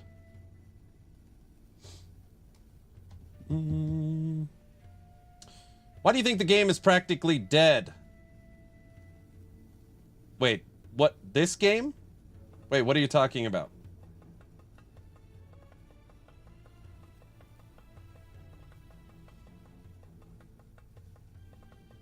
I realistically expect to not use it ever. All right. I got my Sentinel into the mastery choice. Am I going Forge Guard right? Why are you asking me? You gotta make your decision. What's great is that everybody could pick the way they want to play. Point and click, controller, WASD, whatever you want. The option will be there for you.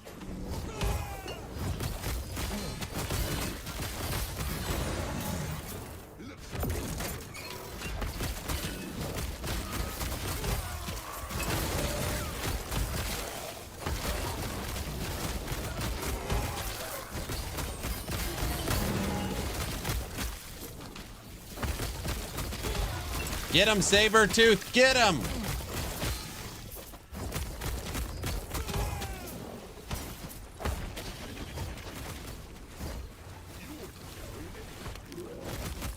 I should probably stop reading chat and finish the damn...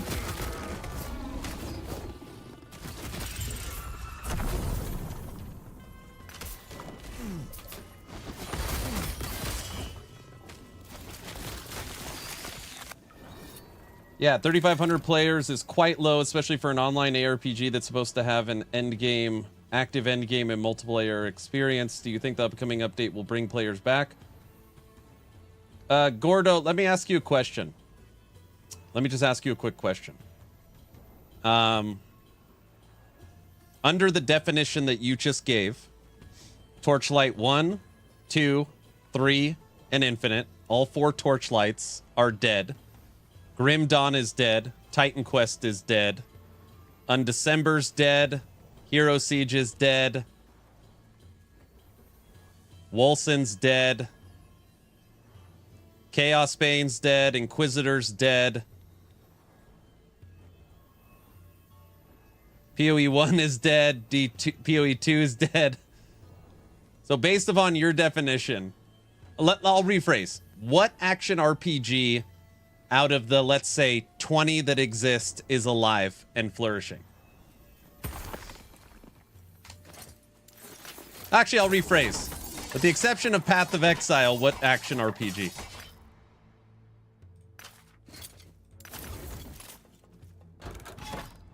Wilson really is dead. All right, Wilson really is dead. That's fair. Fortnite.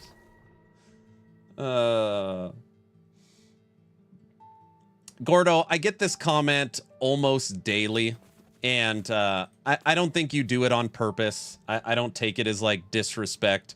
I think at times if you don't follow the genre, it comes across as a little disingenuous. The way the genre works is Torchlight Infinite releases a season, and the numbers fly up, and then every single day they come down. PoE 1 releases a league, and the numbers fly up, and then they slowly go down.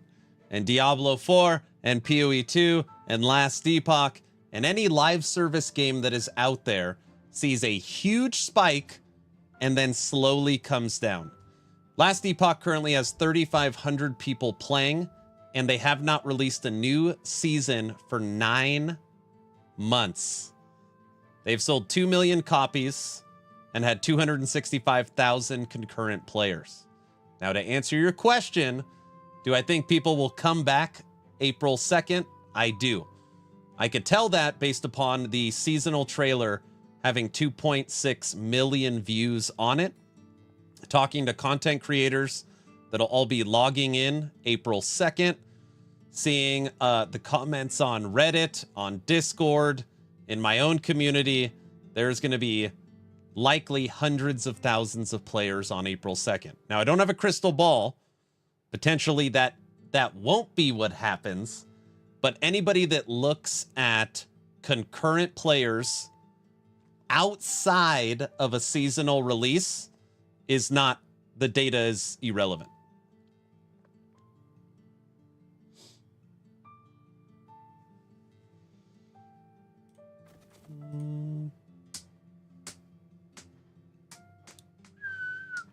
Yeah, Sabertooth sucks. I tried the build as a dot build. You don't get enough dot applications. And as a critical build, Fury Sweep doesn't proc often enough as a melee skill. for it to be a melee minion. Okay, Dudang, I just have to ask a question. I've played this build for 4 hours. I've never played it before. I am fully spec'd into crit multiplier Sabertooth. And my first time ever playing it, I killed Aberroth. So, of course there is better stuff, but saying it's sucks is like, it could kill this cat alone. 100% alone can kill the pinnacle boss in the game. This is pretty damn good. I'm not saying it's the best. I'm just saying that's pretty good. People that talk about dead games are the same ones that cuff their jeans to 2/3. Oh my gosh. I think it's going to hit 100K on release day. That'd be cool.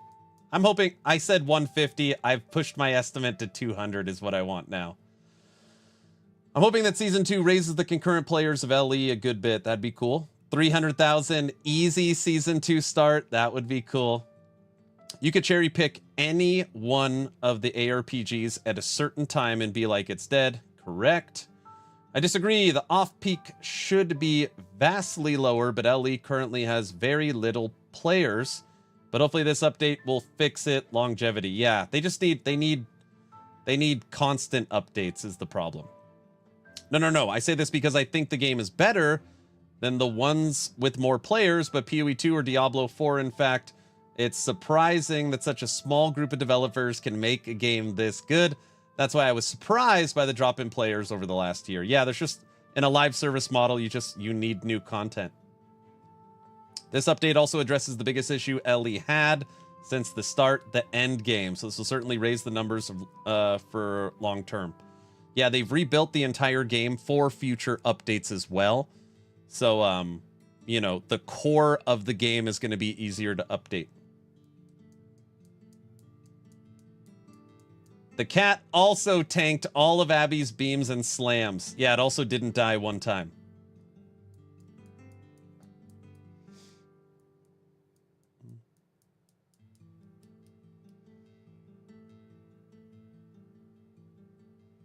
How likely is it for me to brick my build if I go in blind? It's impossible.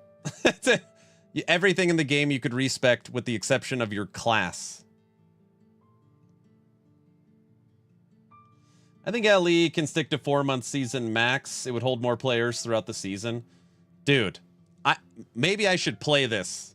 Just so everybody's aware, so you're not just saying Aaron's full of crap. Someone's going to say Aaron's full of crap. It's okay. I get it.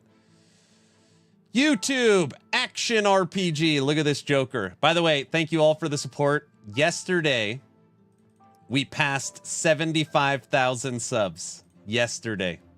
Very, very cool. This botted, cheated channel. Okay,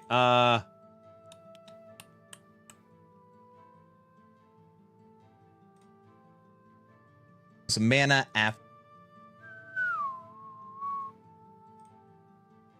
No! Go away. Something like that? Okay. Yeah, you guys could see fine. Nice, man. Congrats. Thank you so much. Everybody listen to this. Everybody listen to this. Something like that? I think our ultimate goal is to get it down to 3 months. I think it's more reasonable to say 4 months is more what 11th Hour Games is capable at the moment. But again, we are continuing. By the way, the shirt I am wearing is different. This is a different shirt. It doesn't have buttons. You guys would understand if you were here last night. That's different. Continuing to create things that'll just help us make sure that we can develop content more quickly. We're certainly not at the point where we want to rush things out the door and have things be buggy and broken and things like that. So, you know, with the team size that we have right now and the tools at our disposal, aim for 3 months. If we land at like the four months or so time frame, that's generally what we're happy with.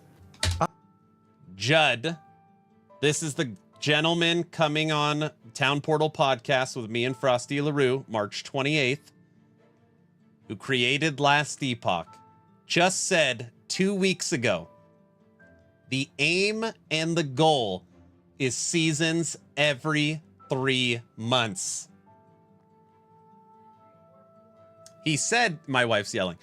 He said they're aiming for 3, but if it lands on 4. It probably will. That's literally the director, the most important person behind the game. Correct. I'll believe it when I see it. Yeah, I said the same thing. That's literally what I said. I'll believe it when I see it.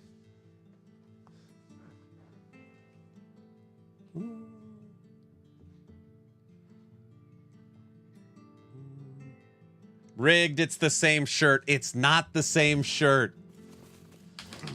Honey, I need new colored shirts. I know. This, I'm not wearing black or blue.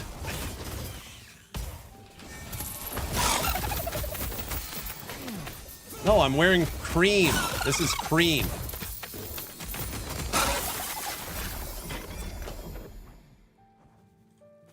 How about some salmon pink? Right. That would be game-changing for Last Epoch's player retention. Oh my gosh. If they could drop a season, basically the Diablo 4 schedule every 3 months, that would be... Oh, I mean, they could truly compete with the big dogs. Like, not just say it or have a small... Like, they can... I do think they could compete if they could get seasonal content out every 3 months.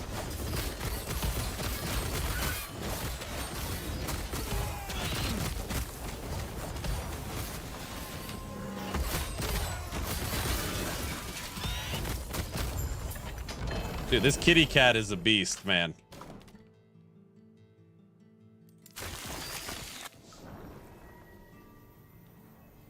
Now PoE 2 has a new director, and quite a amount of people aren't sure about the future of PoE right now. You know, I don't like to talk bad about other studios or lean into rumors. That's why I don't address it. People ask me all the time. I've heard that infighting, Tencent's taken over more. Game direction, people don't agree. I've heard all that stuff, but there's nothing... It's all just rumors. So I don't know. I don't know. It's a Thundercat! I'm He-Man. What's He-Man's cat's name? Oh, I should know this.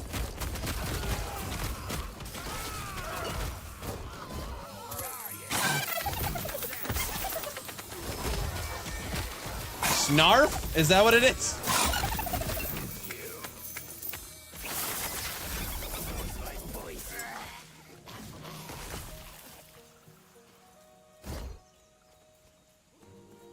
Kringer?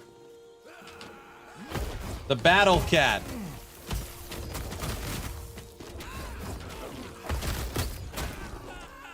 They have a smaller team than PoE, but Last Epoch is just a great game with a lot of potential. Should keep the updates rolling. Man, do I hope so.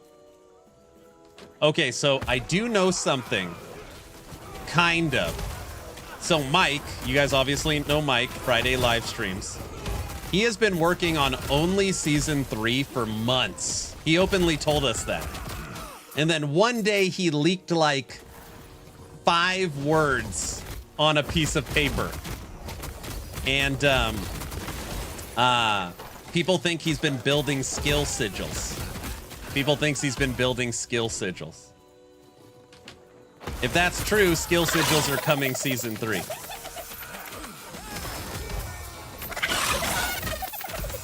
Which I don't feel ready for.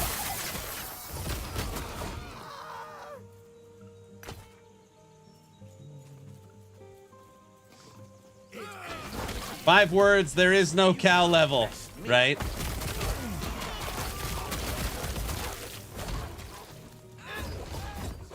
Aaron, are you in CT? Yeah, I already have a level 90 Heart Seeker.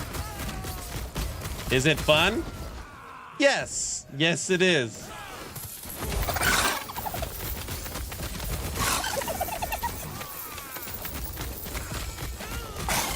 Come here, dolphin lizard.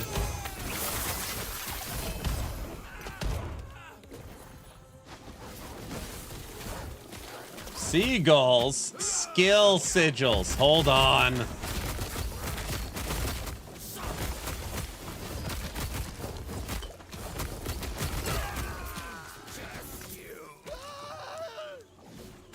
Guys, what's up, Doc? How many people are gonna die to Lagon at launch? Everyone loves Lagon.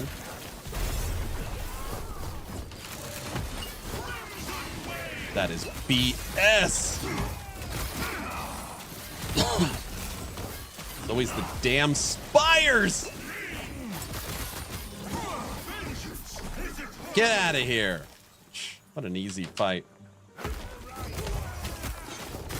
I feel very confident in saying Sabertooth can do 500 corruption fairly comfortably. I mean, we've died, I don't know, maybe every 6 or 7 runs we'll die. But 500 corruption and kill Aberroth. Since we killed Aberroth today.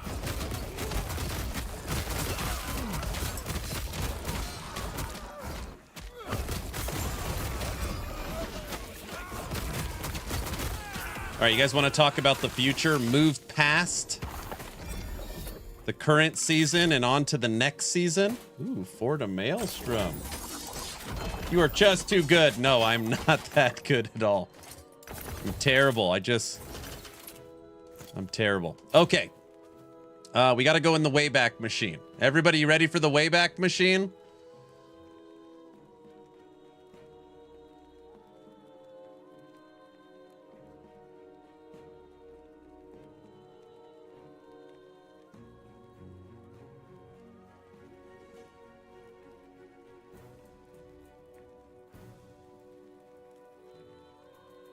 Damn, this is so far back. But bam. Is it still there? Still there. Bam. Okay. This is all rumor. All we know is senior developer, co-founder of VHG, Mike, who handles the Friday live streams, has said that he has been working on season 3 for months and months. The studio is working on leapfrogging teams so that one's focused on season 2, one's working on season 3, and then season 4. You guys know the model. Okay. Supposedly, this is the old roadmap. This roadmap is gone. All right. For the 4th season, we're supposed to be getting something called skill sigils. You can see it right here, skill sigils. And they haven't said a lot about this, but what it looks like is I try to think about, like, you guys know PoE's jewels. You put a jewel in the passive tree and it could change nodes around or give you something special. That's what it looks like. Each skill has a little jewel slot and it creates new nodes and changes existing nodes. Right? It's called skill sigils. Now, when Mike talked about he's been working on season 3 and it's a ton of work what he's doing, and then he leaked like 5 words of information, people think what he showed was his work on skill sigils. Now, fast forward to the new roadmap that they released. You will see right here, season 1, season 2, and it doesn't say season 3, but it says the future. And what does it say under the future? Skill sigils. Which means for sure it was not scrapped. And it looks like it was moved up from season 4 to season 3. So, if you put all of that together, Mike is already working on season 3. He said what he's doing is a ton of work. They've already put out the new roadmap showing that skill sigils is on it. And he leaked 5 words that look like skill sigils. You can infer that skill sigils are coming. That's all we've got. That's all we've got. Cluster jewels. Kind of like that. This game is looking awesome. I know. Base, does that explain it? That's all we know. Does PoE 2 have that? A way to modify skills with jewels? No. And then, just in case people are curious, you've never seen this before. For future content, they also have on here a new Pinnacle boss, more monolith updates, the Ancient Era Chapter 10 campaign, skill sigils, transmog and die system, and then continued gamepad improvements, which are needed for console release.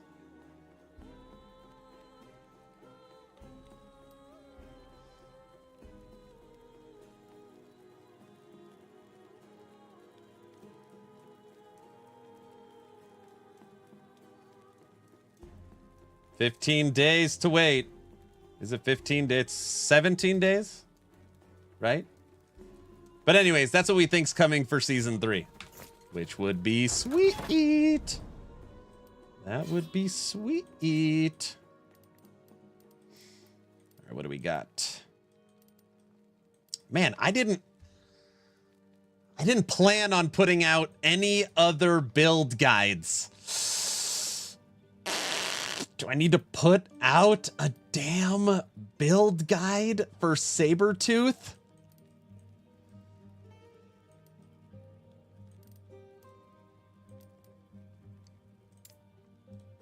Yes? Just because I killed Aberroth with it, I have to? I would reserve your energy for launch. You're going to be busy. I know.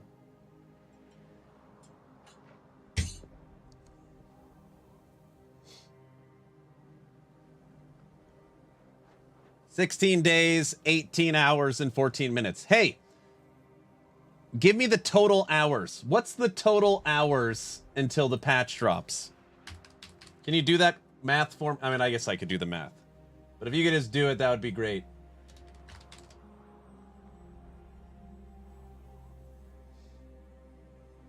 So the Shattered Worlds has to be factionless. How hard is that? It's not that hard. It's just like my Nihilists I got. 408 hours? 400. YouTube saying 402 hours.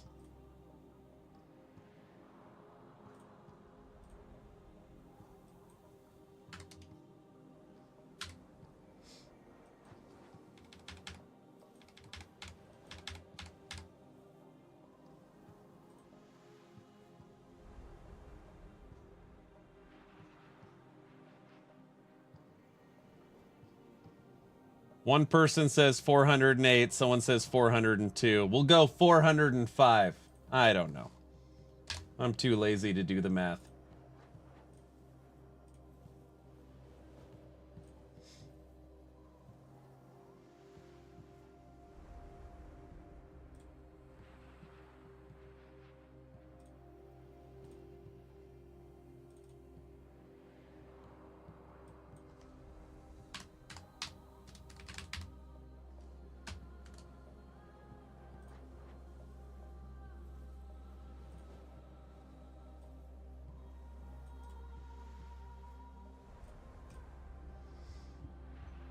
Ask Rock.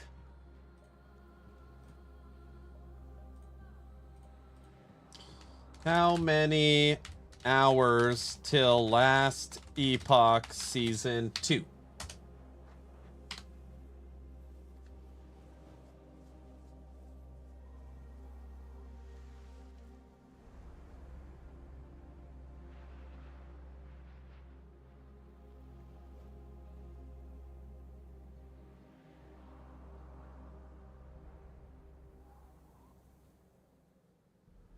Dude, Grok is freaking crazy.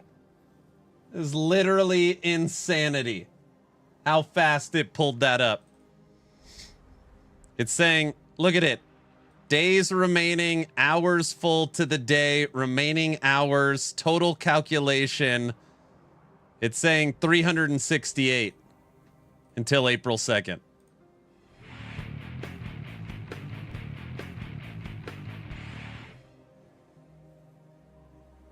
Why is it saying so many less?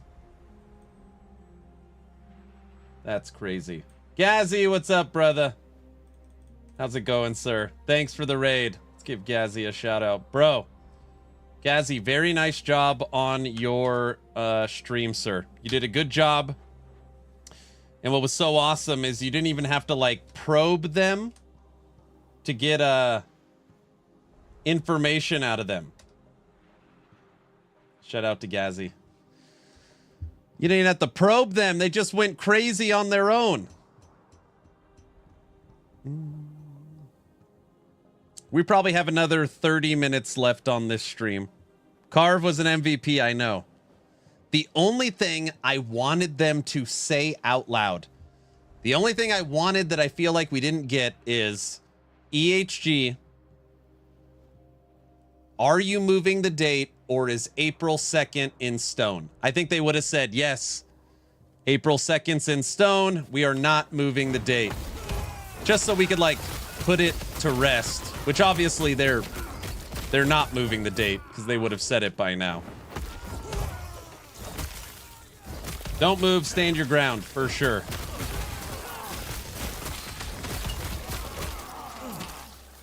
Today we're testing Sabertooth, and I'm happy to report we're at 500 corruption and killed Aberroth on stream today with only Sabertooth.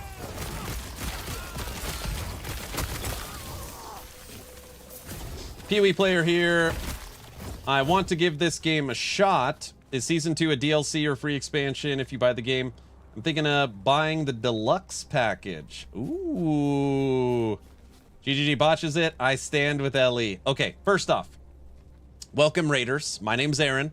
I run the YouTube channel Action RPG, and I stream here every day but Saturday. With the exception of yesterday, we streamed on Saturday. We'll be drawing a giveaway in about 30 minutes. As long as you're following the channel on Twitch or subbed on YouTube, type in ! giveaway. Now, Smothered Hope, you're going to hear my pitch, okay? I want you to be patient. Let me finish this. And then I'll hit you with everything, okay?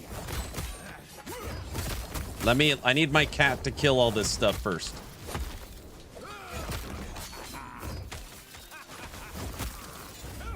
Where the hell is the cat? There it is.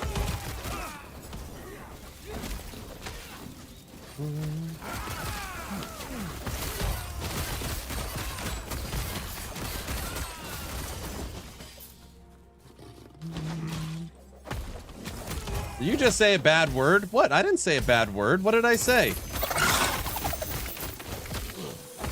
I don't think I did. Come here, loot lizard.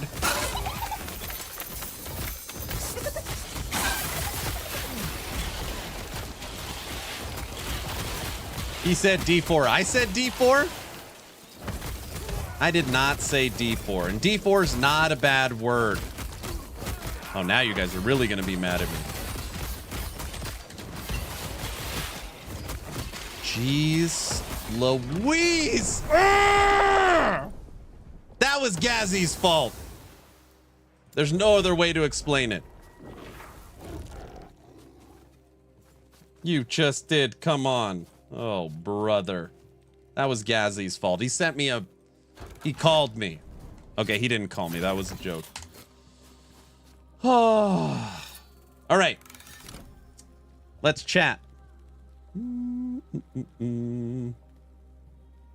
Where is it? Smothered Hope. Smothered Hope. What action RPGs have you played? Oh, PoE. You've played PoE. Okay, ready? Here we go.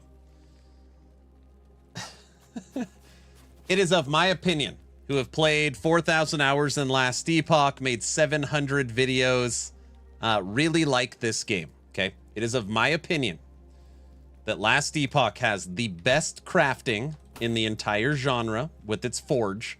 Not only is crafting easy to learn, it's fun. It's almost like its own Endgame. All right?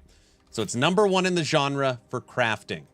It is also #1 in the genre for storage. If you are used to Path of Exile, That means you know about stash tab affinity. In Last Epoch, every single tab, you could have 200 of them, have full customization and stash tab priority, which is their term for stash tab affinity. All tabs are paid for with in-game gold. So imagine being able to get 200 PoE paid stash tabs that are better for free. Okay? Number 1 in crafting, number 1 in storage. They also have a full built-in loot filter. You don't need third parties. You could build your own filter, put in your own rules. Doesn't require any third party whatsoever. Also, they're about to have Season 2, April 2nd, the best inventory, where they'll have multiple tabs, everything is auto-sorted, and everything is done. Okay? So you following me so far? Best crafting, best stash tabs, best loot filter, best inventory. I mean, I literally rank them number 1 across the entire genre. The game also has a full built-in, as you probably know it, trade house or auction house. MG, cha-cha-cha. Now, hold on, let me explain. Last Epoch has a very innovative system that's never been done before. It's the faction system. So they have a built-in way for you to play solo self-found where you are rewarded and you get better crafting, better target farm, better drops. So they actually will reward in a very cool way the solo self-found player. But if you are a PoE player and you enjoy trading, you could join the Merchants Guild. Now here, everything is built in-game.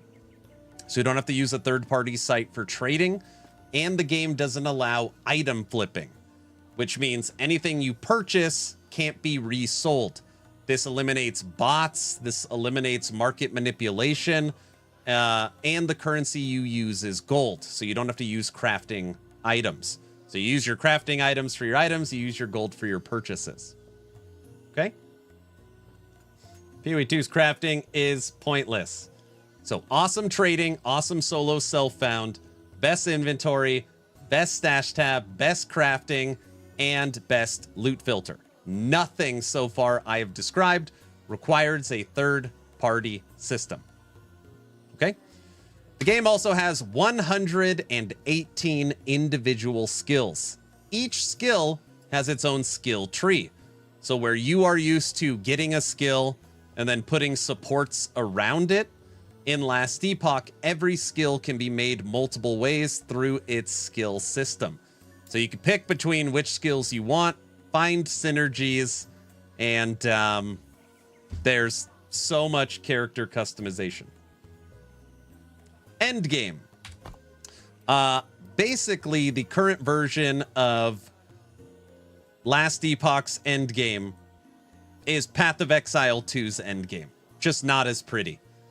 So you have the monolith, and the monolith is basically PoE 2's mapping. Just, again, not as pretty.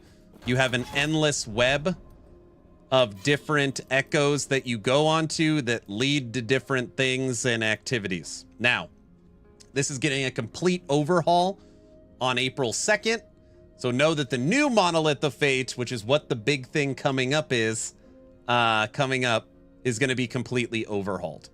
So for the new season, you're going to have a new endgame. The game also has 15 playable classes or masteries. There's 5 classes and 3 masteries. So if you're used to PoE, think of it where you have 5 different playable classes, and each class has 3 ascendancies that you could pick into that are very, very different. So, some of the best quality of life, some of the best features in the entire genre, endless character customization. The end game is scalable forever, including a new pinnacle boss, and the biggest season the game has ever had that'll transform everything is coming in 400 hours. Any questions? Hey, damn, I joined at the right time. Sold. Also, if you plan on purchasing it, it's always an ask, not a tell. If you get it from my Nexus store, it helps me. But don't feel like you have to. Did he mention loot lizards? No, I didn't mention loot lizards. You know, there's something else, too, that I don't talk about very often. I mean, I guess we did talk about it today a little bit. Last Epoch also doesn't do any unethical practices. So what I mean by that is there is no pay to win in any regard. There's no battle pass. All of their points are even when you want to purchase cosmetics. So there's not 800% value, or you buy cosmetics and it gives you just enough where you can't buy the next thing. They don't do any of that crap. Your initial purchase takes care of all future content. So you never have to buy a DLC. You never have to buy an expansion. Literally, your initial purchase takes care of Last Epoch forever, unless they make another game. So they're also like, no battle passes, no garbage. Like, you're supporting a really, really, really good moral indie AA studio. So for what it's worth, I don't want to show the Void Portal. Most ethical game on the market. Oh, for sure. Okay, fine.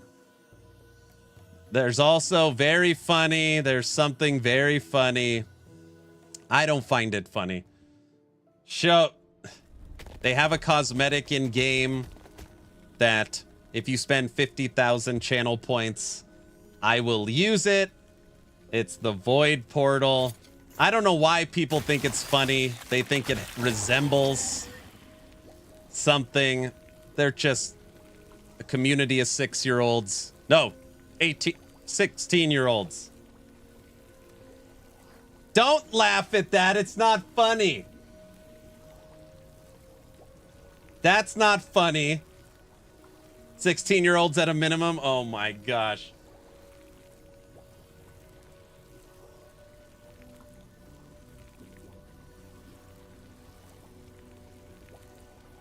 That portal got me locked up. Oh my gosh.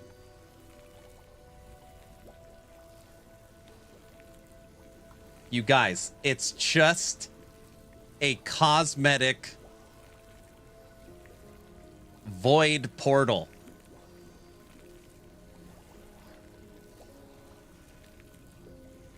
That portal better calm. Oh my gosh.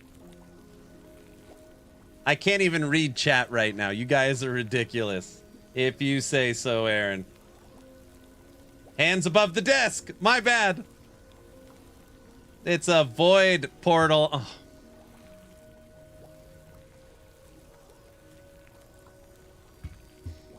I mean, it does look like it, though. Oh, my gosh. It's all sticky and goo. Oh, my gosh.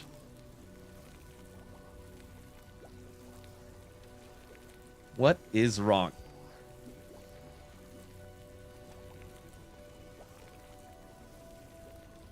It looks like Zerg. Yeah, it's just a portal that, you know, you go, you do enter that. I don't know, you guys are, not this again. Oh, gosh. Well, when you go in, are you just gonna stand there? Oh, yes, you all have a real problem. Black light. Oh, my gosh. Oh. It's certainly a void portal. You guys, it's just...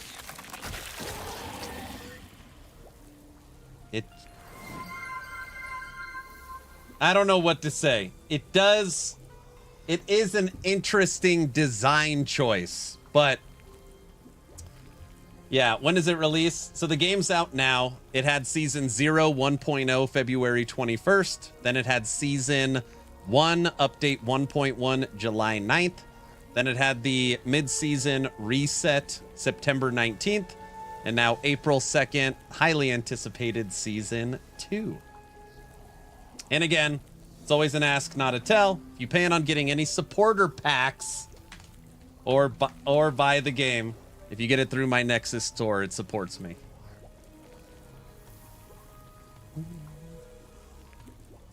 Challenges will fix so many problems. Yeah, challenges would be great. Gordo, get out of here. Could you show your graphics settings? Sure. I am playing high, borderless window, 4K, medium brightness, and then I've locked the frames to 140, or that's what I put it to. The main thing you want, let's see. Oh yeah, then everything here is ultra.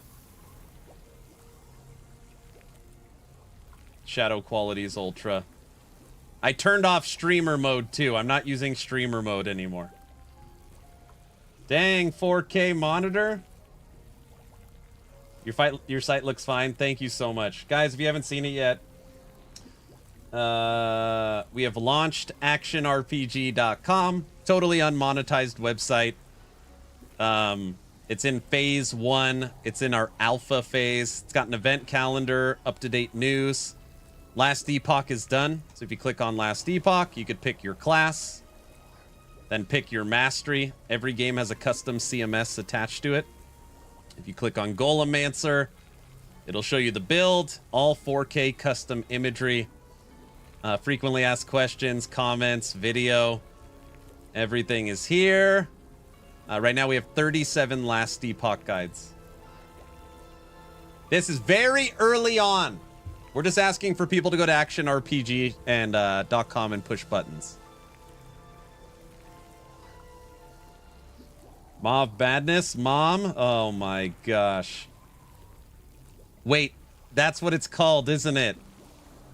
It's called the Maw of Madness, Mom. Oh my gosh.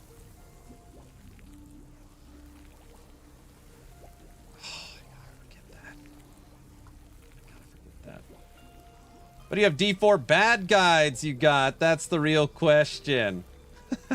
Well, you got to remember that this site is thousands and thousands of hours of work.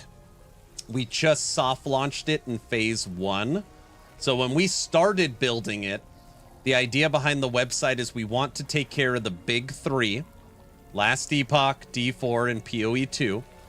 And Last Epoch is done. D4 is technically done. It's got its CMS, but we're just starting to load content on it. Like, PoE2 wasn't even released when we started this endeavor. So we just started work on D4. But the whole idea for this website, just so you're aware, is the games that the bigger sites would never focus on. Dwarven Realms, Grim Dawn, Titan Quest, Dragonkin, No Rest for the Wicked, maybe smaller rogues or games that, you know, don't have this insane audience. We want it to be available on actionrpg.com. And also we are going to supply smaller, hungry creators for a platform as well for marketing. So for example, we already have The Curse, who's a creator for Last Epoch. And we have Frozen Sentinel, who have already signed on to the project. We're in conversations with other creators as well. So it's going to be fun. Frosty LaRue and Hog are going to have a parody section. We're going to have mini games. We're going to have an active event calendar. We're going to have a team page. We're going to show who's streaming. Like, it's going to be a really cool, active website. And I'm not saying it's ever going to compete with the large sites, but we have a vision. We have a team of developers, engineers, and designers. People reach out every day that want to be a part of the project, and it's been really cool. It's been really cool. The domain name is a steal. Congrats. Yes, somehow I secured the domain actionrpg.com. it was not easy to acquire, but we did get it. That's what matters. I love the website. Thank you so much. Thank you so much. Right now we are working on phase 2 and designing Path of Exile 2. Yeah, it'll be cool when it's done. Man, it's cooking. Thanks, Chaos Emperor. We're working hard. How many channel points is it to make the Void Portal the main page? Oh my gosh. Will you get out of here with the Void Portal? Huh? Okay. Cool. If you're going to get Last Epoch, check out the Nexus. Go to actionrpg.com and push buttons. This is just phase 1. And on the Discord, we have a feedback section too. If you want to give any feedback or help support. You mean the mom portal. Get out of here. No, get a Void Portal. Get away from me. Today we focused on Sabertooth. We were able to hit 500 corruption and kill Aberroth. Check this out. That's a beefy kitty cat.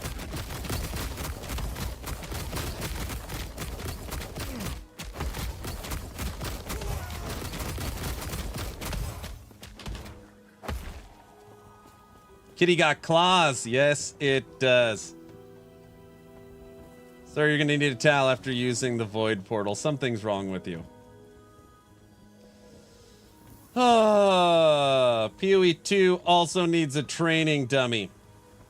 I played 280 hours of Path of Exile 2, all Infernalist, maybe put out 8 different guides testing out minions. And there is one thing more than anything else that I am very, very surprised at with Path of Exile 2. And that's its inventory. I know this sounds like a little thing. The fact that there's no sort button and all crafting materials, items, and quest items go into the same spot without a sort button, and it's the smallest. So it's the smallest inventory that has all 3 things that go into it without a set button. It's what I hate the most about the game. It is the weirdest thing to me that they did not innovate on their inventory. It's very odd, I felt. I could be totally wrong. I don't know. PoE 2 has D1 inventory. It's crazy. Okay, so I'm not losing my mind. Which means you're always full on space or manually organizing it, which means you always have to go to town to interact with NPCs. It's so, I don't know.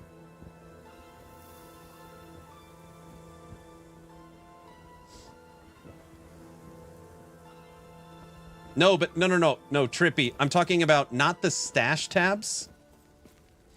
Stash tabs in PoE are great.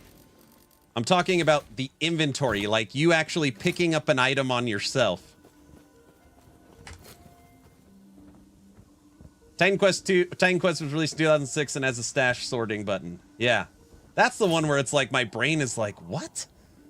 That is, and that's like not, oh, it's because it's early access. Like that's for sure a design decision.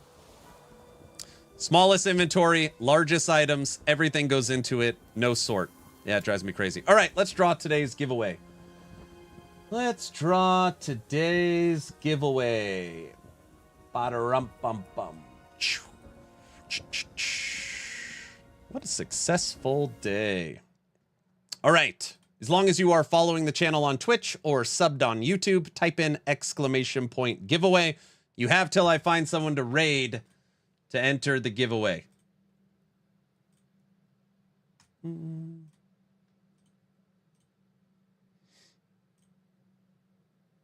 I finished playing Grim Dawn a couple of minutes ago.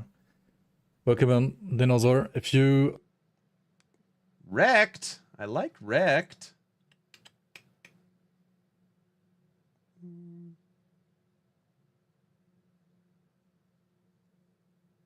Yeah, we go say wrecked.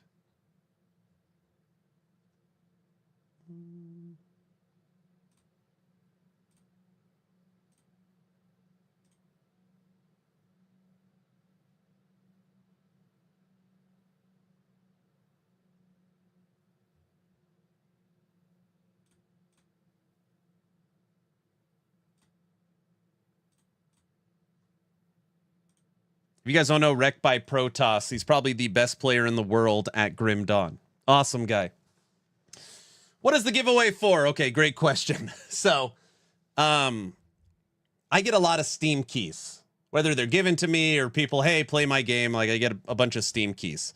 Right now we have 53. So 53 different Steam keys for a variety of different games. So back in the day, I would pick a Steam key and be like, today we're giving away Farm Simulator 3. And people be like, I don't want that crap. So now we just, if you win, I send you the list of games, you pick one, and I send you the key for it. So that's pretty simple. You don't have to be present to win, but you do have to claim your prize. So, you know, if you join a giveaway at the beginning of stream, just watch the VOD at the end, and if you win, just hit me up. So pretty simple. All right. As long as you are following the channel on Twitch or subbed on YouTube, type in !giveaway.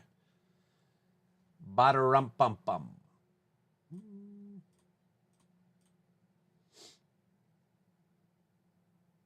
I want a hat. You want a hat?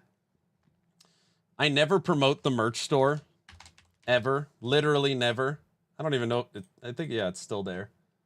Literally never. I don't think I've ever even talked about it in a single video. Ever. I've always felt weird talking about merch. I don't know why. I don't know why. I don't know if I've ever even showed it on stream before. Ever. I don't know. I don't like talking about merch.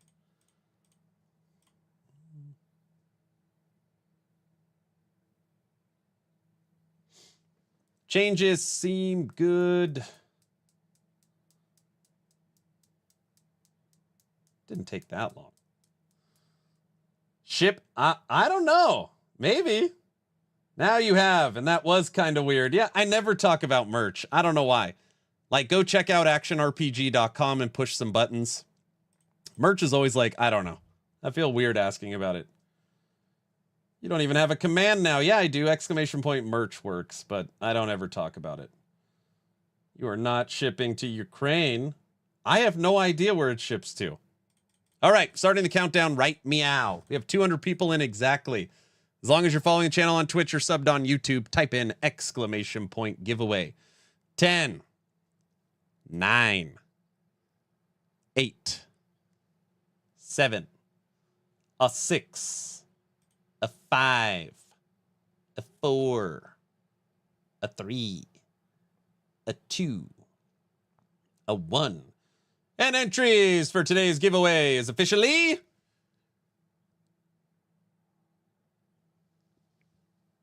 closed. All right, you don't have to be present to win. You do need to claim your prize. The winner of today's giveaway is click Paglamia.